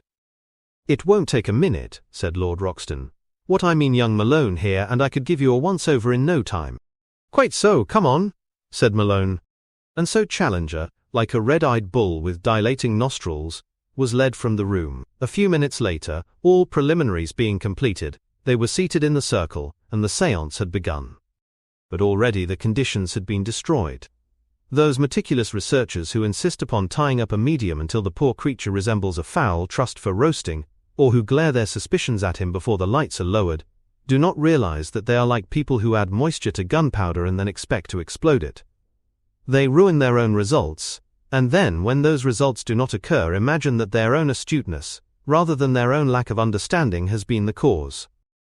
Hence it is that at humble gatherings all over the land, in an atmosphere of sympathy and of reverence, there are such happenings as the cold man of science is never privileged to see. All the sitters felt churned up by the preliminary altercation, but how much more did it mean to the sensitive centre of it all? To him the room was filled with conflicting rushes and eddies of psychic power, whirling this way or that, and as difficult for him to navigate as the rapids below Niagara. He groaned in his despair. Everything was mixed and confused. He was beginning as usual with his clairvoyance, but names buzzed in his etheric ears without sequence or order. The word John seemed to predominate, so he said so. Did John mean anything to anyone? A cavernous laugh from Challenger was the only reply. Then he had the surname of Chapman. Yes, Maylie had lost a friend named Chapman. But it was years ago, and there seemed no reason for his presence, nor could he furnish his Christian name. Budworth? No one would own to a friend named Budworth. Definite messages came across, but they seemed to have no reference to the present company. Everything was going amiss, and Malone's spirits sank to zero. Challenger sniffed so loudly that Ogilvy remonstrated. You make matters worse, sir, when you show your feelings, said he. I can assure you that in 10 years of constant experience I have never known the medium so far out, and I attribute it entirely to your own conduct." "Quite so," said Challenger with satisfaction. "I am afraid it is no use, Tom," said Mrs. Linden. "How are you feeling now, dear? Would you wish to stop?" But Linden, under all his gentle exterior, was a fighter. He had in another form those same qualities which had brought his brother within an ace of the Lonsdale belt. "No, I think, maybe, it is only the mental part that is confused. If I am in trance I'll get past that. The physicals may be better. Anyhow, I'll try." The lights were turned lower until they were a mere crimson glimmer. The curtain of the cabinet was drawn. Outside it, on the one side, dimly outlined to his audience, Tom Linden, breathing stertorously in his trance, lay back in a wooden armchair. His wife kept watch and ward at the other side of the cabinet. But nothing happened. Quarter of an hour passed. Then another quarter of an hour. The company was patient, but Challenger had begun to fidget in his seat. Everything seemed to have gone cold and dead. Not only was nothing happening, but somehow all expectation of anything happening seemed to have passed away. "It's no use," cried Maley at last. "I fear not," said Malone. The medium stirred and groaned. He was waking up. Challenger gave an ostentatious yawn. "Is not this a waste of time?" he asked. Mrs. Linden was passing her hand over the medium's head and brow. His eyes had opened. "Any results?" he asked. "It's no use, Tom. We shall have to postpone." "I think so too," said Maley. "It is a great strain upon him under these adverse conditions," remarked Ogilvy, looking angrily at Challenger. "I should think so," said the latter with a complacent smile. But Linden was not to be beaten. "The conditions are bad," said he. "The vibrations are all wrong. But I'll try inside the cabinet. It concentrates the force." "Well, it's the last chance," said Maley. "We may as well try it." The armchair was lifted inside the cloth tent, and the medium followed, drawing the curtain behind him. "It condenses the ectoplasmic emanations," Ogilvy explained.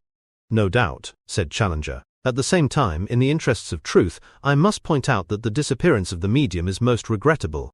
"For goodness sake, don't start wrangling again," cried Maley with impatience. "Let us get some results, and then it will be time enough to discuss their value." Again there was a weary wait. Then came some hollow groanings from inside the cabinet. The spiritualist sat up expectantly. "That's ectoplasm," said Ogilvy. "It always causes pain on emission." The words were hardly out of his mouth when the curtains were torn open with sudden violence, and a rattling of all the rings. In the dark aperture there was outlined a vague white figure. It advanced slowly and with hesitation into the center of the room. In the red-tinted gloom all definite outline was lost, and it appeared simply as a moving white patch in the darkness. With the deliberation which suggested fear it came, step by step, until it was opposite the professor. "Now!" he bellowed in his stentorian voice. There was a shout, a scream, a crash. "I've got him!" roared someone. "Turn up the lights!" yelled another. "Be careful! You may kill the medium!" cried a third. The circle was broken. Challenger rushed to the switch and put on all the lights. The place was so flooded with radiance that it was some seconds before the bewildered and half-blinded spectators could see the details. When they had recovered their sight and their balance, the spectacle was a deplorable one for the majority of the company. Tom Linden, looking white, dazed and ill, was seated upon the ground. Over him stood the huge young Scotsman who had borne him to earth, while Mrs. Linden, kneeling beside her husband, was glaring up at his assailant. There was silence as the company surveyed the scene. It was broken by Professor Challenger. "Well, gentlemen, I presume that there is no more to be said. Your medium has been exposed as he deserved to be. You can see now the nature of your ghosts. I must thank Mr. Nicol, who, I may remark, is the famous football player of that name, for the prompt way in which he has carried out his instructions." "I collared him low," said the tall youth. "He was easy." "You did it very effectively. You have done public service by helping to expose a heartless cheat. I need not say that a prosecution will follow." But Maley now intervened, and with such authority that Challenger was forced to listen. "Your mistake is not unnatural, sir, though the course which you adopted in your ignorance is one which might well have been fatal to the medium." "My ignorance, indeed! If you speak like that, I warn you that I will look upon you not as dupes but as accomplices." One moment, Professor Challenger. I would ask you one direct question, and I ask for an equally direct reply. Was not the figure which we all saw before this painful episode a white figure? Yes, it was. You see now that the medium is entirely dressed in black. Where is the white garment? It is immaterial to me where it is. No doubt his wife and himself are prepared for all eventualities. They have their own means of secreting the sheet, or whatever it may have been. These details can be explained in the police court. Examine now. Search the room for anything white. I know nothing of the room. I can only use my common sense. The man is exposed, masquerading as a spirit. Into what corner or crevice he has thrust his disguise is a matter of small importance. On the contrary, it is a vital matter. What you have seen has not been an imposture, but has been a very real psychic phenomenon. Challenger laughed. Yes, sir, a very real phenomenon. You have seen a transfiguration, which is the halfway state of materialization. You will kindly realize that spirit guides, who conduct such affairs, care nothing for your doubts and suspicions. They set themselves to get certain results, and if they are prevented by the infirmities of the circle from getting them one way, they get them in another, without consulting your prejudice or convenience. In this case, being unable, owing to the evil conditions which you have yourself created, to build up an ectoplasmic form, they wrapped the unconscious medium in an ectoplasmic covering, and sent him forth from the cabinet. He is as innocent of imposture as you are. I swear to God, said Lyndon, that from the time I entered the cabinet until I found myself upon the floor, I knew nothing. He had staggered to his feet and was shaking all over in his agitation, so that he could not hold the glass of water which his wife had brought him. Challenger shrugged his shoulders. Your excuses, he said, only open up fresh abysses of credulity. My own duty is obvious, and it will be done to the uttermost. Whatever you have to say will no doubt receive such consideration as it deserves from the magistrate. Then Professor Challenger turned to go as one who has triumphantly accomplished that for which he came. Come, Enid, said he. And now occurred a development so sudden, so unexpected, so dramatic, that no one present will ever cease to have it in vivid memory. No answer was returned to Challenger's call. Everyone else had risen to their feet. Only Enid remained in her chair. She sat with her head on one shoulder, her eyes closed, her hair partly loosened, a model for a sculptor. She is asleep, said Challenger. Wake up, Enid, I am going. There was no response from the girl. Maley was bending over her. Hush! Don't disturb her. She is in trance. Challenger rushed forward. What have you done? Your infernal hanky-panky has frightened her. She has fainted. Maley had raised her eyelid. No, her eyes are turned up. She is in trance. Your daughter, sir, is a powerful medium. A medium? You are raving. Wake up, girl. Wake up. For God's sake, leave her. You may regret it all your life if you don't. It is not safe to break abruptly into the mediumistic trance. Challenger stood in bewilderment. For once his presence of mind had deserted him. Was it possible that his child stood on the edge of some mysterious precipice, and that he might push her over? What shall I do? He asked helplessly. Have no fear. All will be well. Sit down, all of you. Ah, she is about to speak. The girl had stirred. She had sat straight in her chair, her lips trembled, one hand was outstretched. For him, she cried, pointing to Challenger. He must not hurt my Medi. It is a message. For him. There was breathless silence among the persons who had gathered round the girl. Who speaks? Asked Maley. Victor speaks, Victor. He shall not hurt my Medi. I have a message. For him. Yes. What is the message? His wife is here. Yes.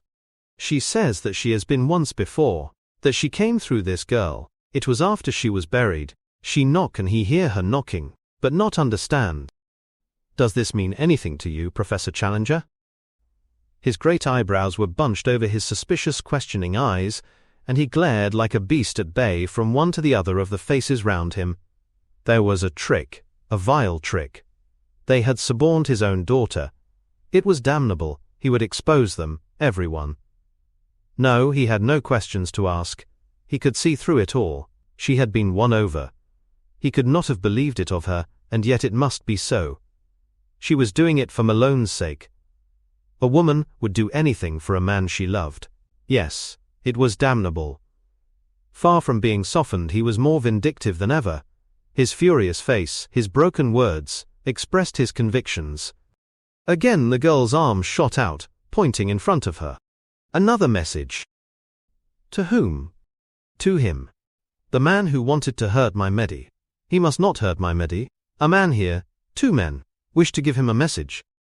Yes, Victor, let us have it. First man's name is... The girl's head slanted, and her ear was upturned, as if listening. Yes, I have it. It is Al Aldridge. Does that mean anything to you? Challenger staggered. A look of absolute wonder had come upon his face. Who is the second man? He asked. Where? Yes, that is it. Where? Challenger sat down suddenly. He passed his hand over his brow. He was deadly pale. His face was clammy with sweat. Do you know them? I knew 2 men of those names. They have messages for you, said the girl. Challenger seemed to brace himself for a blow. Well, what is it? Too private. Not speak. All these people here. We shall wait outside, said Maylie. Come, friends, let the professor have his message. They moved towards the door, leaving the man seated in front of his daughter. An unwanted nervousness seemed suddenly to seize him. Malone, stay with me. The door closed and the 3 were left together. What is the message? It is about a powder. Yes. A grey powder? Yes. The message that men want to say is, you did not kill us. Ask them then. Ask them, how did they die? His voice was broken, and his great frame was quivering with his emotion. They die disease. What disease? New. What that? Pneumonia. Challenger sank back in his chair with an immense sigh of relief. My God, he cried, wiping his brow. Then, call in the others, Malone. They had waited on the landing and now streamed into the room. Challenger had risen to meet them. His first words were to Tom Linden. He spoke like a shaken man whose pride for the instant was broken. As to you, sir, I do not presume to judge you. A thing has occurred to me which is so strange, and also so certain, since my own trained senses have attested it, but I am not prepared to deny any explanation which has been offered of your previous conduct. I beg to withdraw any injurious expressions I may have used. Tom Linden was a true Christian in his character. His forgiveness was instant and sincere. I cannot doubt that my daughter has some strange power which bears out much which you, Mr. Maylie, have told me. I was justified in my scientific skepticism, but you have today offered me some incontrovertible evidence. We all go through the same experience, Professor. We doubt, and then in turn we are doubted. I can hardly conceive that my word will be doubted upon such a point, said Challenger with dignity. I can truly say that I have had information tonight, which no living person upon this earth was in a position to give. So much is beyond all question. The young lady is better, said Mrs. Linden. Enid was sitting up and staring round her with bewildered eyes. What has happened, Father? I seem to have been asleep. All right, dear, we will talk of that later. Come home with me now. I have much to think over. Perhaps you will come back with us, Malone. I feel that I owe you some explanation. When Professor Challenger reached his flat, he gave Austin orders that he was on no account to be disturbed, and he led the way into his library, where he sat in his big armchair with Malone upon his left and his daughter upon his right. He had stretched out his great paw and enclosed Enid's small hand. My dear, he said after a long silence, I cannot doubt that you are possessed of a strange power, for it has been shown to me tonight with a fullness and a clearness which is final. Since you have it, I cannot deny that others may have it also, and the general idea of mediumship has entered within my conceptions of what is possible. I will not discuss the question, for my thoughts are still confused upon the subject, and I will need to thrash the thing out with you, young Malone, and with your friends, before I can get a more definite idea. I will only say that my mind has received a shock, and that a new avenue of knowledge seems to have opened up before me. We shall be proud indeed, said Malone, if we can help you. Challenger gave a wry smile. Yes, I have no doubt that a headline in your paper, Conversion of Professor Challenger, would be a triumph. I warn you that I have not got so far. We certainly would do nothing premature, and your opinions may remain entirely private. I have never lacked the moral courage to proclaim my opinions when they are formed, but the time has not yet come. However, I have received 2 messages tonight, and I can only ascribe to them an extracorporeal origin. I take it for granted, Enid, that you were indeed insensible. I assure you, father, that I knew nothing. Quite so. You have always been incapable of deceit. First there came a message from your mother. She assured me that she had indeed produced those sounds which I heard, and of which I have told you. It is clear now that you were the medium, and that you were not in sleep, but in trance.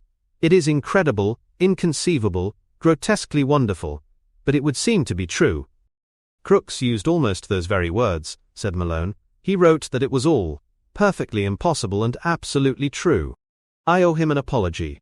Perhaps I owe a good many people an apology. None will ever be asked for, said Malone. These people are not made that way. It is the second case which I would explain. The professor fidgeted uneasily in his chair. It is a matter of great privacy, one to which I have never alluded, and which no one on earth could have known. Since you heard so much, you may as well hear all.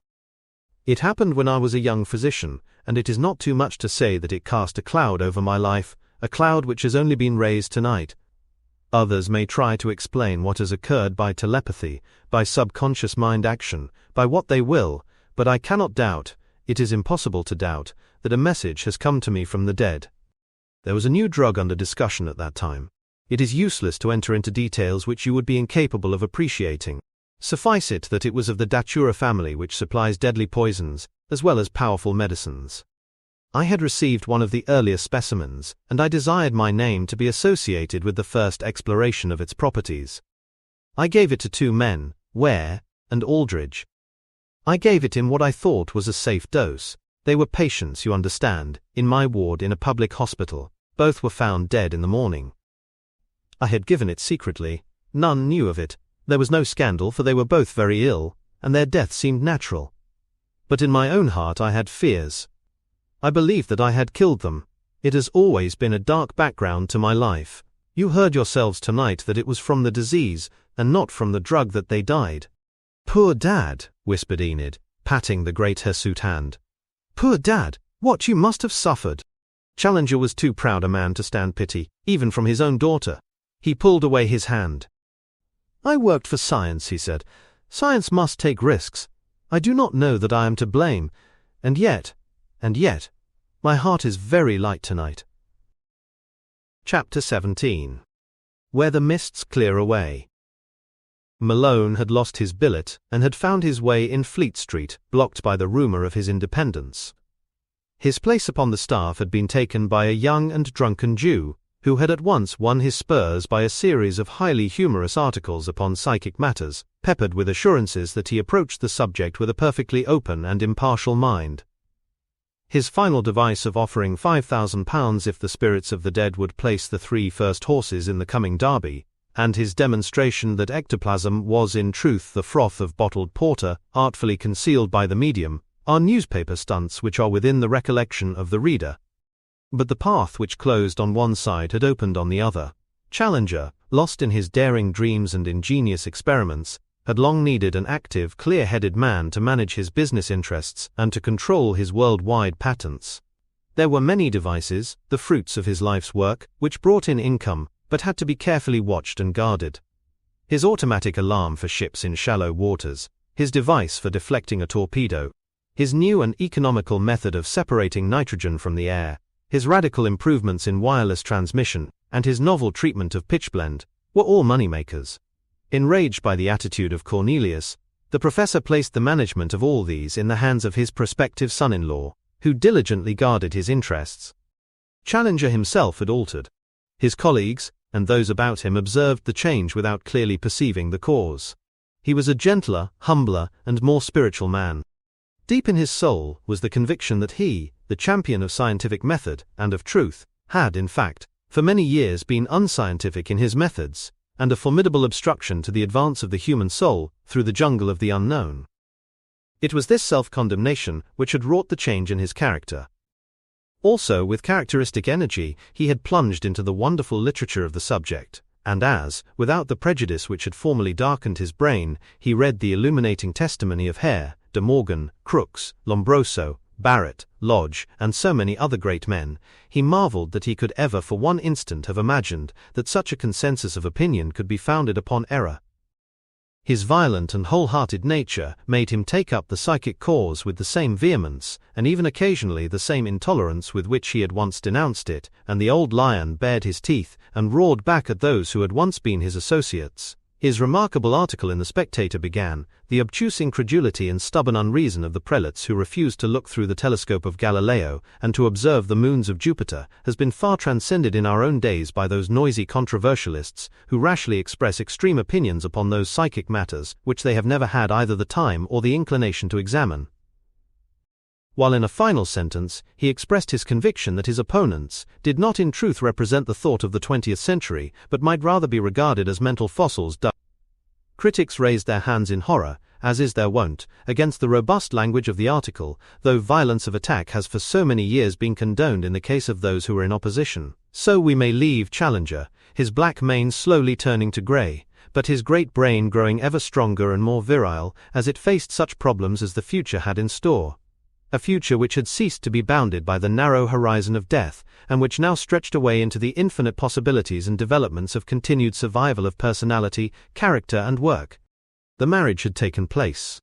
It was a quiet function, but no prophet could ever have foretold the guests whom Enid's father had assembled in the Whitehall rooms. They were a happy crowd, all welded together by the opposition of the world, and united in one common knowledge. There was the Reverend Charles Mason, who had officiated at the ceremony, and if ever a saint's blessing consecrated a union, so it had been that morning. Now in his black garb with his cheery toothsome smile, he was moving about among the crowd carrying peace and kindliness with him. The yellow-bearded Maley, the old warrior, scarred with many combats and eager for more, stood beside his wife, the gentle squire who bore his weapons and nerved his arm.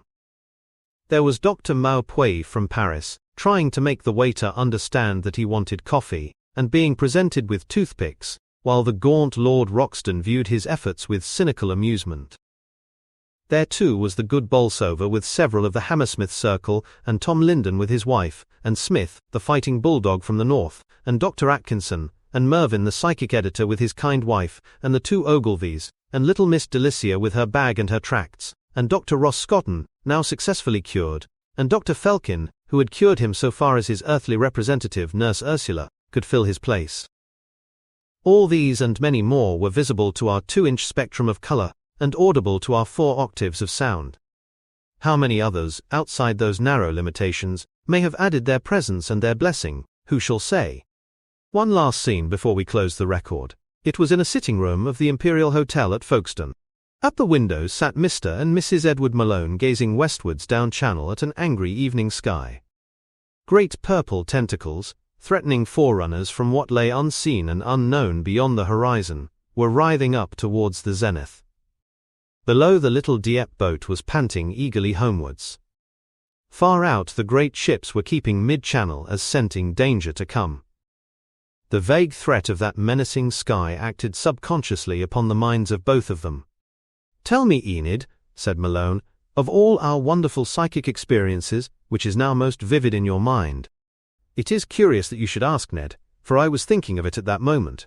I suppose it was the association of ideas with that terrible sky. It was of Miramar I was thinking, the strange mystery man, with his words of doom."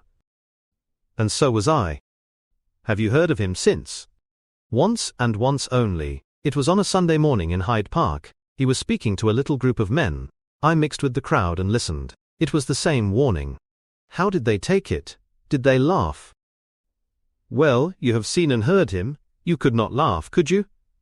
"No, indeed. But you don't take it seriously, Ned, do you? Look at the solid old earth of England. Look at our great hotel, and the people on the leas, and the stodgy morning papers, and all the settled order of a civilized land. Do you really think that anything could come to destroy it all? Who knows? Miramar is not the only one who says so." "Does he call it the end of the world?" No, it is the rebirth of the world. Of the true world, the world as God meant it to be." "It is a tremendous message.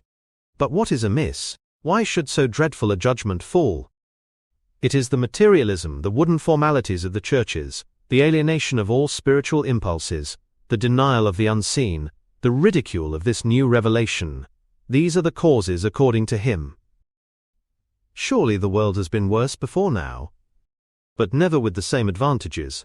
Never with the education and knowledge and so-called civilization which should have led it to higher things. Look how everything has been turned to evil. We got the knowledge of airships, we bomb cities with them, we learn how to steam under the sea.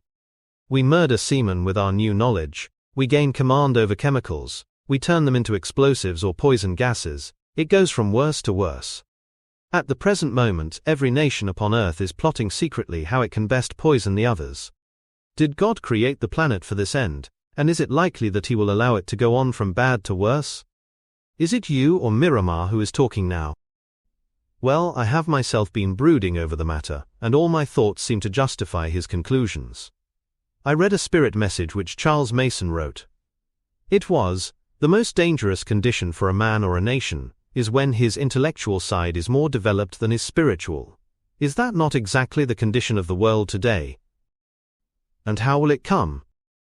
There I can only take Miramar's word for it. He speaks of a breaking of all the files. There is war, famine, pestilence, earthquake, flood, tidal waves, all ending in peace and glory unutterable. The great purple streamers were right across the sky. A dull crimson glare, a lurid angry glow, was spreading in the west. Enid shuddered as she watched it. One thing we have learned, said he. It is that two souls, where real love exists, go on and on without a break through all the spheres. Why then should you and I fear death, or anything which life or death can bring? She smiled and put her hand in his. Why indeed, said she. The end.